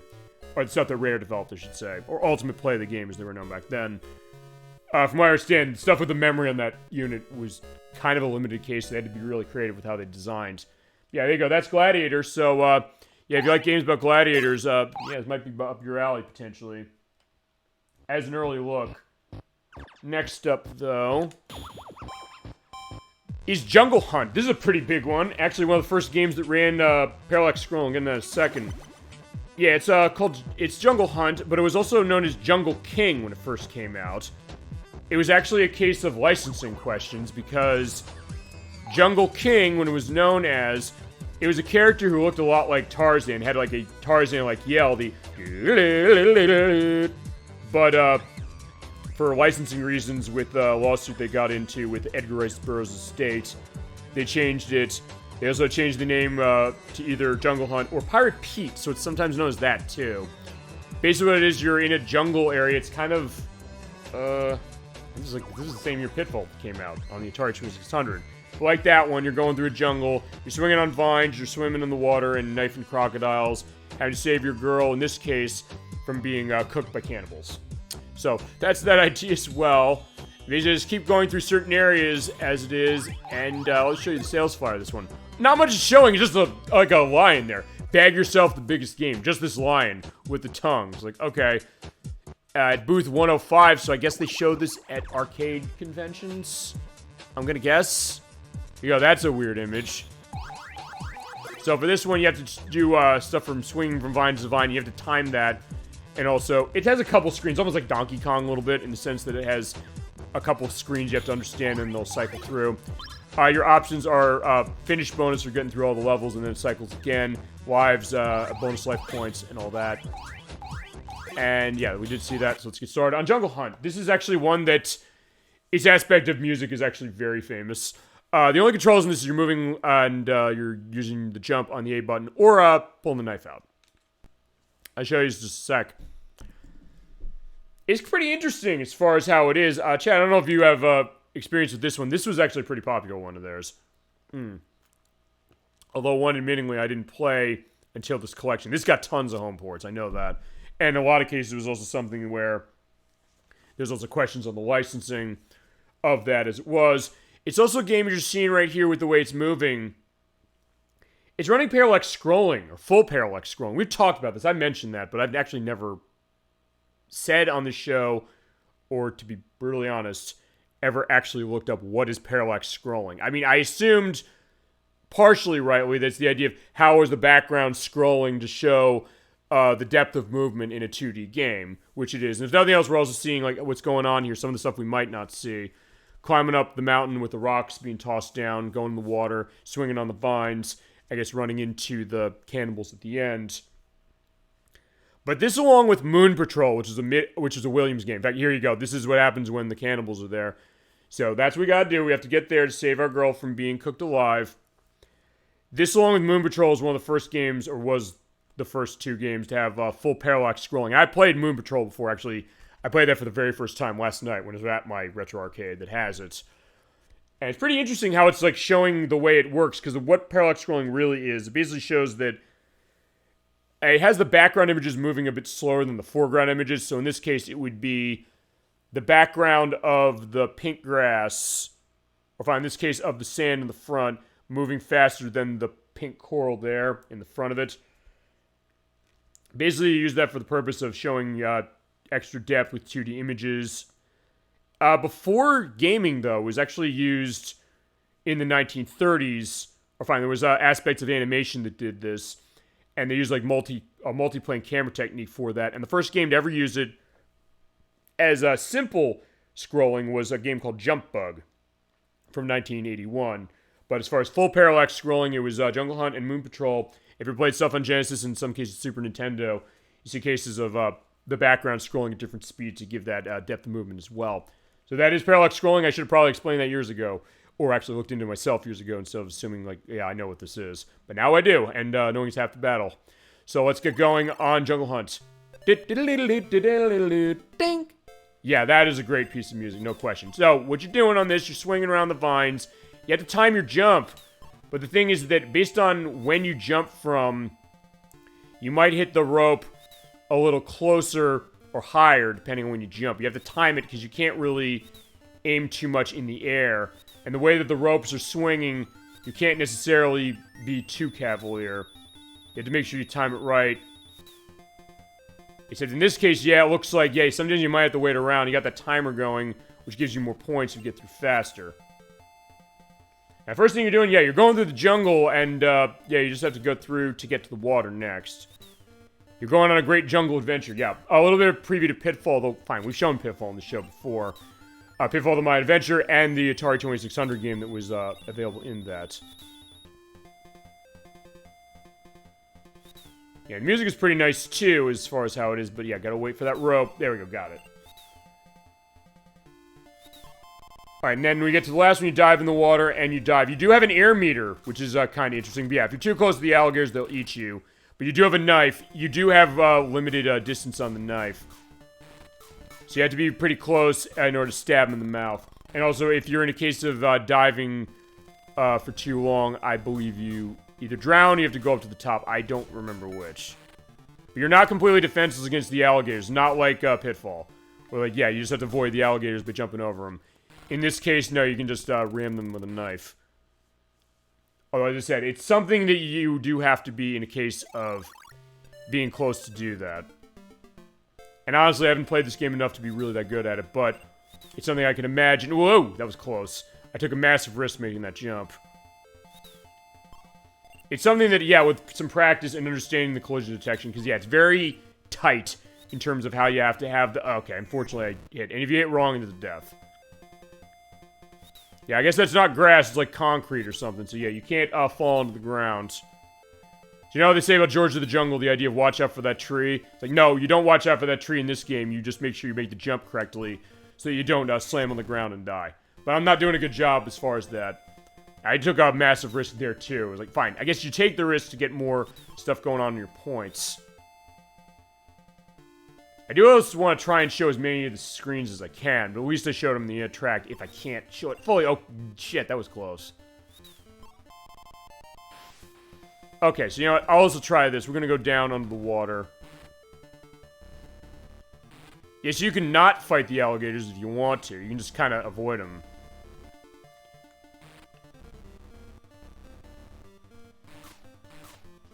Actually... Oh, okay, fine. The air bubbles stop you. Okay, I actually didn't stop to take aspect of that. Also, yeah, the coral is not something that's blocking you. So you can swim underneath. You just have to avoid the, whoa, the bubbles. Shit, no!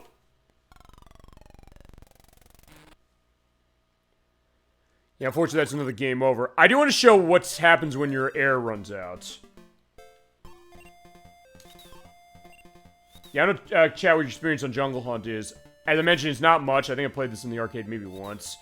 I wasn't very good at it, but it's also something that... It is pretty interesting.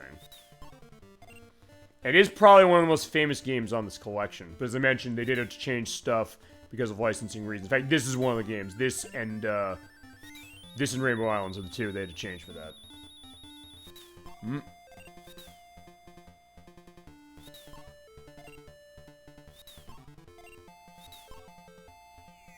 Oh! Okay, I questioned that on my test checks, which was, hey, if I make that jump specifically and miss the next rope but hit the water close enough, will you jump into it? And the answer is yes, you will. Okay. I'm glad I found that because I didn't have that luck when I was on my tests. So, at least I have it on video this way. Whoa, shit! Yeah, damn, the alligators are coming. Okay, fine. I also want to check the diving things. Like, fine, when I'm down here, okay... Alright, because when you're down in the water, yeah, you're usually gonna drown case.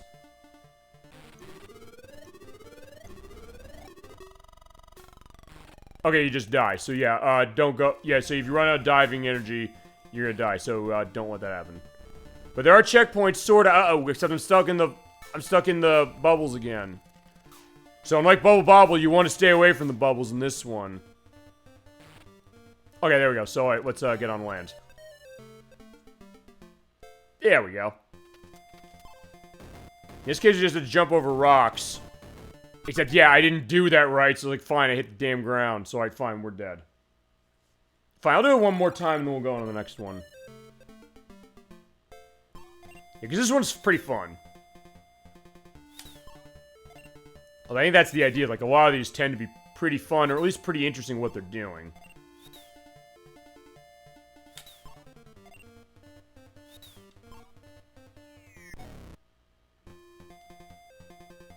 Yeah, I want to try and see if I can't get through. Or at least get to try and, see the cannibals.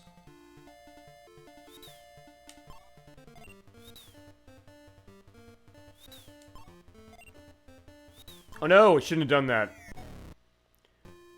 Okay, fine, I was gonna say, yeah. I was just saying, fine, I'm giving up on the cannibals now. I was like, no, I'll try. I mean, admittedly, this is how little I played this game. So, as I said, I'm not the expert on this one.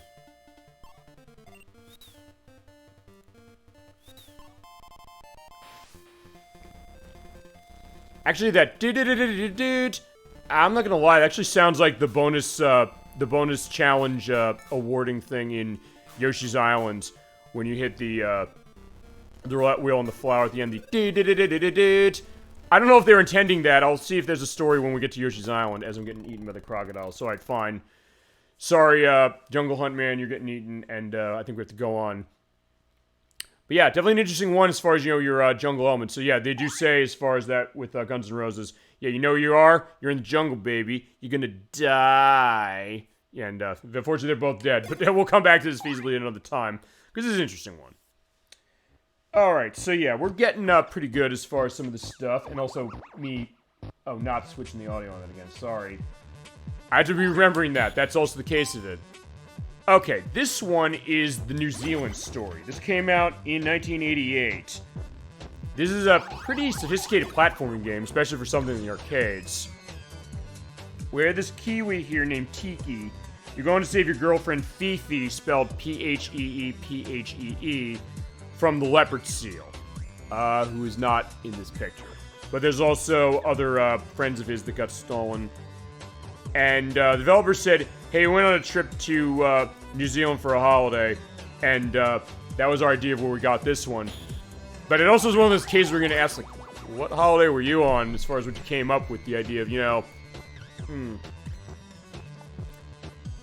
Yeah, the Kiwis are being, are having, like, the walrus, or find the leopard seal, as it is. You know, stealing everything and then doing all these weird things. This is an interesting game, though. It's one you're kind of surprised is an arcade game, honestly. There's nothing feasibly could fly as far as a console game, and there have been a bunch of different versions in terms of this. Alright, test. Okay, press the fire button 3 times in the demo mode to see a teddy bear appear at the bottom right hand of the screen. Oh, it will show that. Jump platforms, use balloons to fly, follow the map to rescue the Kiwis, and shoot the enemies and get the fruit. Okay, so let's go on our lives. What it allows you to do continues, because you can continue and keep going. So it's almost like the Bobble take. Oh, let's get going. And your controls are attacking is on A, or the right trigger. It's another one of those you have to hit X or A to jump and fly. And he said during the attract mode, hit the fire button. I'll do that in a sec.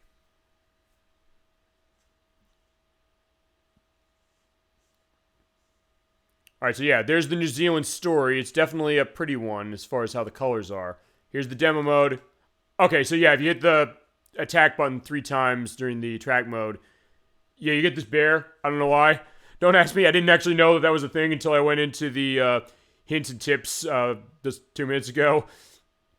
If that. Well, fine. This is what you're doing. You're basically trying to get through each of these rounds as this little Kiwi here in order to get it. This game will be dedicated to all maze game fans. Which is kind of a maze game, but it's also kind of a platform game, too. But anyway, let's put a credit and we'll take a look. So there's one of the Kiwis just smoking. The one on the left. And then this leopard seal comes by and kidnaps everybody. It puts him in a bag, but Tiki, the Kiwi, gets out. So here we go. Moving around, shooting with an arrow. I was like, yeah, okay, that's what I'm saying. Like, yeah, the developer said we went to New Zealand. It's like, this is the story of New Zealand. What? Kiwis, you know, shooting arrows out of a bow at, I don't know, toy soldiers with boomerang and, snails and things. And then you pick up bombs, you toss bombs, and then you can blow them up. Like, I don't know where that came from, but like, okay, fine, I'm glad as far as that. Or I think the X-Play show said this about, Mario and Luigi Superstar Saga, saying, well, at least someone kept at least someone kept their, what's the quote I'm thinking of? Okay, I'm forgetting what quote it was as far as what they said about that. Okay, at least someone kept the doors of perception wide open when they're saying, like, yeah, then we'll go to Bean Bean Land and climb Hoo Hoo Mountain in that game. Which I do want to show that game at some point, but I know we still do Paper Mario. I gotta talk with the Crochet Nerd 64 about when we're doing that. And when we're doing Shadow Hearts Covenant, I don't think we're doing it this year, honestly, as far as how this is looking. But either way, we'll keep going. What this is, I'll update this for our schedule, because there's some stuff I do want to talk about when we get to that. Alright, you have a balloon as well if you get into that, fine. Or you can jump on this. You basically keep hitting the jump button. Fine, you hit up, and then you hold the jump button, I should say, to fly around. And you do need to use that because otherwise you can't get to the end, and it is like Bubble Bobble, you have to hurry up. So yeah, I got a laser gun, so it's like, fine. Shoot those damn snails. They're, trying to kill me. Oh shit, but don't hit the tops, otherwise you're dead.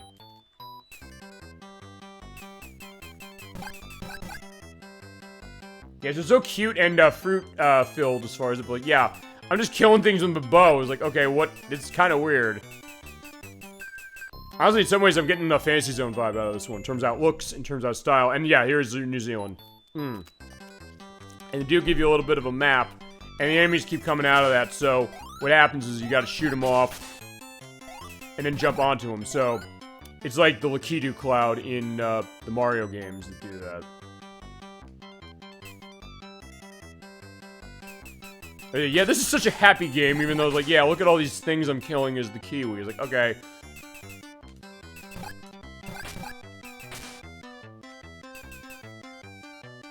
Yeah, but yeah, you do have to kind of hold on to this and also make sure you jump off because, hey, we're going into the water. And you do have an air meter. If you do let that go down, you're gonna die. In this case, fine. Oh, crap. I would say the other game, as far as I'm thinking, as far as something like that with the ostrich, like, fine, it's Joust. Oh, but if you go into a door when it opens, you can go into a bonus game. And go swimming around like Bubble Bobble, you can pick up the extend letters. And those will kill the volcano, but except when you're underwater, you can't shoot. So yeah, unfortunately, that volcano's gonna have to live. So we got tend, so I have to go get the rest of it, and then I have to find an X somewhere.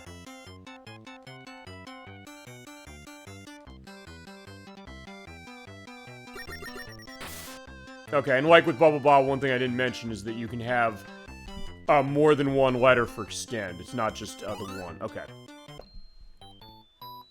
Fine, that's the end of the level, but fine. In this case, there's remote control. Can I grab that? Sort of. I was like, yeah, that's not... Whoa, shit. I was gonna say, I think in this game you don't die from contact damage. Or fine, contact touch, I should say. As you get the, I guess... That's almost like a pre-Mode 7 look as far as doing the zoom in on entering your initials.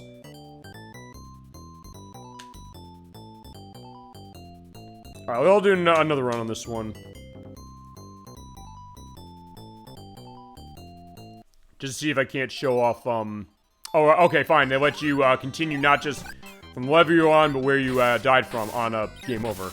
Oh, okay, fine. You can okay, fine. You can shoot, or attack from there, but you basically have to be in the water, at the top of the water, and then, spit water out at them. But also, because the exit's up there, I need to make sure that I can lure him over, get his ostrich, and fly up. Yeah, I was like, do I sound like a madman describing this? Like, fine, there's weirder stuff that I could describe. Or show, even, for that matter. Oh, crap. Okay, fine. Yeah, the ostrich had to die for my sins. Okay, fine, I killed him, but I got boomeranged in the face. At least I got a balloon, so like, fine, well, let's fly the balloon up.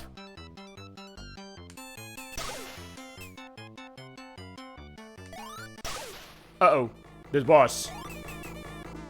Oh yeah, so it is like Fantasy Zone. Like, yeah, we have the pink whale that's shooting snowflakes and things at me. So like, okay, fine. Oh, because it's encased in ice. Oh shit. Okay, and that's oh, I was saying Yoshi's Island. Fine, the Yoshi's Island thing is fitting. So it's like just like that. I get eaten, and then I have to fight my way out of it. Okay. Let's take a look at this. Okay, fine. I've never seen this before, so I want to see this more. Is it the case is, can you avoid getting eaten?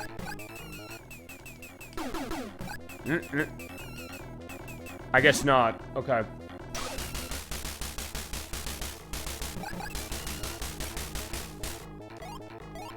So what do I do to...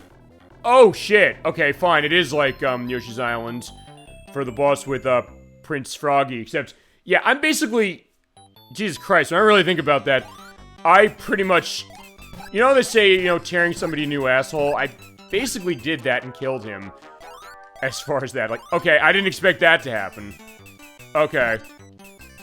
So fine, Tiki the Kiwi's not fucking around. Okay, fine.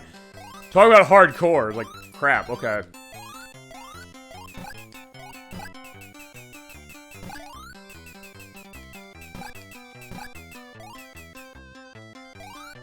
Okay, fine. This game's weird, but it's still kind of fun, you know? But I got a game over. Fine, I'll go to one more life, and then we'll go on. And, also, it's not like some of the other games where it gives you, free score stuff when you, get a game over, where it keeps your score. Alright, fine. I'm getting shot by, like, the, ancient statues here. So you do have to be a little careful. The question is...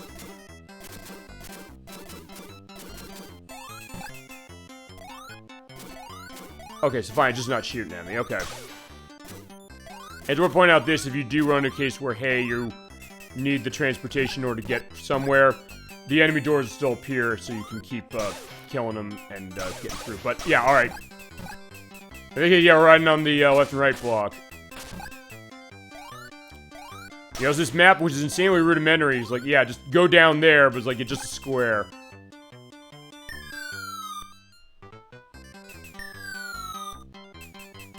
Alright, so yeah, I guess I'm what? Shooting eggs or balloons on that? Again, I have to say, like, I don't know what vacation they went on to New Zealand that showed this, but like, okay, fine, there's an extend. Can I get it? Okay, never mind, I guess it jumped over.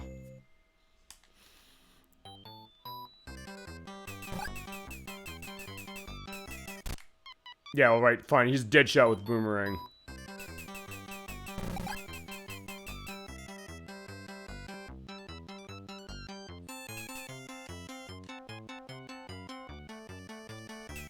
Yeah, also, like some of these other things, you do have to be in tight quarters with it. Uh-oh. Okay, fine. Unfortunately, Tiki's dead. Alright. We're not going to continue on this one.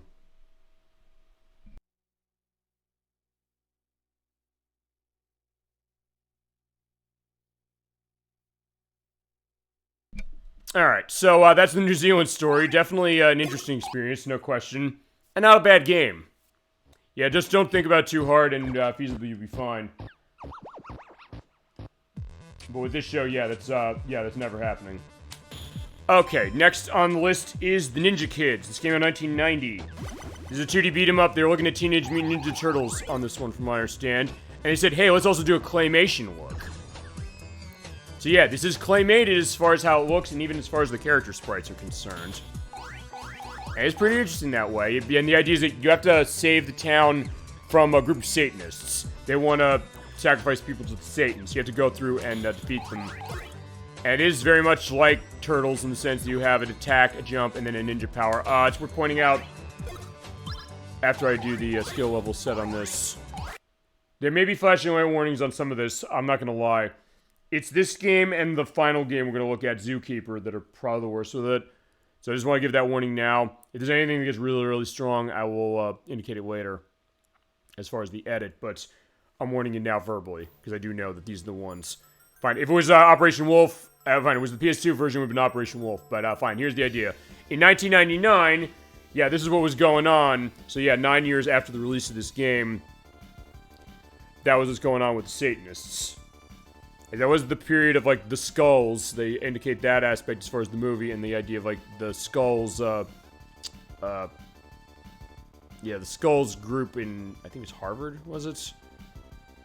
But fine, yeah, yeah, very much like Turtles. You're basically going around. You can play this with 4 players. I believe this version does. Yes, this version does support 4 players. And despite how cartoony this looks, yeah, so that's where you're sort of going to see some of the flashing light stuff going on. But this isn't full screen stuff, just to give you a warning. But yeah, you're dismembering these people. So yeah, it's also kind of weirdly bloody. Even, or sort of kind of, even if it looks so cute. And even then it's kind of muted. Because you have to kind of look to, like, yeah, you're just chopping those characters in half. Yeah, so you can use the sickle and chain. I mean, fair enough if you're doing that with them. Like, yeah, that's probably going to be the idea. That also, you probably might see also the flashing light warning going on during the attract mode. Because if nothing else, they do want to show off all the characters. I think the attract mode might be the way to do that. Yeah, I'd never heard of this one. Chad, have you? It's something that... I always confuse this with the Ninja Warriors, which is a Taito game, which weirdly enough is not in any of the collections. Either this one or the Namco Museum 2. Oh, no. I say Namco Museum. It's Taito Legends 2. Sorry. But that one has been ported a bunch of places. There is the new take on it that is on Switch, which I have. Like first, recommended that. It's a very good game. And the arcade version has been ported a couple places. I've shown the Mega CD version off very briefly. Yeah, the transformation. I think the transformation, that might be the flashing light case when they do this. Yeah, it is. Yeah, I will definitely have the flashing light warning on that. It's still better than the ones we've had over the past couple years, but I will have the warnings on that one. As I mentioned, we're playing this on the PS2. Operation Wolf would have absolutely been the worst one. I mean, because I mentioned, even James Rolfe, the Angry Video Game Nerd, said, I'm not showing this to you. But that's because he was playing the PS2 version. He was playing the Xbox version, that wouldn't have been a factor. But yeah, this is also what 4 players looking like on this baby. And it does run pretty smooth, the same way the Turtles does. You have your characters of Hanzo, Sasuke, Akane, and Genta. You press the start button. You can choose who you want to play as. I'm gonna show... Yeah, it's like the Naruto thing, Sasuke. It doesn't look like Naruto from Sasuke, but alright. Here's the idea. In the year 1999, look at the city. There's Satan there, taking it over in darkness. And even this looks exactly like Turtles. In the sense, like, it's like when it says, fire! Hang on, April. So it's like, yeah, jumping into action. So yeah, they're clearly paying attention to Teenage Mutant Ninja Turtles and what little I've been able to find as far as information in this game, because honestly, it's not a lot. That's what they were going for, clearly. As we go to Chapter 1, an aimed town.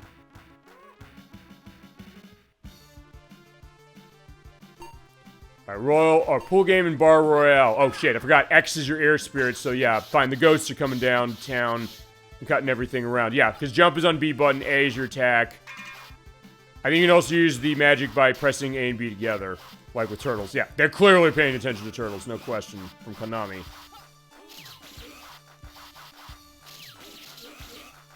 Probably not as good as Turtles, I'm going to say that, or Teenage Mutant Ninja Turtles, I should just say that, because the full name. But, pretty interesting, and not a bad game. It's just fine, like, would you rather play that over this? Like, of course you probably would, but... As I mentioned, when you're sick of a game like Turtles, you played it forever, and like, I want something different, it's kind of like it, the Ninja Kids is not a bad choice. Oh, shell shock. Also, you can see on the screen a picture of, Kiki Kai Kai, which is the arcade version of Pocky and Rocky. So yeah, there's Pocky, specifically from that game. And we'll show that when we show the Taito Legends 2 collection, because Kiki Kai Kai is in that one. There's also the variations of Pocky and Rocky, which we can show, including Reshrines, which is the remake of the original. Oh, fine. Kiki Kai Kai was the first indication of Pocky and Rocky. Pocky and Rocky was just what it was called when it came to Super Nintendo. And then that's kind of how it came. But also the characters were named that way, I think, just in general. We'll definitely show that one off. As I mentioned at one point before, I do have Pocky and Rocky with Becky from the Game Boy Advance, which I downloaded on Wii U, which is pretty interesting, honestly, but it's not the best game in the franchise by a mile. Actually, Gemini 96, he's a huge one on Pocky and Rocky, and actually I bought him the remake of it for Christmas this past year, and he's like, yeah, this game's awesome. There's a great pickup. We're going to the burger joint, because, yeah, the guy who's running the burger place and his lovely waitress assistant Yeah, they're tied up, so we have to beat down the enemies. Also, like turtles, the one thing you also have is you have lives in this, so you have a stock number. Yeah, look what I'm doing to these things. Like these, like punk guys with knives and things. I'm literally just taking the sickle thing to them and just slicing them. But yeah, I'm dead. All right, but I'm gonna put in a coin again. And like with turtles, you can change up the characters. I will show you then. And I do like the transition in. Like, yeah, he comes in a fireball. So fine, I have the size to throw. Ow, but by the way, it's worth pointing out, don't walk into the Burger Man because his kicks can hurt you. He turns him into a werewolf, so we gotta beat the werewolf down. And just like with turtles, again, I keep saying it, you're gonna see this is the same deal. You're hitting, going, and also, even as you're doing more damage, they start flashing a different color. Oh, yeah, like right there. Like, yeah, they had to be paying attention to Teenage Mutant Ninja Turtles. Even I didn't look up what it was, and I had to dig to find even that much information out. You can look at this like, yeah, they clearly were. Because, oh, fine, who wouldn't be? Because that game was amazing. And it was a case of not just, you know, a beat-em-up doing well in the arcade that way, but also doing it with a license specifically. So I guess Taito said, hey, there we go, but what's going on? Don't worry, he's gonna live. Alright, so let's go to the next area. So that's round 1 clear. I'll go to the next game over, and then we'll go on to the next game. Because this isn't one of those that feasibly I could dedicate enough time. But alright, we have a Satanist there. I don't know, maybe this is also the case of why maybe this game has not been re-released. If they're looking at this and seeing this looks like the Ku Klux Klan or something like that, perhaps. I mean, this game is rated teen as far as this collection. Actually, just for mild violence. It was like, yeah, like blood and things like that, too. Or tobacco use, so not completely on point. Fine, maybe it's just, I don't know if that's the case of what it is, but now it's like Crazy Climber, which I don't think is a Taito game. But I'm pretty sure it's not. But you have to climb the building and slash the enemies out there and avoid the spiders. I mean, I can still stand there and use my fireball on the windows. Yeah, I'm walking on air as far as that. Who knew? It also looks like I have, like, claw hands. It's not even the idea, like, hey, I have my size there. It's like I'm just clawing my way at the building.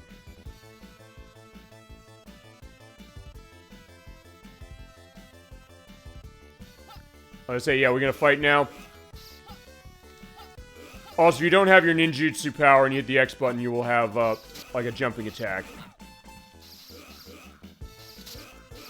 No, so that is a projectile move you can use from a distance, so unlike Teenage Mutant Ninja Turtles, again, you do have ability to hit them from a distance.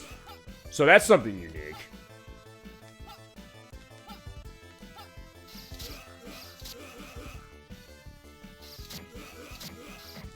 Well, the question of am I actually hurting them? Okay, I guess I am. If I'm doing the cheap way, so like, fine, I'm taking my distance over here, and then I'll toss. Okay, that was weird. When I went in there, looks like I went through the door, but then also the, what is it? Like the window broke or something. It's like, help! Yeah, fine. Okay, him. Also, fine, you're not helping. You're trying to burn me to death. Okay, fine. Yeah, I was like, yeah, fine. He's dying. I was like, I've had enough. Yeah, the Molotov cocktail guys, like, okay, fine. Ow.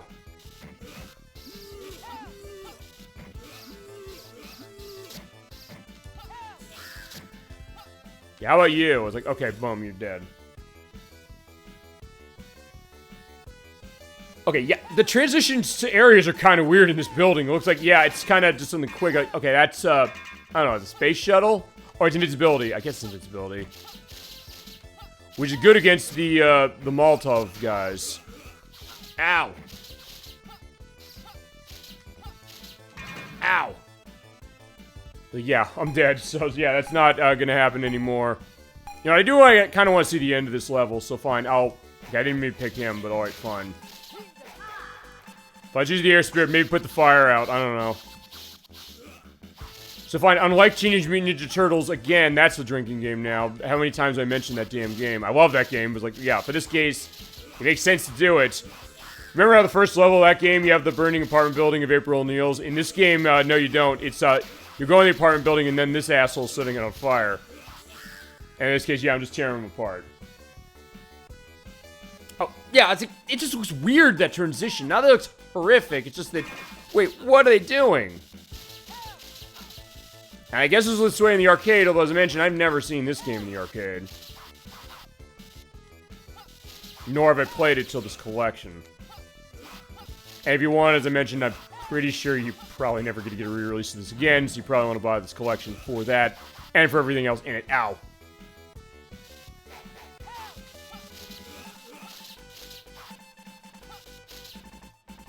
Alright, so yeah, where are we going next? I just want to go in the apartment building and, yeah, because all the doors are opening. It's like, okay, fine. They have the candles and things that they're trying to kill me with. Alright, boom. In this case, yeah, just using jumping attacks, I guess. Fine, okay. I like that attention to detail. I knocked the books off the shelf, and the shelf is broken. So you do have, collateral damage in the room, which is pretty cool. Which means then I'm thinking, okay, fine, I was gonna say, I can destroy that statue of the dog over there, whatever that is. Or the dragon, okay, so fine, the gargoyle statue, I guess. Or whatever that is. Yeah, this game's weird. But still kind of interesting. Oh. Uh-oh. Alright, fine. They're definitely having a seance or something here, given the pentagram... Oh, fine, the star, at least. Oh, shit. Okay, so fine. It's like Fire Guy. It's like... It's Fire Guy with, like, the boss in the face... Oh, no, the face shrine of, what is that, Link's Awakening? Fine, let's put the fire out of the whirlwind. Ow. But I can't get close to the fire either, because otherwise I'm going to burn to death. Yeah, I think that's how this is going to end. I'm going to be ending by being set on fire. Alright, fine. Okay, so yeah, unfortunately, I'm going to have to call the fire department and say, like, yeah, you're going to have to handle this. Yeah, because the ninja kids can't do it. Sorry. Alright, I'll bring the ninja warriors in. Maybe they can handle it. But that's a game over. Yeah, not a bad game. It's weird, though. And feasibly politically incorrect, but that being said, it's like, hey, I don't care for the purpose of showing off in the show because we're going to put it into context. Although, I don't know if that's even the case of it because I couldn't find any information about this game. So, it may be, it may not be. Who knows? Alright, fine. With Ninja Kids taken care of. And fine, there's sort of a sales fire. Did I show the sales fire? Yeah, I did. Okay, I didn't remember if I did or not. Let's see. Alright, this is another one I'm doing a little out of order because I am showing off the game that would be the worst flashing white warning case if we're playing this on PS2. Not on Xbox, though. This is Operation Wolf. This came out in 1987. It's a light gun shooting game. We're playing as Roy Adams of the Green Berets. You're brought in when hostages are taken by a radical terrorist group, and you have to go around and shoot them, and make sure to get the hostages out safely. As far as the sales flyer, here you go. This is the idea of what Operation Wolf was looking like. It's also a game that when I played this in the arcade, oftentimes the machine doesn't always work. In fact, that was the case when I was playing it at the arcade I went to. I was like, hey, people... I was always confused about how do you put coins in this damn thing as far as, you know, getting the start button to go. To the point where there was like 9 credits on the machine already when I got over there. But also the case of saying, hey, you know, the shooting wasn't working correctly. Because it's one of those games where it's, it has a gun that's on a tripod a little bit. In fact, it'll, yeah, like that. In fact, that's what it looks like right there as far as the machine. And yeah, that button down there, the red button, that is the start button. So if you're ever in the arcade, it's like, how the fuck do I start this game? That's how. Put your coins in and press the start play button to put a credit in, and then do that. Alright, so yeah, we're going to do shooting. Also, it's showed in controls, or in options, as to say. Analog settings. So, for this game, and also for its sequel, Operation Thunderbolt, what happens is that they give you sensitivity options for moving the target around for either the players, because there's 2 players for Operation Thunderbolt, 1 for this one. You can change the X and Y axis sensitivity. You can invert the Y axis if you want to. Change the control mode to relative or absolute. I'll do the normal way. Okay, this baby started.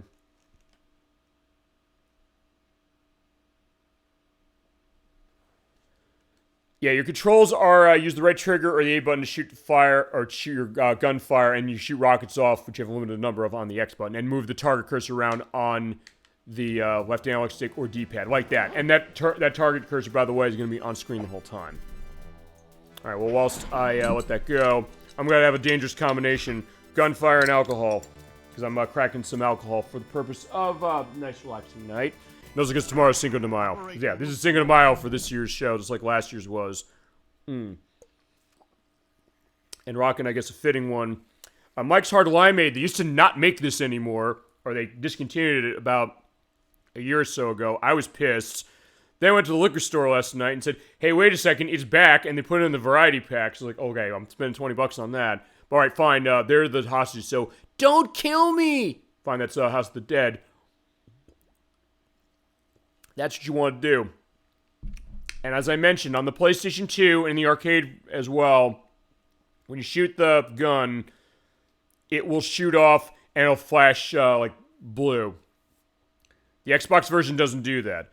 So technically, this game is not arcade perfect for this release. But for the purpose of flashing lights, it's better, although you're going to still see some flashing of like red and things. And some of the enemies, though, way better than it is on the PS2. So your flashing light sensitivities, perhaps, if you still want to play this, and you're able to play it feasibly that way, get this collection on the Xbox, for the love of God. Trust me on that one. I believe the PC version might be the same way as the PS2, but if that's wrong, I'll look into that over the week when I do the edit. If that's wrong, I'll put down here saying, like, no, it's the same as this or whatever. But that's the idea. And yeah, you're basically scrolling left and right. It's kind of a precursor to a lot of midway shooters. Stuff like Terminator 2, Judgment Day, and Revolution X, and other stuff like that. This in the next game. Your operation name is Wolf. So we're going to have our aspect presented by the Taito Corporation. It is a pretty fun one, again, assuming the machine wants to work. But alright, for this game, yeah. This is what you're going to see when you're in the arcade, as far as what this is. Because you're looking here saying, like, push the start button. Like, where's the start button? It's not on the gun, which is on the left side. The left side, that little button there, that's for your bombs and rockets, I should say. And then bullets on the trigger. Yeah, when I was playing this last night, the trigger wasn't working. You sometimes pulled in, sometimes you're shooting. And the start button is at the bottom of the gun's base. Basically on the back, right about there. Alright, if we put another credit in, so let's start playing. Also, you have digitized voice acting, so yeah, we're dropping in as far as it on our parachute and start shooting. And you start in one specific case. You're going to operation map you cannot select. You have to cut off the enemy's communications. You also don't have infinite bullets. But if you find ammo clips around or things like that, you can shoot them down. You go, ugh! But if you have rockets, you can shoot the rockets that way as well, like that. Boom. You don't have a whole lot of those, so be sure to hold them off. And you have to reload your guns, as we're pointing out, but when you see those clips, shoot them, and then you get the bullets there. You have a few rocket bombs left. They'll give you that warning when you're running out of them. It's also pointing out that most of the home ports of this game do not have light gun support. The only ones that do actually are on the 8-bit consoles, which are the Sega Master System version and the NES version. But as I mentioned, because of how light gun technology works, or basically the reason it does the flashing light, you're wondering why is it doing that, just in general. The reason for that is because it does a flash, and then what happens is it detects if the gun is pointed at that area where the target is. And then when it flashes, if it's in the target area, it registers a hit. If not, not. Unless it's programmed badly, in which case then it just wouldn't work. But as we got through the scene, yeah, like blowing that thing up, like, yeah, look at that. Okay, so yeah, we're going hardcore.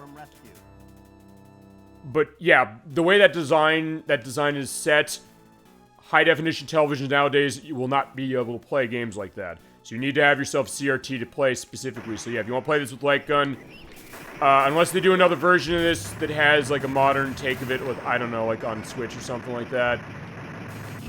Actually, I think there is a new take of this on Switch, although I don't know if it has, at least I think there is. I don't think it had light gun support either. But yeah, you'd have to have a CRT to play it that way, and run it on NES or on Sega Master System. I'm familiar with seeing the NES version, but I haven't played it. My only experience with playing this is the arcade. And your health, by the way, is that bar over there with the blue. It's going beep, beep, beep, beep, beep. Yeah, it says a few physical strength left, so yeah, you gotta be careful that way. Alright, there's a bomb. Whoa! Okay, so yeah, there's still gonna be flashing lights a little bit, I'm not gonna lie, but still better than it is on the PS2, no question. Unfortunately, you also can't aim the nurses in your sights like, hey, give me some help. I'm gonna die, so yeah, when you start fading out like that, you're dead. Yeah, you sustained a lethal injury. Sorry, but you're finished here. Yeah, nice way of saying that. You are finished. I mean, a dude died, guys, but either way. Point is, you can also put in credits. Oh, wait, I already put a credit in. So fine, I'll run through the credits I have, and then we'll go on to its sequel, which is Operation Thunderbolt. I'll show you in a second. Yeah, but as I mentioned, you also can't aim at the hostage targets or the nurses. You think it would be like a silent scope or something where you can aim at the women and they'll give you like a health recovery, but no, not in this game. And I love those sounds. It's kind of hilarious. Yeah, I guess in a lot of ways it's like a gallery shooter, really, when you think about it. As far as, I guess, where light gun shooting games were in the 80s. Stuff like this, stuff like Duck Hunt, stuff like, I guess, was Rambo 3, which is on Sega Master System, that also used the light gun on that system. And the movement of this is pretty good, and as I mentioned, you can also change the sensitivity if it's not, or if it's too sensitive for your movement. So, fine. I know people complained at the time saying there's no light gun support for this, which, admittedly on the Xbox, wouldn't have been a hard ask when you really think about it, because there were light guns available for the console, specifically for House of the Dead 3, and for Starsky and Hutch. And on the PS2, there was the Gun Con 2, so you think, like, hey, there would be support for that. There isn't, though. There is, arcade stick support for both consoles, and I guess the PC as well, but no light gun support. But for the purpose of getting that, they did come with a good compromise, because usually that's a question, like, hey, if you're playing a light gun shooter without the light gun, or without a modern way to run that, for example, how are they going to do that? So they came with a pretty good way to do it, and the sensitivity is really good by default, and you can change it. So, there you go. So, points to Taito as far as that, and yeah, sorry about the chicken. By the way, you can attack the chickens, they won't complain. Or the animals. It's just the people. So honestly, the other case, I'll say this as far as my early experience with light gun shooters. Feel free to chat to go into that as far as what yours might be, or any memories on this one. My earliest memory of light gun shooters outside of... Fine, I played this years later, but... outside of stuff like Terminator 2 and Revolution X, which is hilarious for all the wrong reasons.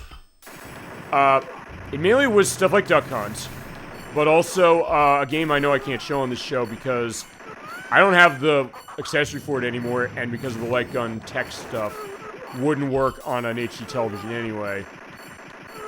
I was gonna figure some way to make it run through a CRT. I don't know. I don't think I can. That is the Sega Menacer game, or the cartridge that came with that, which is the light gun of Sega's. There are some games that kind of play like this. Stuff like Rockman Zone, no relation to Mega Man, is worth pointing out. Ready Aim Tomatoes, which was a spin-off of Toe Jam and Earl, and I'll put one more credit in. And then other stuff as well. A lot of them did like scrolling like this. Although mainly, aside from Ready Aim Tomatoes on that, none of them were really as good as Operation Wolf, or a lot of other games like this. Or even Revolution X, look, I could sort of show Revolution X on the show.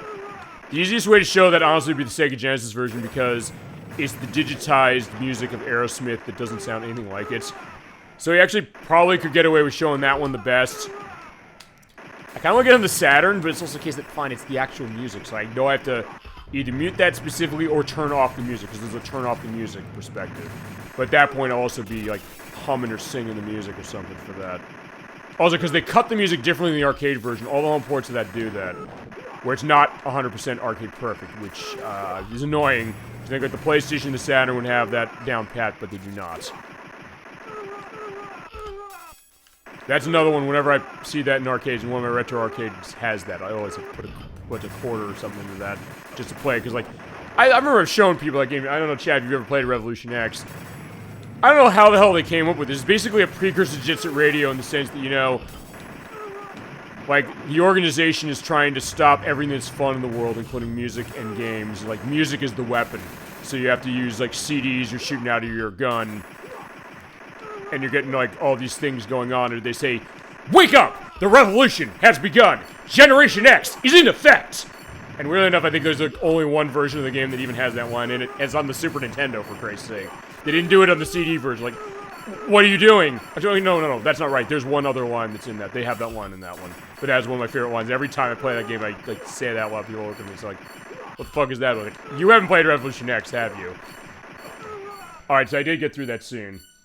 Talk about guilty pleasure game. That's absolutely it. So fine, I shook this dude down. I was like, yeah, the concentration camp was sweated out of the enemy. So like, where is it? It's down the way. So we're gonna go through the village. I'll go to my next game over, and then we'll go to the game sequel. Kill all enemies and take a rest. So fine, this is gonna be my personal hotel. It's like, okay. Fine, I guess it'd be tasteless saying it's like the Hanoi Hotel going like the Vietnam perspective. Oh, fine, that's gonna be Hotel California, which I'm gonna talk about all the fucking time when I start Mario Sunshine in a couple of weeks. Well, fine, I already was talking about it with Daytona USA, but either way. Okay, good. Thank God, yeah, the kid didn't run into my fire. That's the other thing, like, yeah, they're... Oh, shit. Okay, fine, I didn't mean to kill the nurses, but they ran into the explosion. Which is a horrible way of putting it. Like, yeah, please don't run away my fire. I'm trying to save everybody.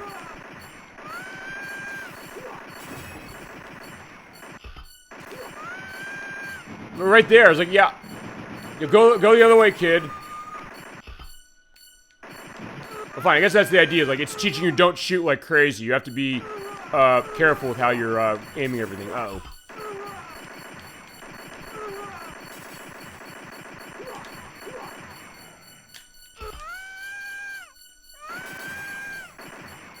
Okay, at least there's nothing here. Whoa.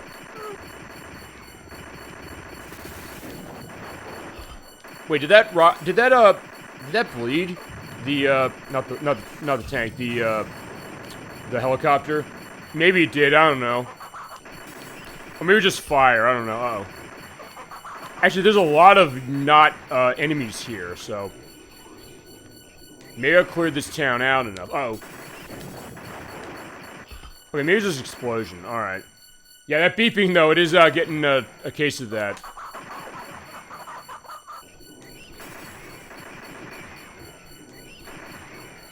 Yeah, there's no enemies here. Like, yeah, that cleared this place out. But nothing else. If I shoot the animals, they sometimes will drop bombs and ammo. And they'll live, so you can't kill them, so don't worry about that. Okay, there you go. So it's basically just how many enemies you kill. Okay, awesome. The village is freed and recovered from damage. Okay, fine. At least they're nice that way. It's like, fine, bandaging me up even though I shot them as far as I didn't mean to. Alright, so let's go take the ammunitions by force. Alright, so let's go.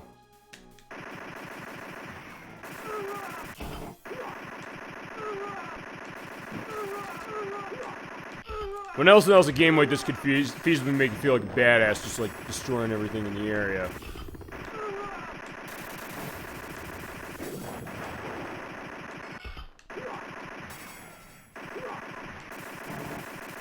But it's also something because there's so many enemies on the screen, it's sometimes hard to beat in case of being able to avoid getting hit. But it's not like it's unfair, it's just a case that, yeah, you have to kind of be sort of on the ball. Oh no! Shit. Okay, dynamite. We shoot the dynamite, explodes in the area, and kills the enemies that are around. Also, look like that guy's like, he's almost like putting his hands up to his face, like crying as far as before he died. Like, okay, fine. Free is... Oh, super machine gun, or thing, heavy machine gun from Metal Slug. So I guess you have infinite ammo for a while. Actually, this is the furthest I think I've ever gotten in this game. Oh shit, I've already beaten this level. Am I gonna beat this damn game just sitting here?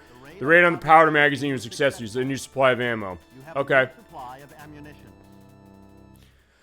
Alright. I guess we'll see if I beat this thing. I'm going to my next game over, and then that's be it. Okay, there are 5 hostages. Help them. Thank you. Alright, how do I help them?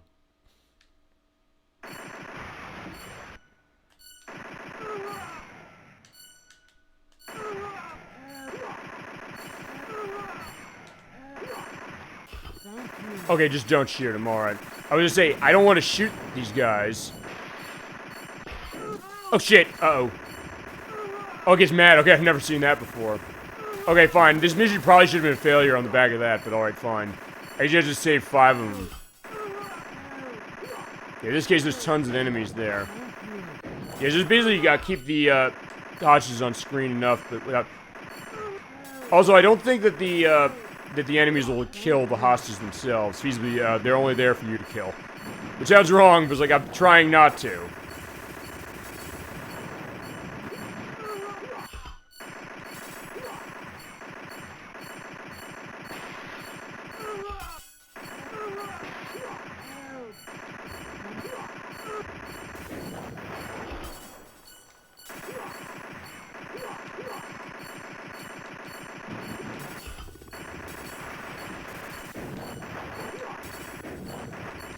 Yeah, I'm running out of strength, but...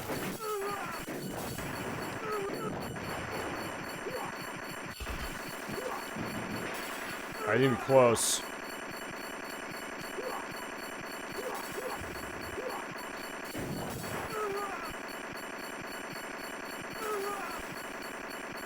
Yeah, as long as you fire and forget, generally speaking, as long as you don't hit the hostage, you set... Oh. Okay, fine. So I got pretty far, but like, fine. Okay, there you go. We got killed. You have sustained a lethal Still, that was actually pretty good. I don't think I've ever gotten that far in Operation Wolf before. here. So I'll take that. No, we're not entering additional credits.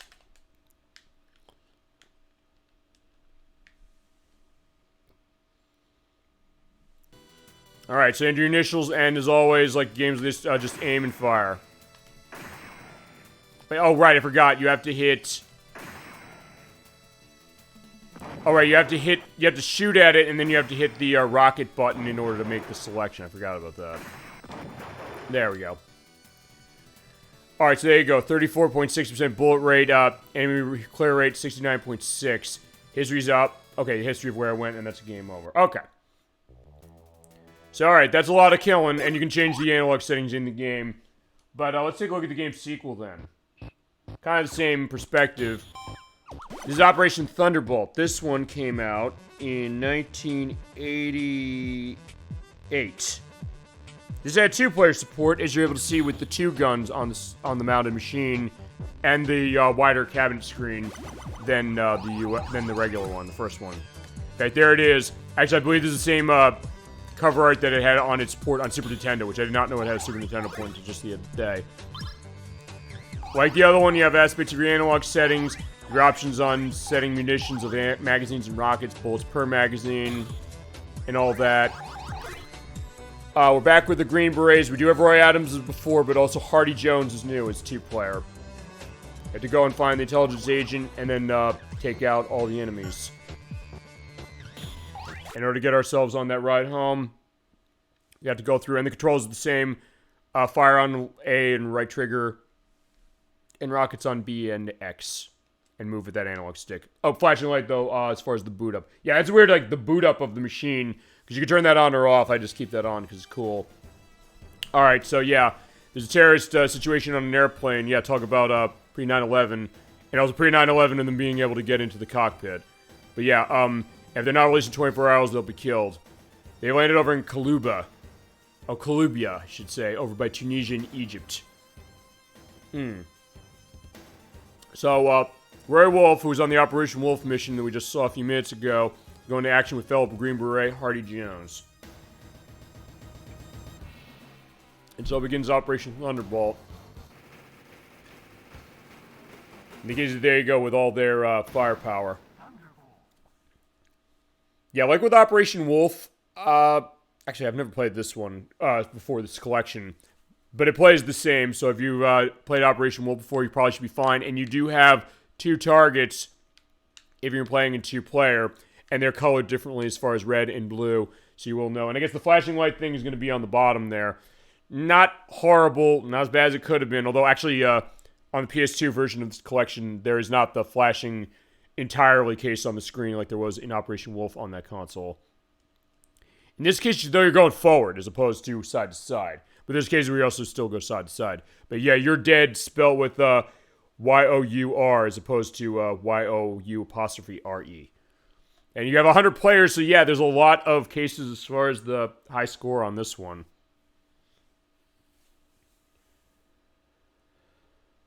Yeah, so much so, like, yeah, it's still just taking a while to get down there. It's like, okay, keep on and keep scrolling. I do want to show the track modes at least off once. As far as games we got after this, let's take a count.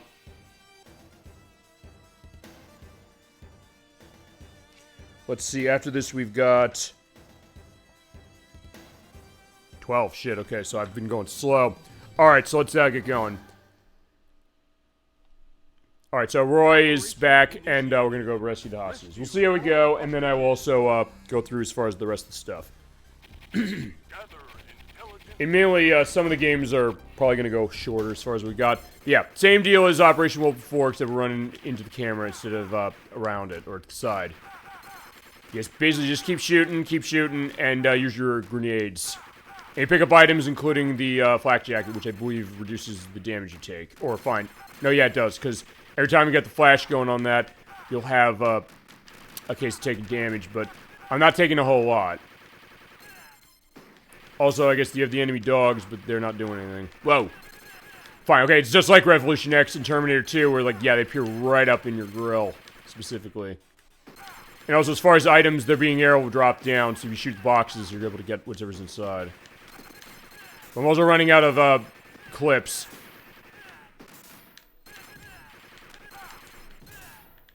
Yeah, so you have to pay attention to what that is. It's not a case where the boxes will fall to the ground and you can shoot them. They'll be gone. You're moving so fast going forward, you're probably not going to get them.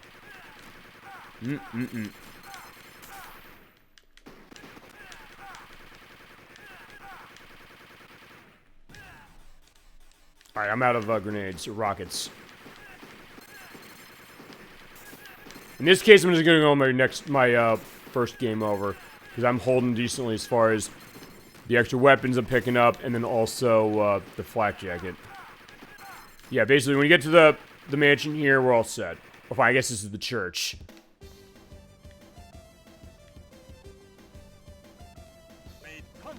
Oh yeah, the intelligence agent is in the house of the Lord, and we get to stop shooting. And you get your information as far as the level.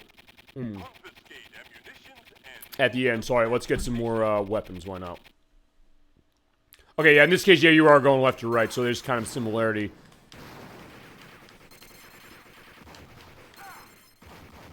Uh-oh. Yeah, I'm running out of ammo, and also out of fire. Uh-oh.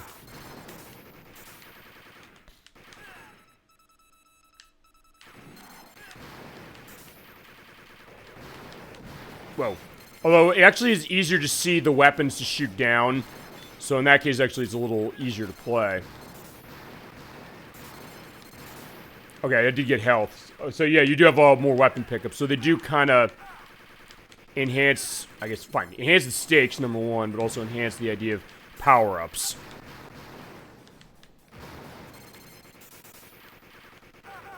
Not to mention the idea, like, yeah, so many more enemies. Going back to the Revolution X thing again, like the guys in yellow. There are 8 million of those in that game. That's actually probably the correct number.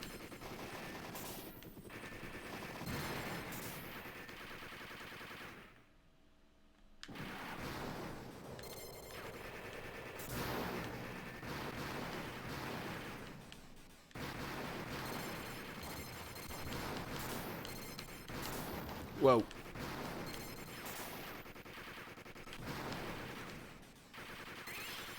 Oh, so yeah, there's the animals there. They won't die either, but you shoot them and sometimes they'll drop ammo.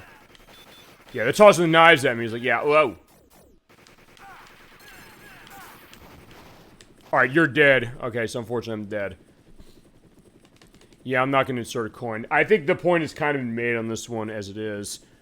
It's pretty fun, though, still. And this one does has a 2-player to it. So if you want to play with a friend this way, you have fun. You have fun that way. But yeah, you're fatally wounded. My mission's failed. Yeah, letting you know you fucked up, no question.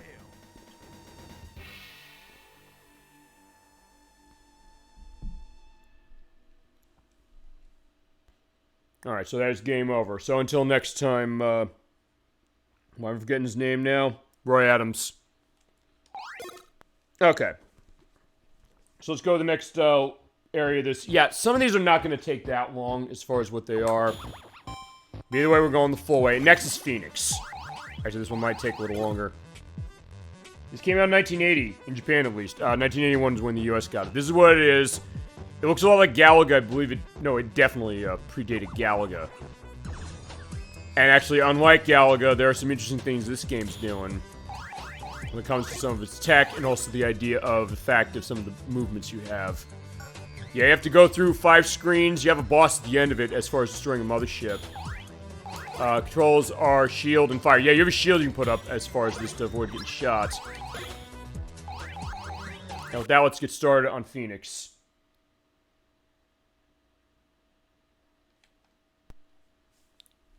Yeah, definitely a bit older as far as how it is, and it's also worth pointing out one other thing, which is as far as the music on this. The opening music you're going to hear is Romance d'Amour, and if we get to the end of this game, as far as the 5th screen, you also hear Fürlies from Ludwig van Beethoven, specifically. This is actually one of the first games that had a boss fight in it. If we can get to that 5th stage, we'll see what we can do. Because this is what it's looking like, as I mentioned, very Galaga-like, but it predated Galaga. And you do have more of an explosive case when you die. Alright, so let's get going. I was definitely going to turn this one up. I forgot to do that. Yeah, it's the same deal, moving left and right like Galaga again. But if you hit the X button, fine. A button is your shield. You can also use right trigger if you want. X is your shield.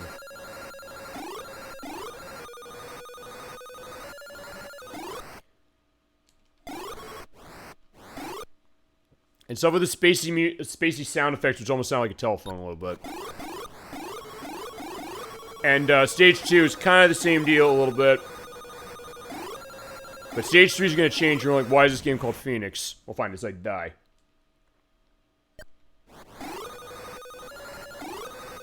Oh shit. Oh, yeah, I oftentimes play this like Galaga where I don't think I have one of those things.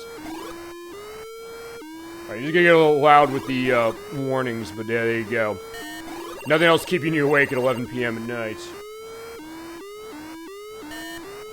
Alright, so yeah, these are the Phoenixes. You gotta destroy them. There's 2 levels worth of this. So yeah, you have to tear their wings off and then shoot them, but they move very erratically, and you have to hit in the center usually to get them. Like that. And you also shoot the eggs down before they hatch to get rid of them quicker. They transform nicely as far as how smooth the animation is from the eggs into their form. Whoa. And you have to time the force fields, we'll point out, because it only is up for a few seconds, and you can't do it again right away. Okay. So we're at level 5. This is where the boss is. Also, yeah, the alarm's going off crazy. Okay, so what you do is you have to shoot through this, and you have to get to the alien and the mothership inside. Ow. And it'll stay destroyed between deaths. So what you gotta do is you shoot through this. It's almost like the Star Wars Death Star battle on the Atari 2600 bit. Although I don't remember if that predated this. What you do is you have that moving conveyor belt, or whatever that is there. You have to shoot through it to make enough of a hole to open, and then shoot the alien inside.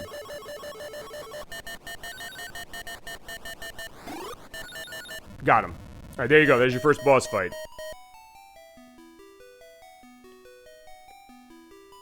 And there's your Ludwig van for all of you Clockwork Orange fans. Yeah, kind of, I guess, a ballet of space a little bit when you think about it.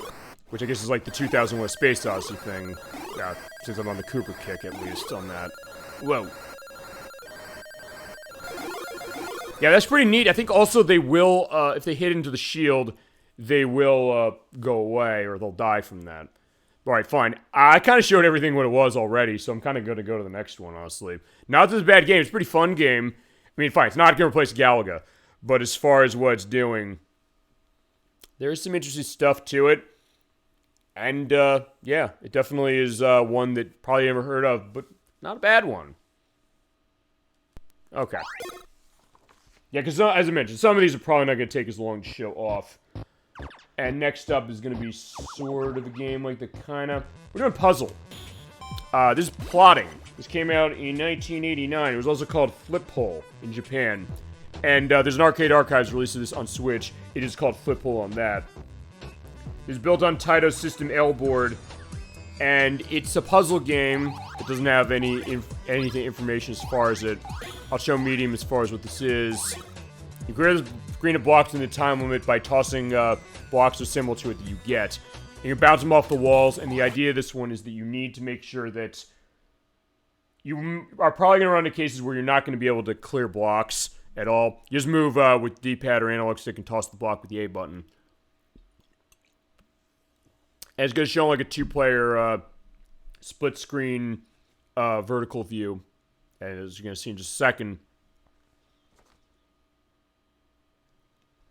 Yeah, like this. Because it's designed to be played as two players, and you bounce blocks there. You have to kind of match them up in shapes like the X's, the circles, the Taito logo as far as the triangle, and the square there. In order to qualify for the next level, you have those shock blocks. If you don't have a move to make, you're given one of those. If you try and do that, and you have to make sure you have enough blocks left when you get to the point of the qualifying round. Or if you run out of blocks, you're going to be screwed. This one's pretty interesting, although in all honesty, there's another puzzle game on this that's actually a little better. And it's also the most modern game we've got on this collection tonight. Alright, so let's take a look. So yeah, you do have time on as well of 3 minutes. So what you do is you shoot the shock block at anything you want. So in this case, I'll shoot at that. And I get the X.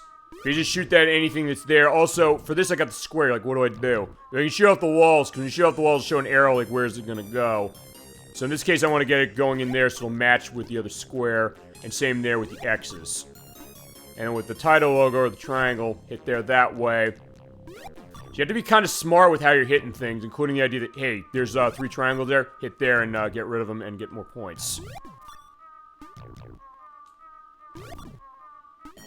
Alright, so there you go. I did clear enough of them with the blocks I have left. But that's for the practice. But now we're getting the real deal. I mean, I'll show eventually what happens when I don't have anything, but we'll see that in a sec.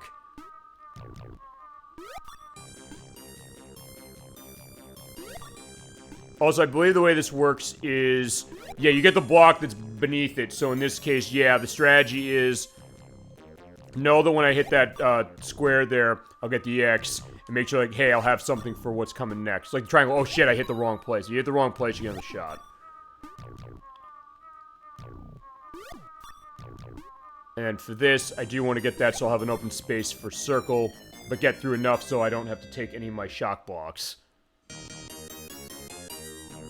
But as you go along and get a bit harder as far as it, so I'll take that thing with the, I guess with the triangle. Yeah, because I think the shock block's a wild card. That's the idea. If you run one of those wild cards, you're done. Like miss. So in that case, when you have a miss like that, you have that. Yeah, unfortunately I screwed up because, like, yeah, I pulled the green out and I didn't have any green to hit with. Let's see. Hit that.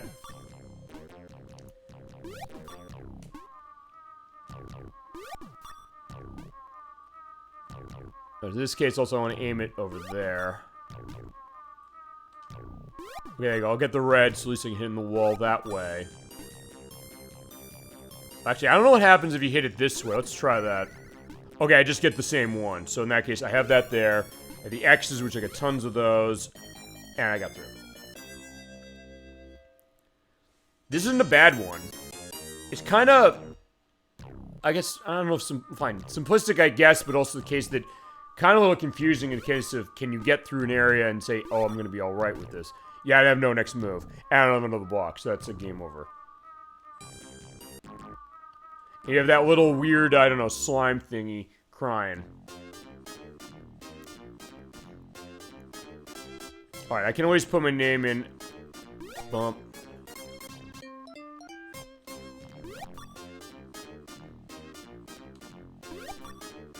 There's a G. Fine, I'll continue once, and then we'll go on to the next one.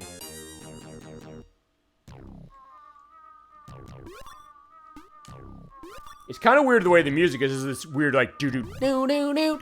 It almost sounds kind of, I don't know, intimidating. In a way that I don't really get out of a lot of puzzle games. I mean, I guess that makes it unique. But unfortunately, that's in the miss.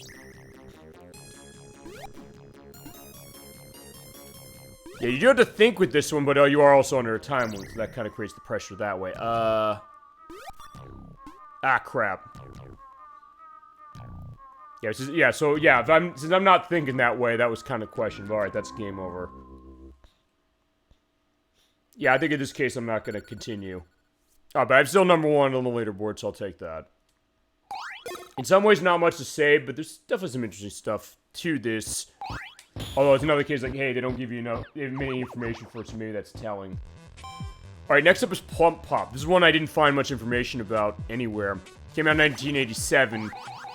What this is kind of a bouncing trampoline game.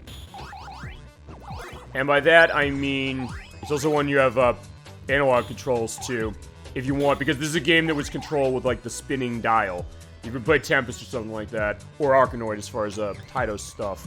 It's like that. So balloons appear in the sky. You have an option of player you want to choose is the pigs, the cats, the dogs. Move the trampoline left or right, but there's like their child that you have to bounce into the air with the trampoline in order to get stuff and fight things. This game's pretty fun. You just have to jump on A button and then move left or right. And the idea is, why would you want to jump in this? You want to jump because then you can kind of play around with the physics a bit to get your creature to bounce more.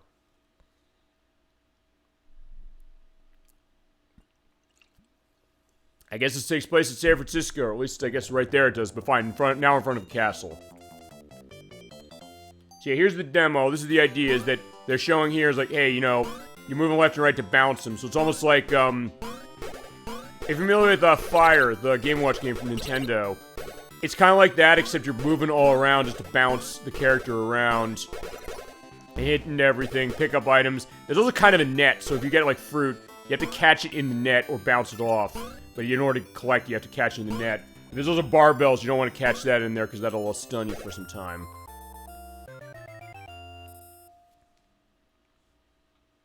Kind of weird, and I guess this must be obscure enough that I found nothing online in regards to this game.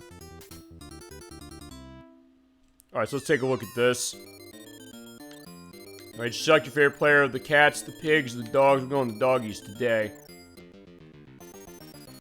Alright, do your best. So yeah, you have the not Snoopy look.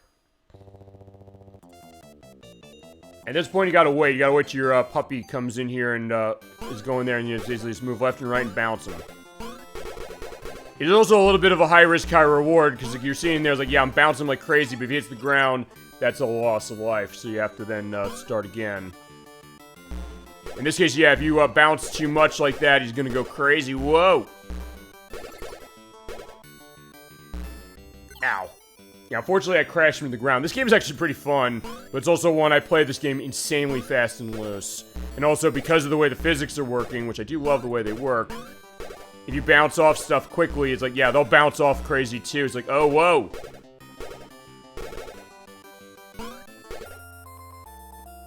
When we get the last one, they have a parachute and they'll come down safely. And then you get a bonus game where you hit the balloons there for Cat. Whoa! And if you do get the star like that, and you get it right in the net, that means that it will shoot out more energy that will bust the balloons. Also, you have clouds. If they land on the clouds, that kind of slows them down. So you might want to aim for that, so you'll still have some time to let them slide around, hitting the balloons. Whoa, shit! And then you can kind of get stuff going on. Also, yeah, if they hit the animals will go away. I don't think the animals hurt you as far as that. I think the only way you can lose is if they hit the ground. I'll tell you, when it came to my test play as far as this collection, I played this game actually longer than you might think. As it's supper time, so yeah, I want to collect items. Yeah, don't get that. I picked the barbell up. That stops you for a brief period, so let that fall. In order to catch the fruit, you do have to get it in the center of the net. Otherwise, it bounces off you. Oh, shit. It is basically the bonus game where you have to collect as much as you can. Yeah, another one of the Fantasy Zone 5. I was almost saying Fantasy Star, but Fantasy Zone. Shows how colorful and pastel looking it is. But now it's nighttime. And like with Fantasy Zone fitting that way, thank you for teaming up for that one game. Get a boss. So what you do is you bounce your creature into that. Just keep hitting. It's fine as far as what that's going to be. And just deplete its health. Except, yeah, in that case, no. Fine, putting another coin in because I at least want to beat the boss. This is kind of a what you see is what you get game, but honestly this game is pretty addictive, and the way the physics work, it's actually really a lot of fun to play. As far as the creatures are concerned, it's worth pointing out one thing is that there's no unique attributes to them. So you don't have to worry about saying like, oh yeah, if I pick another character class, is that going to change anything? No, it's just personal preference. I was feeling in a dog mood as far as this, but you can play as the pigs or the cats you want, and there's no difference. The game plays the same way.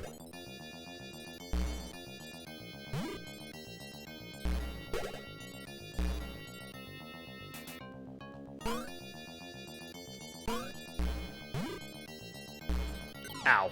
Yeah, fine. Why am I saying ow? I was like, yeah, the creature came down. Yeah, it's worth pointing out also, as you hit him more, the balloons will come, but the only thing that really does, it creates more of a... Whoa. Okay, fine. I do want to beat the boss at least.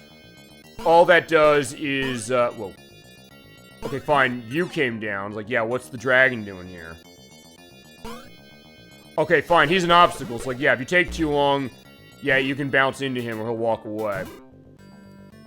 Is that the balloons will just create an obstacle specifically as far as this, but as long as you keep bouncing, you'll be fine.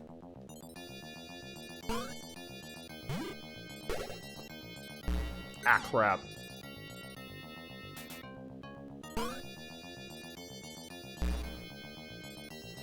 There you go, got him. And a little flashing light warning, I should indicate. Alright, so in this case, I'll go to my next death, and yeah, we're getting in the plane going off to where we are supposed to go next. You're on the house on the hill with the swing on the tree over there. And more on the bubbles, so yeah, there you go. And yeah, there you go. I unfortunately picked up that barbell by accident. Oh right, I forgot. Yeah, the creature can pick up the star as well, and I think we can use the benefits right away if it hits it. Alright, perfect. Alright, so there you go. Dogs with dog bones. Let's see how I can do on that. Oh yeah, you also have that fan thing. Like, it's the, I guess it's chicken. Oh right, I forgot. You're like almost a multi-ball. So it's only like a pinball game when you really think about it. Alright, but that's my game over, so I think we can go to the next game. Yeah, unfortunately, yeah, we gotta take him back as far as, you know, getting health that way. Alright, I guess we're calling the Red Cross as far as how that is, but either way. That's Plump Pop. It's more fun than you think. And for a game with the dial control being emulated for this, it actually controls pretty well. Kind of fast and loose, but it's also kind of how I like it. Alright. Next up is Rainbow Islands, the story of Bubble Bobble 2. This is the sequel to Bubble Bobble. This came out in 1987. For this one, we also do have an interview with its designer, which is still the late Fugio Mitsuji. We'll show that off a bit. This is how they sold the game, because this does not play at all like the original, but there are certain echoes to it. And based on what he said, like, yeah, he wanted to change aspects of what's going on with this, and he'll say in the interview that he has. Get a sense as far as the difficulty. Now, for this game, what happened is that, as I mentioned, I spoiled Bubble Bobble 1, which is that Bub and Bob were successful. They got transformed back into children from dinosaurs. They saved their girlfriends, their family's all good. But the Rainbow Islands are taken over by evil creatures. Dark Shadow, who was behind the first game, I should say, as far as the plot there. And so you have to go around, you have to use rainbows to defeat the enemies and use them as platforms. But you have to actually kind of walk onto them, because if you jump on them, they disappear. And you're running on time because it's a flood case as far as water, so you gotta keep moving. Also, it's worth pointing out, this version has a licensed content change over the original arcade game. The music of the main stages is similar to Somewhere Over the Rainbow by Judy Garland from The Wizard of Oz. There's echoes of it's not the same music, but it sure sounds exactly like it in some places, with some of the motifs. So they changed it, and this release does not have that music. I'll have a link in the link list showing the arcade music to indicate how that is, and also link to Somewhere Over the Rainbow, which is a classic song. So, somewhere over the rainbow, we're climbing over more rainbows, which is on A button as far as putting those out, and then jumping on A and X or use the right trigger for the rainbows if you so desire. He's got the Rainbow Project. Yeah, I've talked this game up before a little, because when we played Shadow Dancer, and when we looked over the Sega Genesis Mini 2, there was a port of this in that. But this is our first look, and the color explosion is pretty massive in this game, and it looks gorgeous. And just like Bubble Bobble 1, the other thing to indicate is that you do have to co-op this game again if you want the best ending. So they kept that philosophy completely. And you're seeing right here, as far as how the demo is that when you jump, you will crash down the rainbow if you're not quick to jump off. You basically climb up there to get the aspect in the goal as far as the treasure chests. All right, so let's take a look at this one. Oh, I hit start, not... Actually, what? Okay, the back button doesn't do anything. All right, let's go. Alrighty, let's get going. Hear that? Actually, in the original games, like it sounds very much like it. Is that I'll have the link list item indicating that. Yeah, this is more of a platformer. It's a vertical platformer, really. And sometimes some of the items you pick up will defeat the enemies if you get them in the distance. But also, the idea is that, yeah, I think you have to be very swift as far as you jump on things, but if you get hit once by an enemy, you're dead. Edge would point out also, it is Bub and Bob still, but they call them, Bubby and Bobby, as it is, as far as them. Because, yeah, fine, I guess that's their full names, because, as we saw in Bubble Bobble, they were the dinosaurs, but in this case, they're, children. You get to the top, get that, and then you have some time to pick up the items that are in the box. But you only have a few seconds, so you gotta be quick. And the way that works is that when you trap the enemies in there, you basically crash down on it. Or you hit them with the rainbow itself, and then they'll die. So actually, it's not dissimilar to the bubble stuff with Bubble Bobble. But it definitely has a different feel, because this is more of the platforming case than even that was. Basically what you want to do for this game, as we're pointing out, is that you want to kind of use them as steps to climb up. Yeah, but I suck at this game, so I'm going to do it one more time.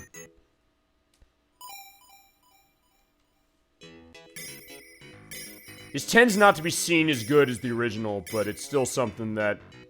I would agree with that, it's not, but I do think that it's got a nice value to itself. It sure looks good. And it plays pretty well as well. It's just the idea that, hey, it's not the same thing, and as you're going to see in the interview that the developer of the game has in this... He did that on purpose, because he said he doesn't want to be stagnant. And given the fact of how young he died, it is kind of tragic hearing that, because this was 3 years before he died that he had that interview taken. And we'll hear that in just a second. But the idea that, hey, saying, like, hey, I don't necessarily want to bastardize myself. It's like, hey, I did something great, I want to challenge myself as far as things, and also the idea of what the team is going to be doing. And we get other items as well. You have multiple rainbows and go out at once. So in that case, I have it going off as 2 at once. Yeah, since you are in a case of having to watch the top of you. So yeah, they say, like, watch your 6. In this case, you gotta watch your 12, usually. Okay, you have to watch your 6 as far as looking downwards because of the fact that the area floods if you take too long. But in that case, yeah, I'm clearly not watching my 12 because I'm not looking at the enemies coming up from there. Alright, there's a ton of items. Yeah, so yeah, and also the idea is like, yeah, still the stuff with the food, yeah, because Bubby and Bobby, they're growing boys, so growing boys do need apples and things like that. Yeah, I'll make sure you get that set, but yeah, I guess be careful of the beehive, guys.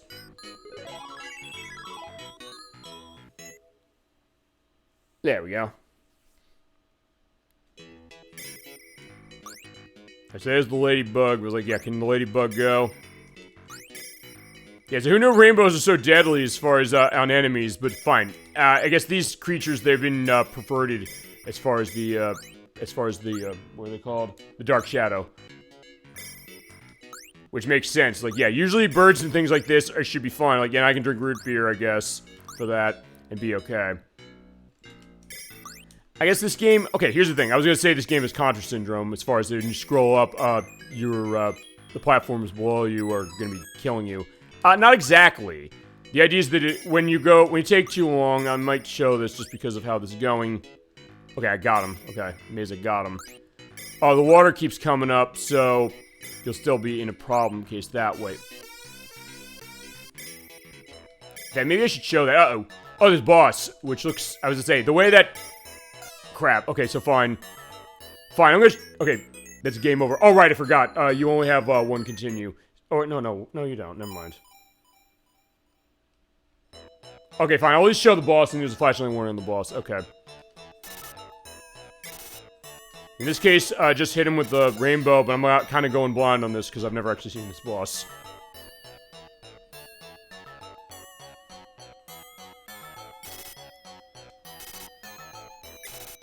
In this case, yeah, basically just wait till he lands and hit the rainbow on him. Oh, shit. And yeah, flashlight warning anytime we start this boss, sorry.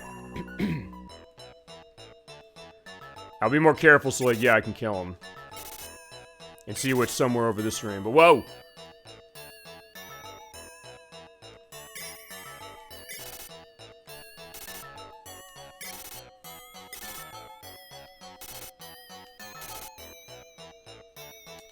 Got him. Alright. Alright, so you get a big, case of that. Alright, yeah, look at that. Okay, you get tons of points off of that shit. Okay. And you go to the next stage. Okay. And there's secret islands, as we're pointing out in this one, and you need to visit those if you're going to be going the whole way for this game. And we can, for sure, come back at some point. Ooh. But it's another one I'm going to want to do that co-op for the very reason of showing the best ending off.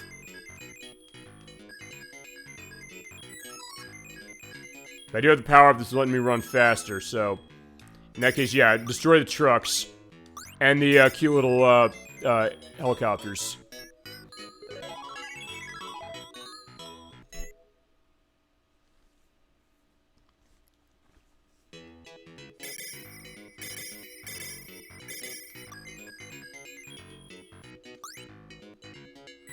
Alright, so yeah, I'll get through as far as where I can up to my next game over, and then we'll go on. Alright, so that's gonna be now.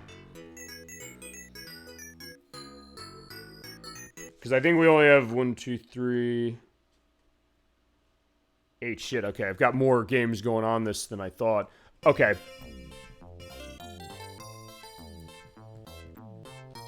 But nothing else, yeah, you're getting a jam-packed show for your, case of this. Also, I'll have the, what is it? I'll have the interview going on in just a second. As I said, there's not many interviews as far as some of these things, so I think it's fine for that. So I'll give a sense of this. And, yeah. As I mentioned, rest in peace for sure to Fukio Mitsuji. This might be a case of tearing your heartstrings case, but, yeah, have a listen. I'll be right back.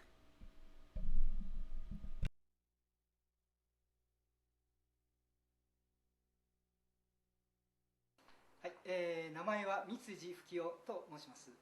ゲームの中では MTJ という名前で出ております。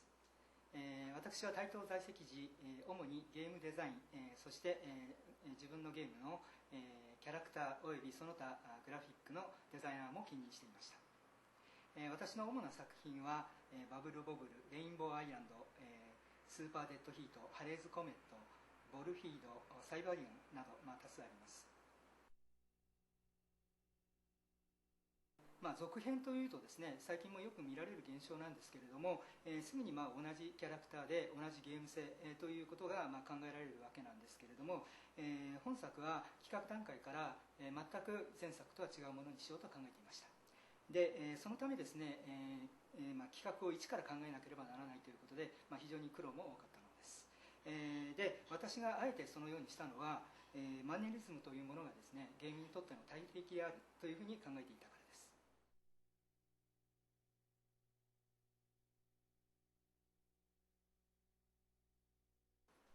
現在はですね、ゲームデザイナーなど、企画者を育成する、業務に専念しております。ですから、これから私がゲームを作るということではなく、私が育てた人たちがですね、たくさんのゲームを作ってくれるということを期待しています。そうですね、先ほども申し上げました通り、これは私の人生観につながることなんですけれども、一生のうちでできること、自分一人でできることというのは限りがあるということで、そうではなくて、例えば私が木になるのではなくて木を植える人になる、そういうことです。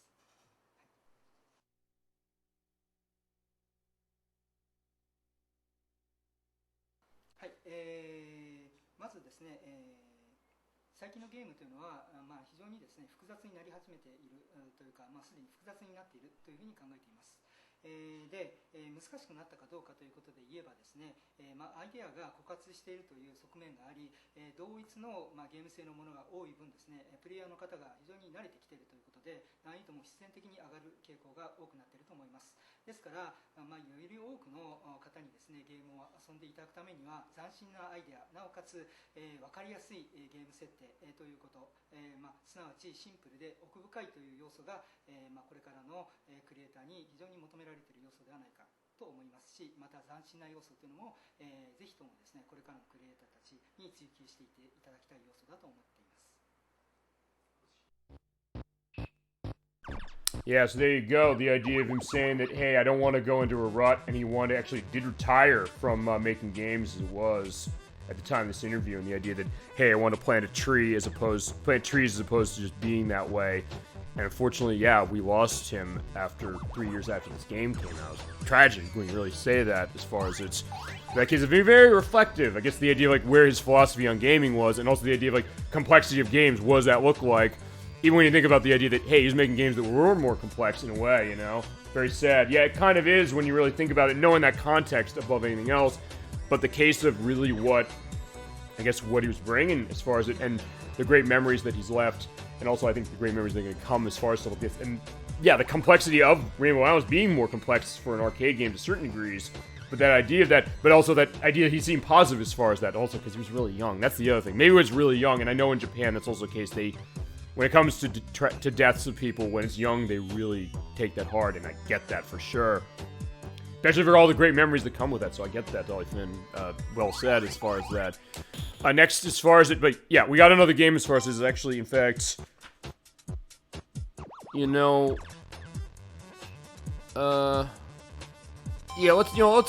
fine, I'll look at that one after, because it ties to, Super Kicks. We'll do that in a little bit. Next up is Rastan. This came out in 1987 as well. It was also called Rastan Saga as far as Japan was concerned.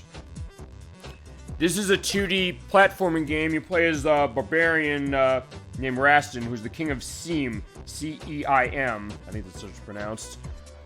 He's telling a story to people as far as like what was it like when he was growing up, and he was like basically a bad guy. That's the thought of like, hey, he was killing and pillaging.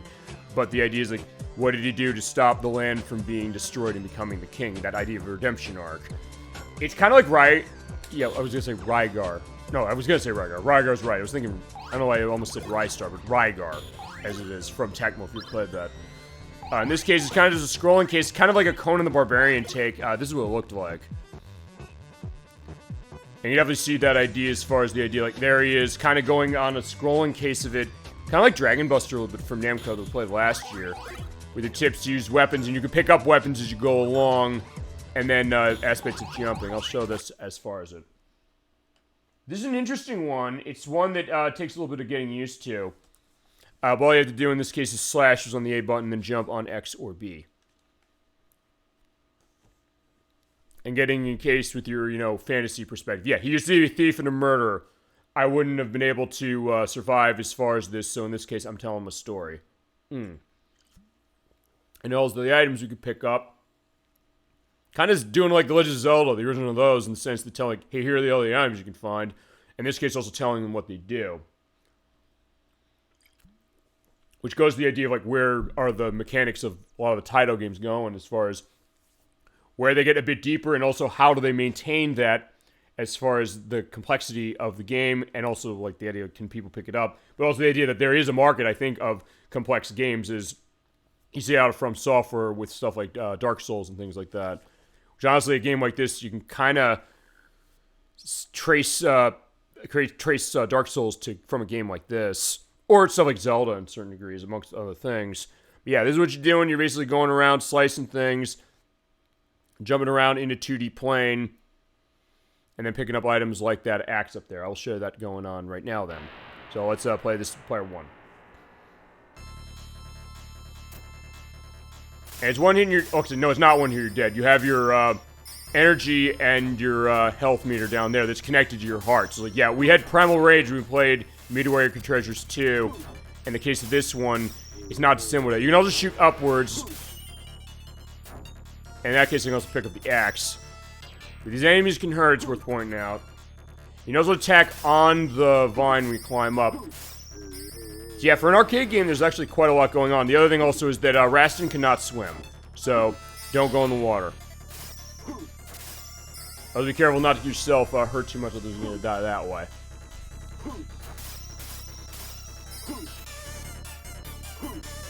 Yeah, I was a swing on that, but I missed swinging that. Alright, look. But yeah, when you die, I go, whoa! So that's that idea.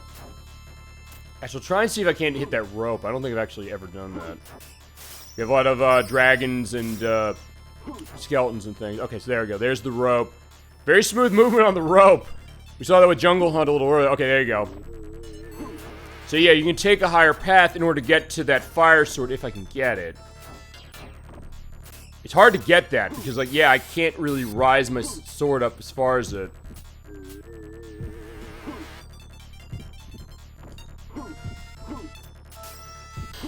I also feasibly show him going in the water, just so, like, fine. He's a man's man, I guess, as far as that. And back then, the idea is that, you know, he couldn't go in the water. Although, since, as we saw in the intro, the case he's saying he's telling the story. I always like, think of this like Prince of Persia, The Sands of Time, where you have the case where the prince is telling the story of the game you're playing. And when you die or miss a jump, he says, like, no, no, no, that's not what happens. Like, I'll start the story from here as far as that. Like, I just like, wait, what happened here? That wasn't right. Like, let me figure something else. And of course, in that game, it is your Lowenthal who's voicing the prince, which adds another perspective. All right, fine. Yeah, so, yeah, no, no, no, that's not what happened. It's like, let me go what really happened. Or it goes to one of my favorite edits, which actually I haven't done this in a while, because I haven't really had reason I've had to, which is from the movie Clue of, this is how it could have happened, but here's what really happened.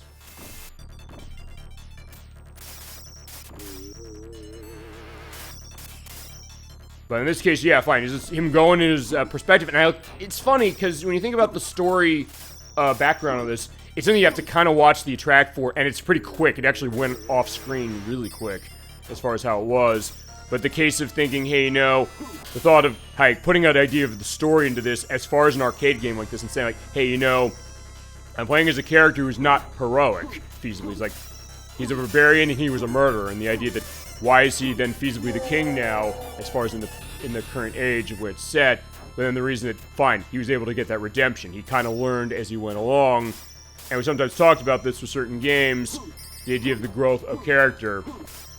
We had that with Lunar, as it was, when we were playing with that with Nash, the idea that, hey, Nash is this egocentric and self-centered and cowardly guy who's willing to stab his friends in the back, even when they were showing, hey, you know, we're to be trusted for that. And then he comes to the point of being able to say, like, you know what, he realizes what he did wrong and is willing to kind of step up to that. Initially, he kind of has to find his way. He has a hard time doing that.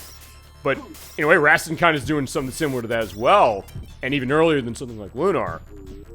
So, there's something to be said about the idea of kind of putting that thought and backstory into it. So, clearly the idea that, I'll say this, as far as all the games we're looking at tonight, I don't think we've gotten a case of being able to say, like, hey, you know, they didn't put their all into it. And fine, because of the purposes, I want to show him walking in the water.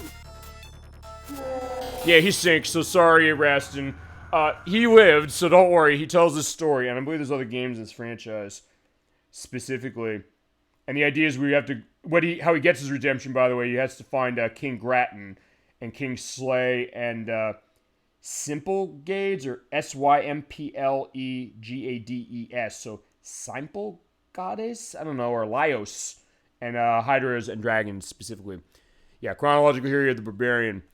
It's an interesting one. If you liked Rygar from Tecmo, and I should show that off at some point as well. Yeah, you might like this one, too. And it plays pretty well as far as the idea of the kind of game it is. And, yeah, I think I showed everything for that. Okay, next up is another light gun shooting game. This is Space Gun. It came out in 1990. This is a sci-fi shooter. Let's show the sales flyer. Kind of looking the sort of Star Wars Aliens vibe. More aliens. Yes, the galaxy's being invaded. So you use powerful machine guns like those in order to kill the aliens. This is also feasibly the reason why this collection got a teen rating aside from the other reasons I mentioned. Because of the fact that there's definitely blood in this one. It takes place in 2039. So yeah, about 15 years off from this feasibly. Going into space. Yeah, you're not alone on this ship. You should, defeat the aliens going through the defenses and make sure... Yeah, the facehuggers, so fine. They were pulling from Alien, no question, with this one. Or Aliens at the time, which had come out. So with that, we can get started. Like with Operation Wolf and Operation Thunderbolt, this one runs in the case of being able to have, what is it? The emulated aspect of light gun on the left analog stick and D-pad. You have bombs on X and B, A and right trigger you fire, and reverse is, I guess you turn around. Actually, I never noticed that. Let's take a look. So yeah, getting some horror aspect going on late into the night. And then from here, we only have, how many games left? 6. Oh, some of these are actually going to be pretty short as far as what they are. But give a good perspective. And also, as I mentioned, kind of understanding a little more as far as this. Okay, so here's Space Gun. Alright, so yeah, here's the demo. And they're showing... Okay, so hang on. Oh, is that an item? Specifically, there's also sort of going to be flashing lights on this kind of... Oh, okay. I didn't know this. The reverse thing. Okay, so yeah, there's the flashing lights that go when you hear the fire thing out. It's like, if you ever played Time Crisis from Namco, if you ever played that game, it's a light gun shooter as well. It has a pedal on the machine, like a car. You push it down, and you're able to use that to, like, dodge behind cover and things like that. Looks like this game does it too, because I never played this. Chat, if you have, feel free to let me know. You hit that, I guess, to go backwards, because that's where the reverse is. Like, what's the reverse thing? Honestly, I didn't play this game that much as far as testing, but it's also something I said I played enough to get a feel, and so I'd be able to give a sense of what we're talking about here. All right, with that, let's take a look at Space Gun. And you play it 2 players if you so desire. Man just begins deep space exploration, but it's not just going to be man here, it's going to be women as well. But, yeah, there are many unknown dangers in space. Yeah, we're going to see them right now. Okay, so fine, that's what it is. I'm hitting, and fitting, I guess it's on the left trigger, so, like, yeah, it's like the arcade game. You're hitting the pedal, and you go backwards to move. You have your moving cursor and then shooting with the, right trigger. You will want to shoot down the turrets, and that bar, by the way, the red bar, that is your cooldown gauge for your shots. And life, as you shoot them, yeah, tear them up in pieces. Yeah, you want your catharsis going on. It's kind of like Operation Wolf, though, a little bit, although a little more advanced. Also, survivors will come up. Yeah, they'll be an ouch case if you shoot them, so don't shoot them. But they run towards you, so you have to be careful as far as that. Also, flashlight warning when I do this. Yeah, the flame weapon definitely is a case of that. But if you want to switch between weapons, you can also hit X, and you switch between your normal shot, your flare shot, or fire shot, or your lightning shot when you get it. So you pick up power-ups, and then get a sense of what you want to deal with it. It's like, whoa! And if all the life goes away, you're going to die. But you do also have a time limit as well, and you have mines that are on the side. So, like, okay. Also, you can interact with the environment, shoot out the glass. So, yeah, in space it's going to be dangerous. So, yeah, the shutters will close. So, it's just like Aliens. The only thing missing is when you shoot them. Fine, I guess you can add this, saying, like, when you shoot the alien, saying, "Get away from her, you bitch." But, like, yeah, fine. If you want to say that, and go ahead, just add that perspective. That's fine, because actually, at this point, the Aliens games that came out. Actually, I don't know if any of them come out yet. And I know the arcade game we had was Alien vs. Predator, which is by Capcom, which is beat 'em up. And we didn't get shooters for that franchise until Alien Trilogy on PlayStation and Saturn. Or Alien Resurrection, which I mentioned when we played Croc, because of other people who made that. Ow, crap. I got bitten. So fine, I'll do one more case of this, and then we'll go on to the next game. At that point, I'm thinking we'll probably get to, like, 5.5 hours on this one. But yeah, we do get the jam-packed perspectives on the show for this, and good stuff we have going on. And a good variety. which I do like as well. And stuff I'd never played as far as it, or not played much. Yeah, we're going in an elevator. And the time stops when you go in the elevator. But in this case, there's no going back. So, like, yeah, that reverse button ain't doing anything. Alright, execute 5 hostage. Launch attack the crew. Will any of them survive? Well, the ones that got away probably survive, I guess. Okay, uh-oh. Even it sounds like that. Like, yeah, it does sound really creepy that way, so kind of a horror game. Now, also Taito, I never really kind of thought of them as a horror company. And honestly, I don't know if there's really much they've got outside of that, but yeah, we can go direction, go left or right. Oh. I mean, that, and I guess also gives me a vibe of Alien Syndrome from Sega, although that was not a shooter like this. Fine, it was like a top-down isometric case. Like, oh, Jesus Christ. Yeah, something's alive on this ship. It's like, yeah, we gotta take care of what these are. Alright, so there's the bombs. Okay, yeah, just blow them up, just kill everything. Oh, Jesus. So yeah, they got mass graves down here, so alright. This does look pretty good, honestly, and as far as a game like this, yeah, it is, very creepy. As far as violence is concerned, I don't remember this being a case of people complaining about this one. I mean, fine, because when this came out in 1990. I think I mentioned Chiller on this program, which is this very rare, light gun shooter called by Exzisus, I believe is the name of the company. That was insanely gory and insanely depraved, some of the imagery on it. And it is on NES because it got an unlicensed port. No way in hell Nintendo would allow that. But they said, yeah, we're going to put this on the console anyway. As an unlicensed game. Basically what it is, okay, he's a fake one, unfortunately, so he's already been taken over. No!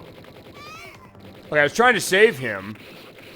I was like, hey, is it going to be like Duke Nukem where they're going to turn into creatures and I can feasibly stop that? But I guess the idea is that, fine, something like that was a case where that got a lot of controversy. This, I don't remember that so much. And in that case, this was before Mortal Kombat. And this is after Dolly Finn, which you mentioned, Narc, when we played Midway Treasures 2. But alright, fine. I'm gonna let ourselves die in the space station. Yeah, I receive a fatal wound. They don't show me what the fatal wound's gonna be, but yeah, we're not living, unfortunately, from that. Yeah, it was pretty interesting, but we can put our name in. Okay.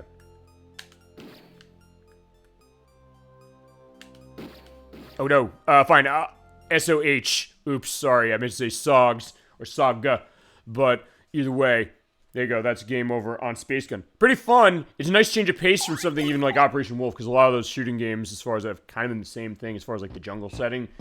This one's been a little different, and creates a pretty good atmosphere for the kind of game it is, and for the period it came out. So yeah, call me impressed as far as that. And we did our Space Invaders stuff at the beginning of the show. The only ones we have left are Super Kicks, Thunder Fox, Tokio, 2-Bit, Volfied, I think it is, and Zookeeper. This is going to be the worst when it comes to flashing lights, I'm going to say that right now. And we got a video going with Volfied, I'll say that. So, let's take a look at... I'll look at Super Kicks and we'll look at, Volfied. This came out in 1987. This is not the first game in the Kicks franchise, as Electra said at the beginning of the program, saying, why is Kicks 1 not in this? Why is it in Taito Legends 2? To which I say, I don't know. This is its sequel, but Kicks... Oh, no, actually, this is the third game in the franchise, so, no, fine, I'm wrong. This is the third game.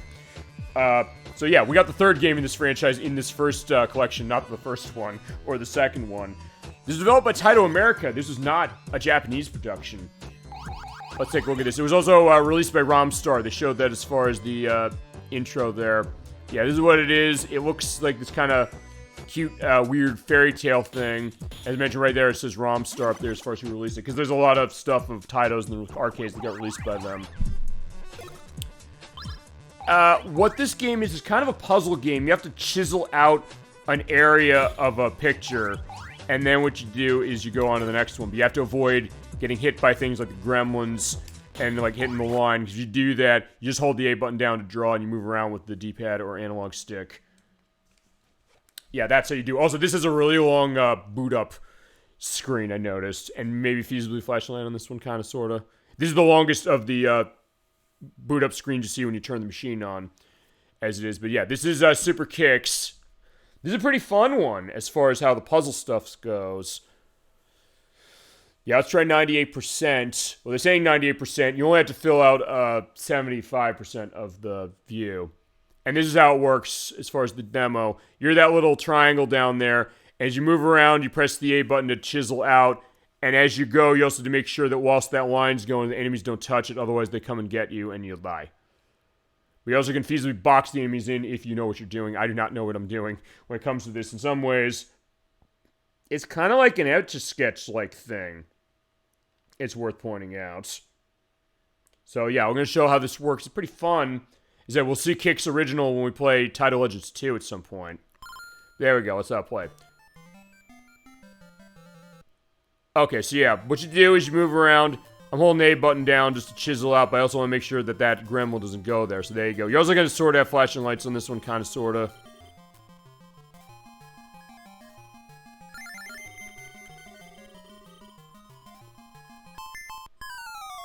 Also, there's a bit of an audio spike when it comes to getting hit. Although I do have to turn that volume up again. Whoa, shit. Yeah, usually if you don't do stuff as far as that, you should be okay. But, of course, yeah, be careful of the red skull there. But if you do that, you also get an H hard. That's hurry. So you get a hurry, you... Okay, fine. He hit the line, so I died. And that's my final life. I'll try again as far as this if we get a game over. You chisel out at least 75% of the picture. So I have 34 now. Fine, it's 59. If you're going to be in a case of being ambushed or something, sometimes it's best to cut your losses and say, like, fine, I'm going to get that, go there, and then cut out more so I can have enough ratio and live. Whoa! Okay, I just had enough. And when we get that, yeah, the witch there will paint over the rest. So there's our beautiful case of the castle. You also get a bonus if you get more than 75% as far as the chisel out.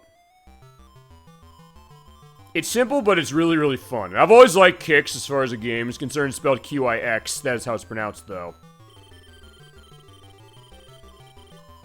It is pretty unique, because they actually have to hold down the A button here in order to chisel out the picture enough. So, like, yeah, fine, there you go. Ah, except, yeah, he moved, so, like, yeah, that bastard.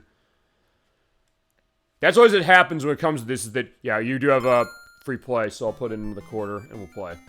And then we'll go to Volfied next, because that is the last game in this that has a video to itself, shockingly. I didn't expect that would be the one to have one. I would have thought, actually, I would have thought Space Gun, because Space Gun was a case where Space Gun, I didn't mention this, we played it. It was a big seller of Taito's. It was the second best selling arcade game in Japan that year, as far as a deluxe cabinet is concerned, like a large thing, behind Final Lap 2, which is by Namco. I forgot to mention that we were playing it earlier, but now that I remember, it's like, oh, wait a second, that was a huge one too. Okay, so there you go. That's 39%, but alright. And you also kind of chisel it in little slivers. I'll do one more run of this, and then we'll go to Volfied, because that's sort of a sequel to this, but it's also a case that was made by Taito Japan. All the Kicks games until that were made by Taito of America. It's not even called Kicks, that other game, Volfied. But then, yeah, the guy who made Bobble and Rainbow Island said, hey, this is my idea. Shit, I'm doing horribly on this.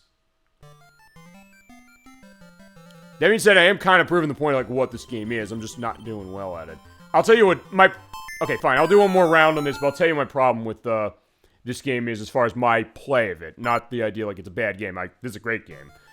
My problem when it comes to this game is I always get overzealous. I always get a sense that, hey, I can chisel out more. I never know when to say when, like right there. I said, oh, the Goblin will run to the line. But he does. And actually, Volfied, one of the things Volfied does, just to jump the gun on that one a little bit, is it gives a case where when the line gets hit, you don't automatically lose. So you do have a little bit of breathing room to kind of play risky if you want to. So fine, that's a better one for me for that reason, but it's not a case of anything against this game. I think this game is fantastic. And talk about that original case, I can't think of another game that's like this, as far as it, but you do have the power-ups there as far as I have an extra life. But I need to get the Hurry Heart. Or whatever that is. I don't know what that is, but yeah. Hurry up! Whoa, that was lucky. Yeah, like right there. Okay, fine. In that case, when I get it way bigger than that, I can just dart across the screen. Oh, shit. Yeah, in that case, I let myself get cornered. Fine, I said, this will be the last case of it, and then when I'm done with this, we'll go to Volfied, because it's kind of the same thing. Shit. Yeah, but that's game over. Yeah, Super Kicks, it is a pretty good game. It's a super game in its way. And we'll show the original when we play Taito Legends 2, no question. Actually, you know what? Let's let the game over show. Okay.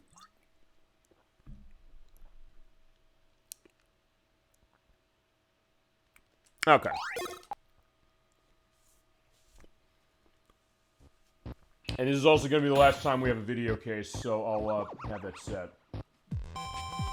And also my last case of, you know, pulling mic. Fine, I'm pulling the mic just because I want to test this. I want to make sure that we're all set and that it's not going weird with stuff. Or if it does, did that actually fix it?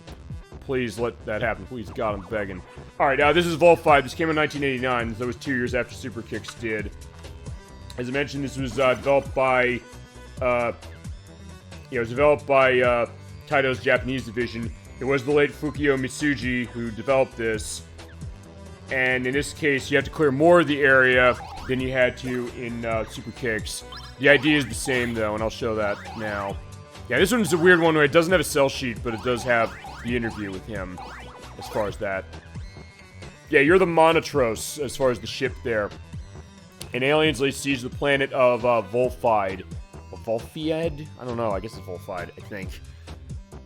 If I find the right pronunciation, I'll put an edit in saying what it is, but it plays the same way, except you can also do firing cases on A button along with the drawing. Alright, so yeah, and that's an interesting case to think of one other aspect, which is that since Taito had an American division, and we're going to end on a game of theirs as far as the American division as well, the case that they kind of had some ideas as far as like a little bit of a guesser rivalry, maybe not of a vicious one the way that Sega of America and Japan had, but one that they were kind of, I guess, paying attention to each other, of the idea that, hey, here's this Kicks game, that's cool, but how about our take to kind of enhance it? And as you'll see in the interview, Fukio Mitsuji did say, like, yeah, this is not officially tied to it, but I do see this as a successor. And yeah, when you get the power-up like that, you can fire the lasers. So in that case, they kind of turned it into like a shooting game, on top of the fact, or getting stuff like Time Stop, so you can kill the enemies in the region, along, you know, just doing the draw out. But as a consequence of that, you have to draw out more of the area, specifically. Yeah, for this release, I'd never, for this collection, I should say, I'd never played this. This game's really fun. As you kind of saw there when it came to the red line, you get hit by, if something hits the red line, sort of flashing light on this, as you follow that, if something hits you, it doesn't kill you instantly like in Super Kicks. It follows that so you can get yourself to safety quickly, you can redeem yourself and not die. But yeah, Monotros is back, going back to his planet, but already changed ruins because the aliens invaded. So now we're going to save everybody. As I mentioned, same deal as before, just do painting or chiseling out. Yeah, in that case, yeah, the fire came out, thank Christ. But in that case, yeah, fine. If I was too far away, I'm not going to live. So you do have to be a little careful. Which clearly I'm not being. Fine, I don't play this game to be careful. I guess that's my idea, and I should. But there's an item over there. Whoa. But in this case, I'm just going to go this way. Whoa. Except, yeah, okay, I can't take that. I guess, alright, fine. You get power-ups, I guess, for chiseling out specific areas and getting the letter.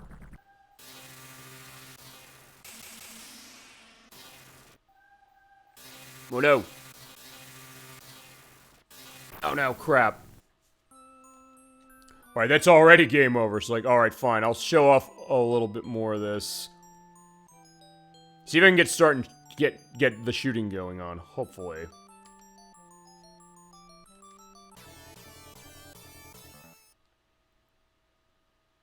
Yeah, but this game does not have continue, so yeah, you are running on one coin mode. So fine, in that case, I'll show that for this. So yeah, let's try it again. At least I want to beat one of the levels. At that point, we'll only have a couple games left, and we'll be set. And that'll close out our great compilation show we did this year. Because, yeah, this is a great time. All right, so I got the lasers. Okay, fantastic. So in this case, I can say, yeah, screw these guys. They're getting on my nerves. Oh. Okay, fine. I got myself stuck. It's like, that was my fault. Like, fine, I got myself stuck on that.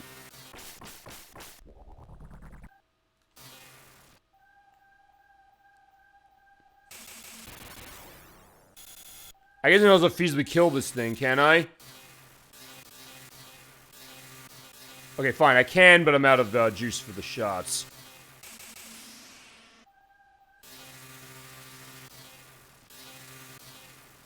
Whoa!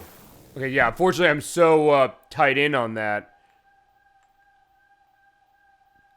And since I do have to follow the line, alright, fine. Alright, there we go. Got him. Flashlight warning when I do that. I'll put him in. Not horrible. I'll say, I think I said last year, so we're gonna have horrible flashlight warning in this collection. Ah, that's until I realized I bought the comparatively, flashlight warning, improved, I guess, or safe, Xbox version. But even then, there's still a little bit, but alright, that's high score. So fine. That's the end of this one. I'll show that video. I'll be all set. As far as what we got left. Yeah, because from there, I think we only have a couple games left. And then stuff with schedule, because I do want to go into updates on schedule a little bit as we get that set. Okay, so next up is... Yeah, we only have... 4 games left. Okay. Or no, 4 games? Yeah, 4 games. Okay. Okay, but first let's take one last listen to Mr. Fukio Mitsuji. I guess this is going to be the ode to Fukio Mitsuji, and I'll have him in the tag list when I upload this. Let's take a listen.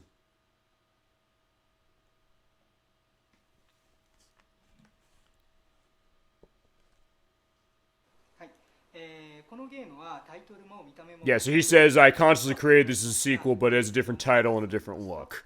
Which makes sense that way, you know? でそれを意識して An interesting idea, I guess, of like a cultural difference, a little in the sense of, hey, what can we do as far as I've been saying, like, I wanted to do stuff to enhance the depth and variety of this game, which goes to the other stuff that he made, you know? また面が And to like, hey, preview the next level underneath this, which is true as far as when you do the cutout. でゲームの The idea, like, hey, anticipate what's next, which is kind of a great thing when we think about the game design, you know? And that's it, as far as it both titles. So not really a long thing, but the idea, like, what did he have to offer as far as this game, and kind of that picture that way. Like, yeah, 48's too young, my friend, so, yeah, we salute you, for sure. Thank you for all the memories and all the memories we can continue to have. Okay, next up, as far as what we got, we only have 4 games left. Let's look at Thunder Fox. This came out in 1990. Yeah, I realized, wait, it's too loud now. Yeah, it came out in 1990. It is a run and gun shooting game. Kind of a little bit of a case of Rolling Thunder. I was thinking the other Thunder game that we played last year from Namco. I'll put this to medium as far as that. The way this operates is, yeah, you play as 2 super soldiers. You're playing a 2-player because that supports for that. It's a 2D beat 'em up of sorts. Basically, you shoot, kick, and jump to defeat the terrorists. Make sure to shoot and kick them, pick up weapons as you go. Your controls are jumping on X and B. A jump kick's on the Y button, using your swing weapon like a knife on A, and shooting on right trigger. Yeah, I'd never played this one either. This was designed by Hiroyuki Maekawa, who designed the Ninja Kids we saw earlier, as well as Dungeon Magic and Super Bust-A-Move, which was on the PlayStation 2. There's kind of, I guess, a contra vibe to this a little bit, sorta. But thematically speaking, there's definitely an Operation Wolf thing. I guess there's sort of that theme when it comes to some of these, I guess, combat zone area games, I guess you want to put it that way. Because the idea of what it looks like in 2-player, which you're not going to see. Usually going along, he's doing like the jogging on his knees. There's nothing to be said about that. But unlike something like Rolling Thunder, you do have a life bar. So in that case, you do have some stuff to go as you go along, so it'll be a little easier. That's what's good plan. You break through the enemy front line. Okay. In this case, yeah, you do have the knife, so you can stab him with the knife. You do the jump kick like that. If you have a gun, you can just right trigger, but I don't have a gun. You can pick it up as you go. And basically press down on something and shoot. You can also melee attack. Before stuff like Halo made that popular, or Perfect Dark. You had a case like, hey, you can just hit him with the butt of the gun if you want to. Or use the flamethrower, like burn him. Also see the rain going on. And also the case of the... What was it? What was it? The lightning. You sort of flashlight on the lightning, but not horrific. Also, you have jumps. If you hit up in the jump button, which is on the B button, you're able to get up there. Kind of like I mentioned, Rolling Thunder, which is by Namco, which showed off last year. By the way, I also say this is a little late for me, I guess, to indicate this, but fine. Since we've had this show going on 4 years running, I will have link list items for the playlist of all of our May showcase, or May compilation shows. And Chad, if you have anything you want to see for next year's show, feel free to let me know. I mean, we'll do Taito Legends 2 at some point. We'll do Meteoric Treasures 3 at some point. I mentioned some of the other ones that I've got plans for. Stuff I'm going to handle is full Let's Plays, like Atari 50. I got to handle that that way. Rare Replay being another one that way. And also, what was it? The Namco Museum PlayStation games. But I have to figure what that's going to be like as I get shot. Okay. So fine, we'll fight the tank, and then we'll go on. Actually, this is not dissimilar to Ninja Warriors, which we showed off a little bit last year, the Sega CD version. In this case, I'm just hitting the tank. We're like, wait, maybe I can jump in the tank and start shooting. Okay, maybe not. But I don't know, can I knife the damn thing? Like, I'm trying to do that, but I don't have much to do with that. Or, fine, I can pick up the grenade. Okay, fine, that's what I do. I basically pick that up and toss the grenade at the tank.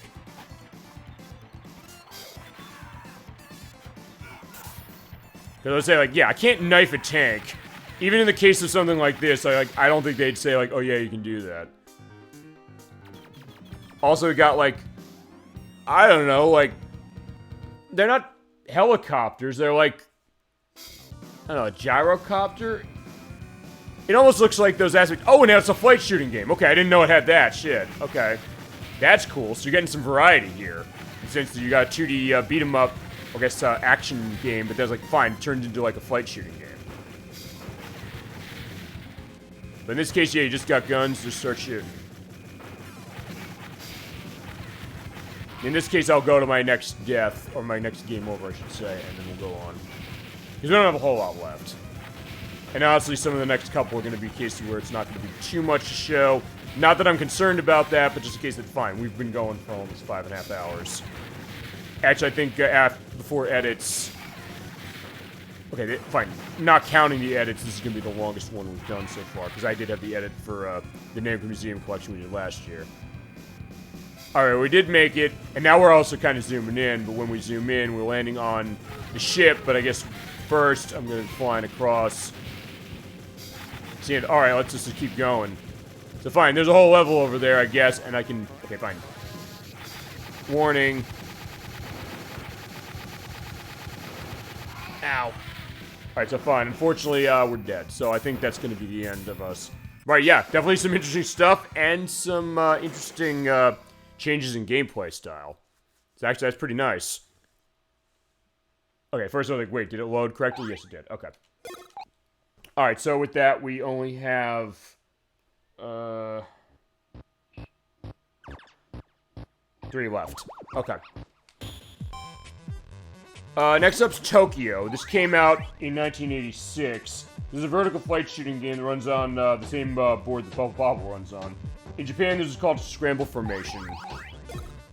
Basically flying a plane over Tokio and shooting stuff, and you pick up extra wingmen to get extra powers.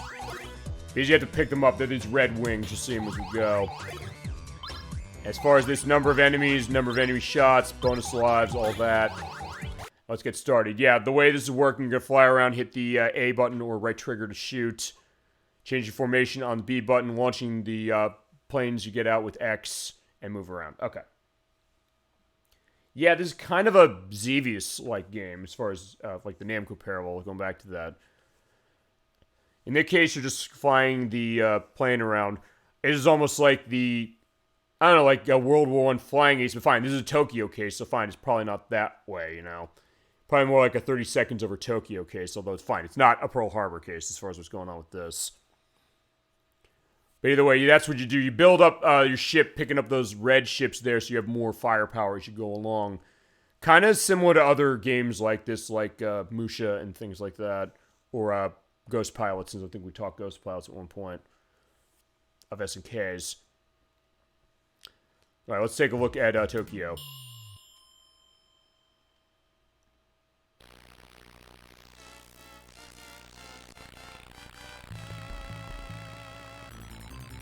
Okay. In this case, yeah, just move left and right and shoot. Pretty basic, but also, as I mentioned, fine, if you get hit once, you're dead. But as you go, as long as you hit the, or get the red planes, hit them and then pick them up. And then from there, you can hit the X button to send them out. But it's a kamikaze mission specifically, so you have to build up a bunch of these things.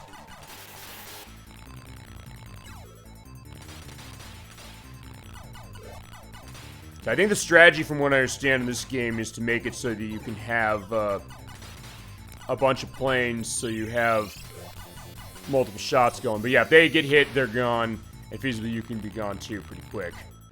Yeah, I'm not very good at this game, I'll say that for sure. As far as like flight shooting games like this, I'm not that great at this. Ow. Alright, fine, I'm gonna try again, just to show once more, and then we'll go on to the last two. But it's also like Thunder Fox, you don't have a continue perspective, like, hey, you're continuing where you left off. You have to go and start again. But you do have automatic fire when you hold down the fire button. But also, you kind of just want to rapidly hit it.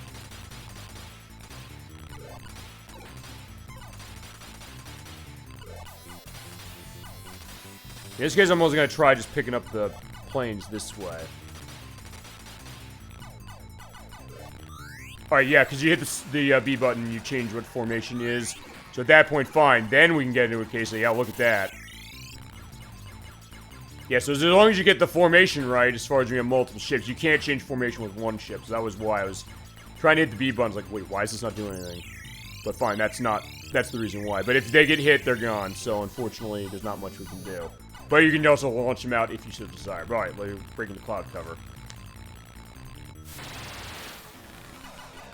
It's also worth pointing out that even though there's tanks and things around the ground, it's not something you're going to have to change altitude. It's not like Vertical Force on Virtual Boy that did that. Yeah, now we're going over the city. Okay, it looks nice. Alright, so there's a pickup, which I guess is giving me another ship right away.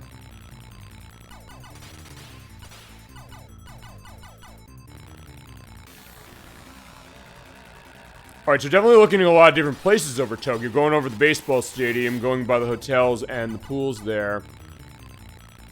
There's the business district as well.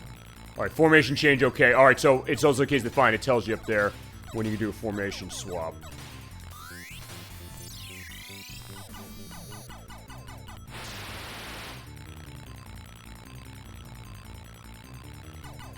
Now we're over here. Yeah, it seems like there's a lot of stop and go going between the cloud cover cases. Alright,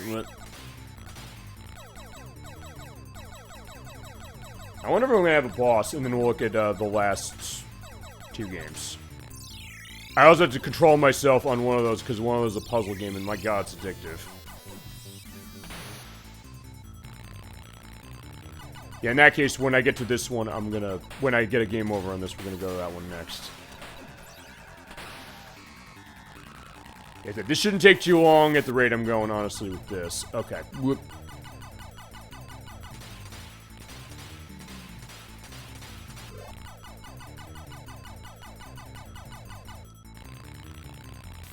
We're back in the clouds again. Okay, here we go. At least I get to show the boss. Alright.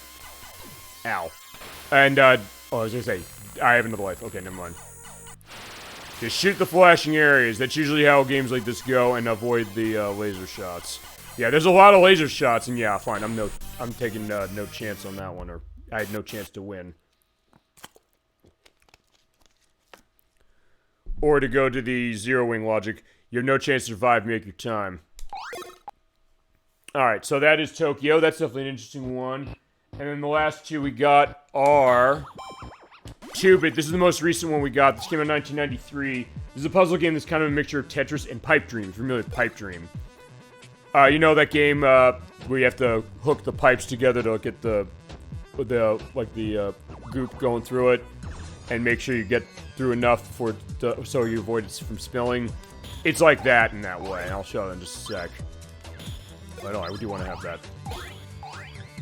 Your controls in this one are pretty easy. You're basically just rotating left and right on A and B. And you play this with multiple people, and this is also the most recent game that's in this. And it's a pretty fun one, actually. It's actually really, really fun.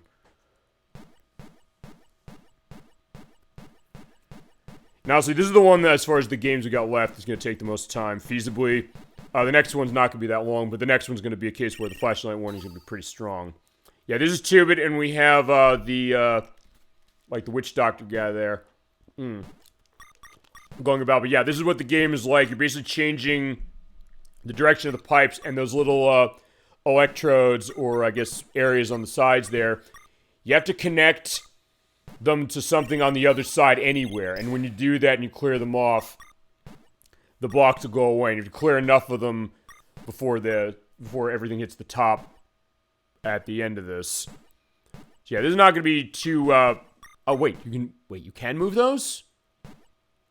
I didn't think you can move those. Alright, so actually that makes this game way easier, so let me try that. Violence run on normal. So clearing condition is 40, so okay. I thought I was at the mercy of that, so fine. What I want to do is, okay, fine, I was wrong, like, hey, hold the A button, it just swap them left and right, you can move them as you want, so never mind, okay. So in this case, what I can do is I can connect that there, and boom, that goes away. Okay, but I can move downwards, okay, this makes it way easier, so honestly, this is going to make me like this game way more, just because it means that, okay, I know exactly how I can make things go as far as make the connections. I was feasibly could go straight across if I so desired.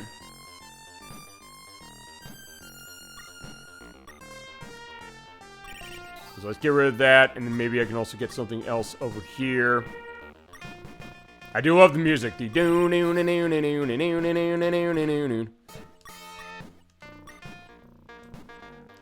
Alright, so actually, now that I know that, I didn't know that I was doing a test, so either I wasn't paying attention enough or something. Yeah, that's cool. Alright, that's good to know. So that means that I can get stuff set. Because, yeah, the blocks are going really fast, even as far as this. Whoa.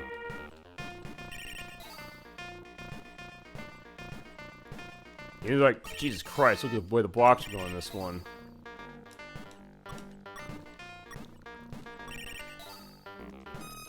And the idea is you probably want to set chains up. I haven't been playing this game long enough to really understand or get that skill down, but yeah, this game is really, really fun. Oops, sorry.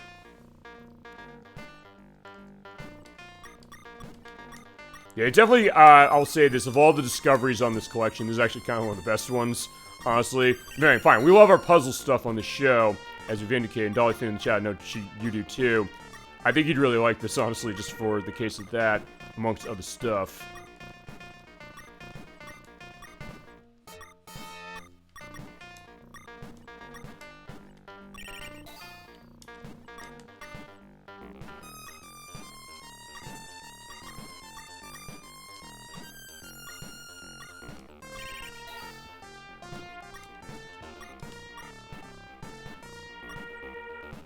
Alright.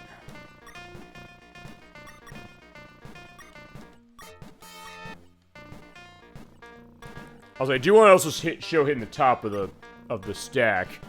Actually, I'm probably gonna anyway, because yeah, look how fast it's going. Even on normal, this is going crazy.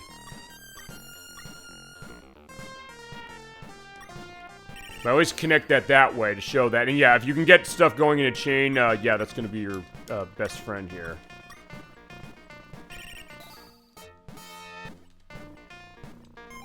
Oh, but yeah, they give you the warning, like, when you're getting, too high.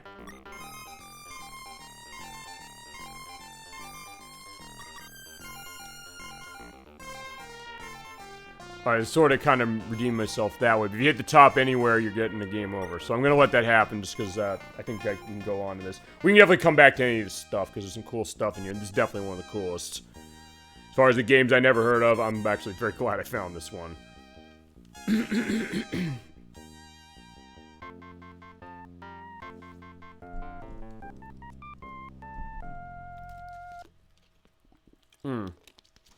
Alright, well, at least I can enter my initials on this one. And I think we'll be at the end of the show for the night.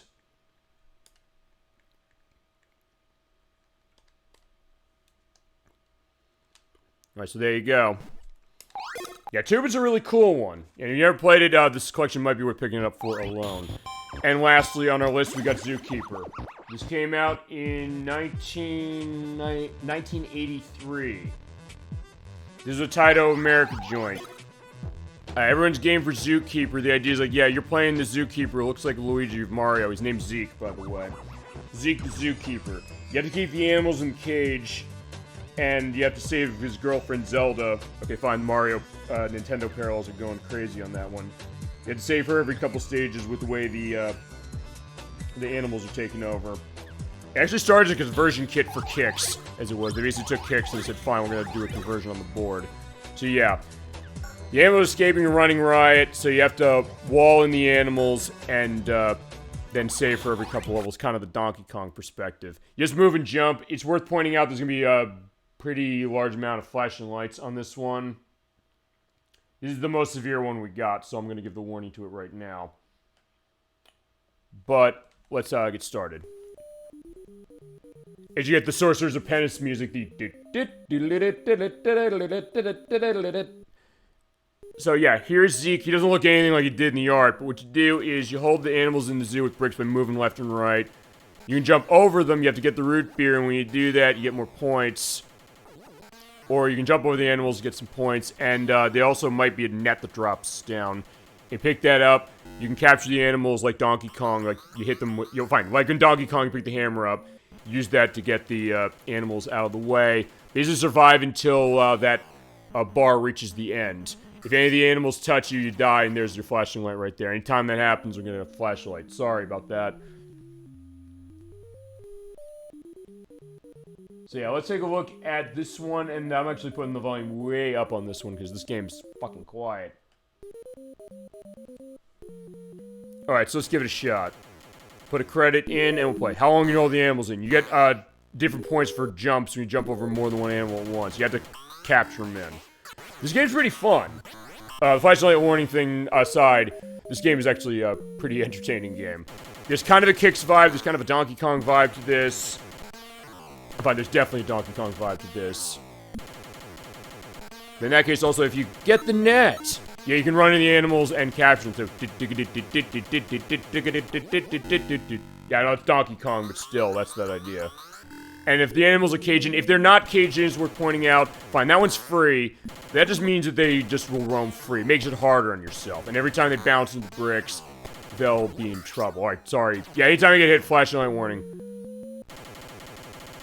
So yeah, you don't necessarily have to keep them broken in there. Like, hey, if they get out, it's not something that you're going to instantly die, which is nice. I do want to show the Zelda rescue mission, though. Whoa.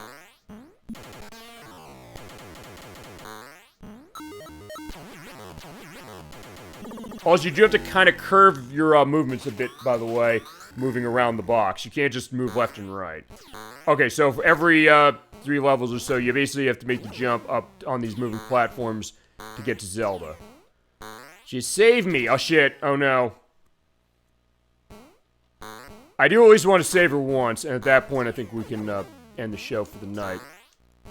It's been a great showcase, for sure, and all of you in the chat have made it possible, for sure, with this request and everything else. Whoa! I shot over, so my hero. Alright, good job, Zelda, we got you. Oh yeah, sometimes you won't have a cage at all, so you basically have to build it from scratch. But that's also, like, fine, we can do that.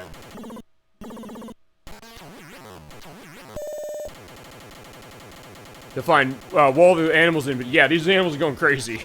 So yeah, you gotta keep them crazy. Fine, it's like it's a zoo or something. Fine, look at the, the elephant. He's like tearing through that stuff at the top. Like, man, I haven't seen an elephant rampage like that in a while. But alright, we're fine. We're surviving.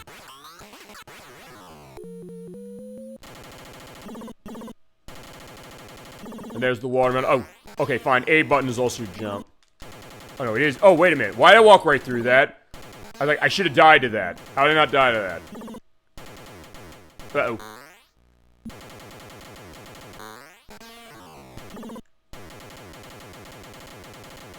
Even when they're getting kind of choppy with the animals out here, it's still very playable despite that. Whoa.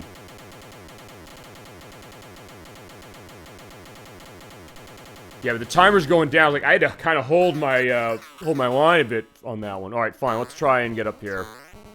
We save Zelda again. Yeah, the thing is that the monkeys will throw the coconuts, so you gotta be careful on that. And yeah, let's just throw them different directions. But fine, alright. My hero. Okay, can you win a bonus keeper? Okay, I don't know how I don't know. I have to save her again? Alright, it's fuck. So fine, he's swearing that way, so fine, I guess I can. And it's a game over, shit. Okay. So, the bonus stage is a game over if you die at that. Okay, did not know that. Alright, fine, there you go.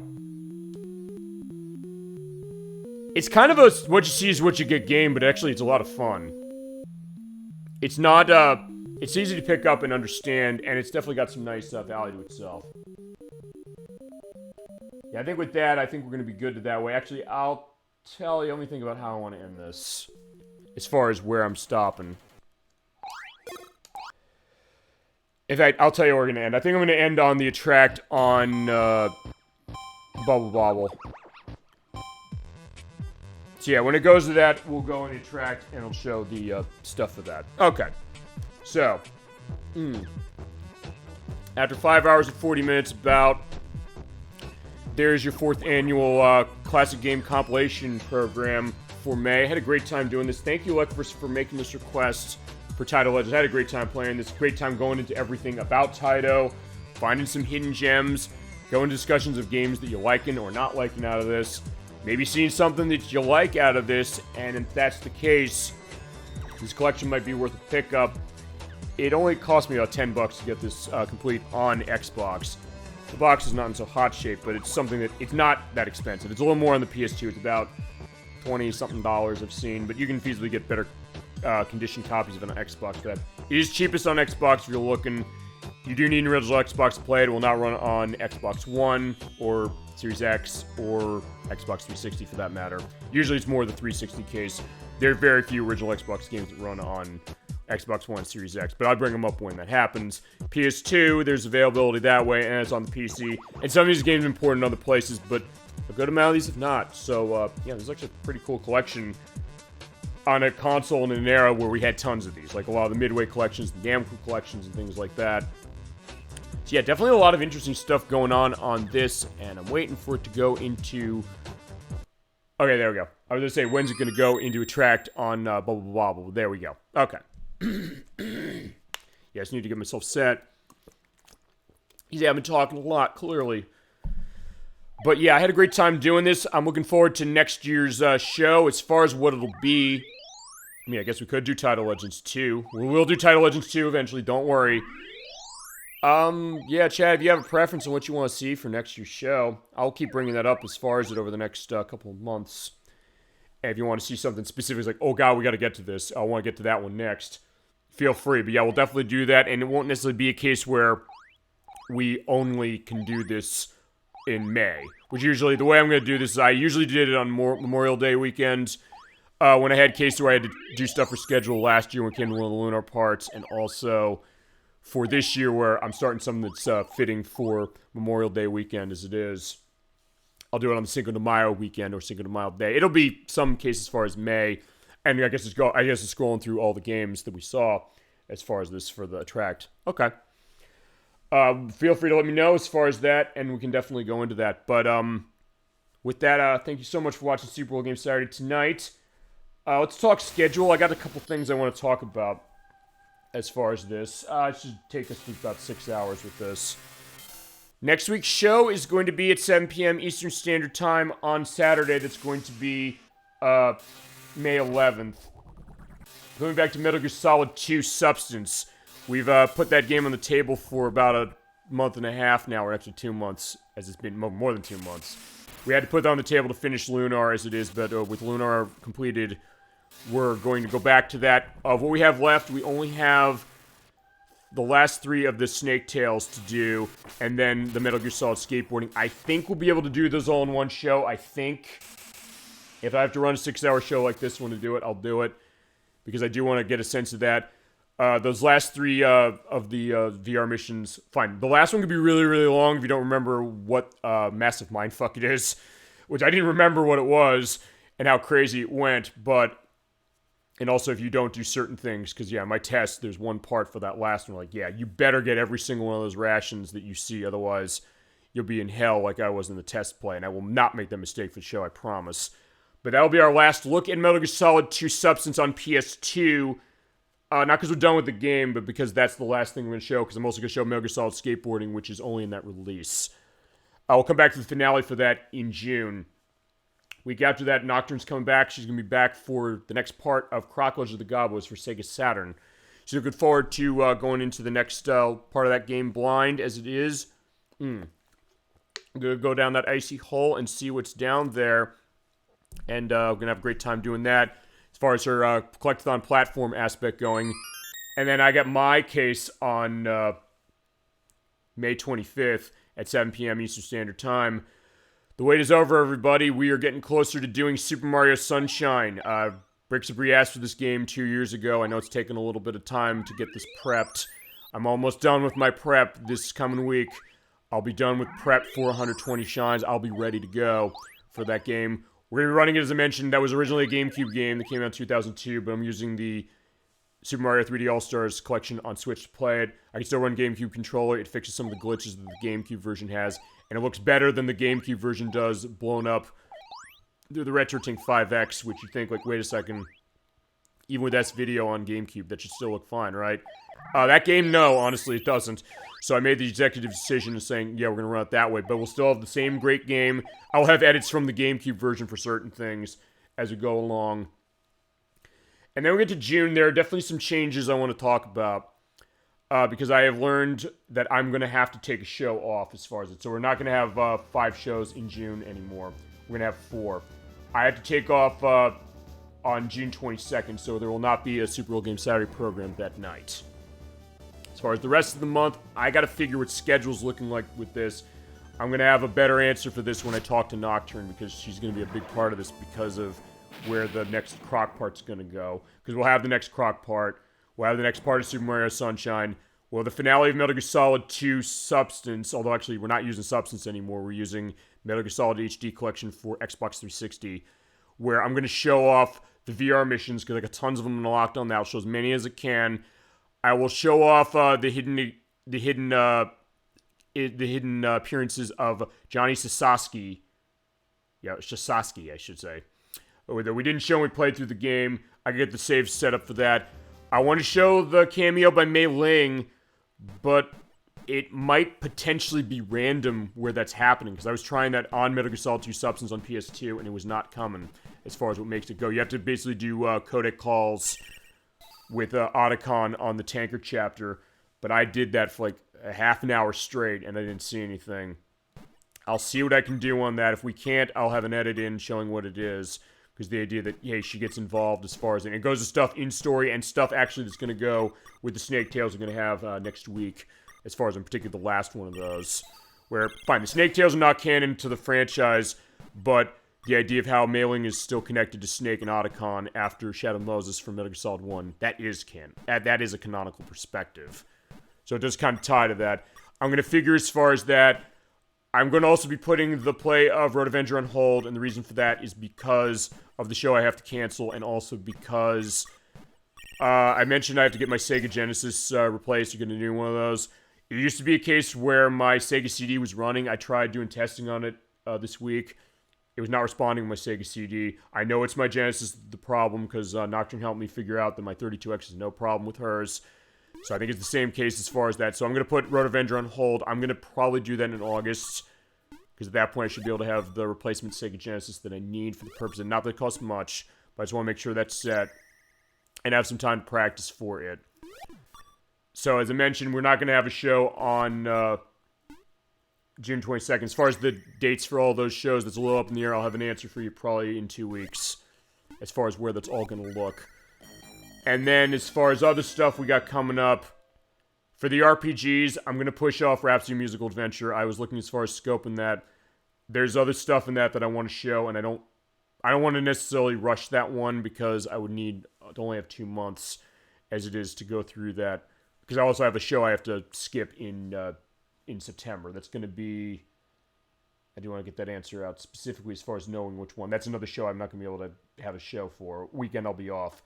That'll be on September 7th. And so that's going to be that case. So what I'm going to do instead is starting in July, we'll have Croc feasibly. I think we're still going to have that going on. And we'll definitely have Super Mario Sunshine still going on as well. I'm going to come back to Game Dev Tycoon for Switch. I kind of had to shelve that one as it was for a bit of time. It's because we didn't have room for schedule. I had to figure what that was looking like. I know based on Protarova's schedule, I said this back at the beginning of the year, I'll say it again. I'm doing that myself for the rest of the game. He will not be involved in it as far as being on the show. And I think I only need 2 more parts for that, so I believe it's going to be in August I'll be able to finish that. Because we had a great time playing it when we first started back in March of last year. But I've left that one hanging for too long. And since I'm axing Rhapsody Musical Adventure for the time being, I think we start that next year at some point. I'm going to just pull that in so we can at least get that game completed. And I'll talk with Edwack and Nikki. I think Edwack might be playing Smart Ball for Super Nintendo for us in July. I don't know. I'll talk to him about that, see what he thinks. He kind of was in a little bit of case of saying, yeah, it sounds like the feasibly would be good for it after we stopped recording for the Pokemon Gen 9 part last week. I also want to follow up on one thing because I did think very hard about what Edwack was saying when it came to the idea of my stubbornness saying I'm not playing the DLC for that game or all the other stuff I said about it. I want to ask a question feasibly to chat this way, and I'll also ask this more, and I'll ask this also to Nocturne as well, and I'll ask it again on next week's show. I said, hey, I'm not going to play that because of my personal beliefs as far as the idea of the way that game has been handled. And it feels to be the same case with The Legend of Zelda Tears of the Kingdom. But, chat, do you think I would be hypocritical if I was in a case of saying I would play the DLC if chat asked for it? Or feasibly if my guests asked for it? Because I said, hey, I'm going to hold to my beliefs, as I've mentioned for the whole game and for a lot of the stuff when it comes to this program. But it's also a case that the other belief I hold strongly is I always said, asking you shall receive, to the best channel on Twitch and our great guests. So if they say that way, I'm thinking that might trump everything, honestly, as far as the case of saying, fine, my perspective of what I have on Pokemon Violet's DLC, I feasibly would in a case of saying that, fine, do I say no to that if chat or the guests are asking for it? And I don't think I would. I think that would override that personally. What do you think about that? Would you want to see that? Do you think that makes sense? And same with The Legend of Zelda Tears of the Kingdom, despite my things against that one, too. And the other reason that also was coming up is because after last week's program with that, there is the extra content stuff that feasibly I have for Pokemon Violet that's not the DLC that I said I'll come back to as a separate show at some point. Because I have that as an idea, like extra stuff that goes with the game that we already completed. As far as the story, but other stuff. And Dolly, I know that's the case with you. We'll figure this with the final look at Strange Horticulture, because we finished the game last year, but it's also something that we have the rest of the plants to identify. I'm thinking we could do that. Probably won't be a full show, but we can also mix something else in with it, I think.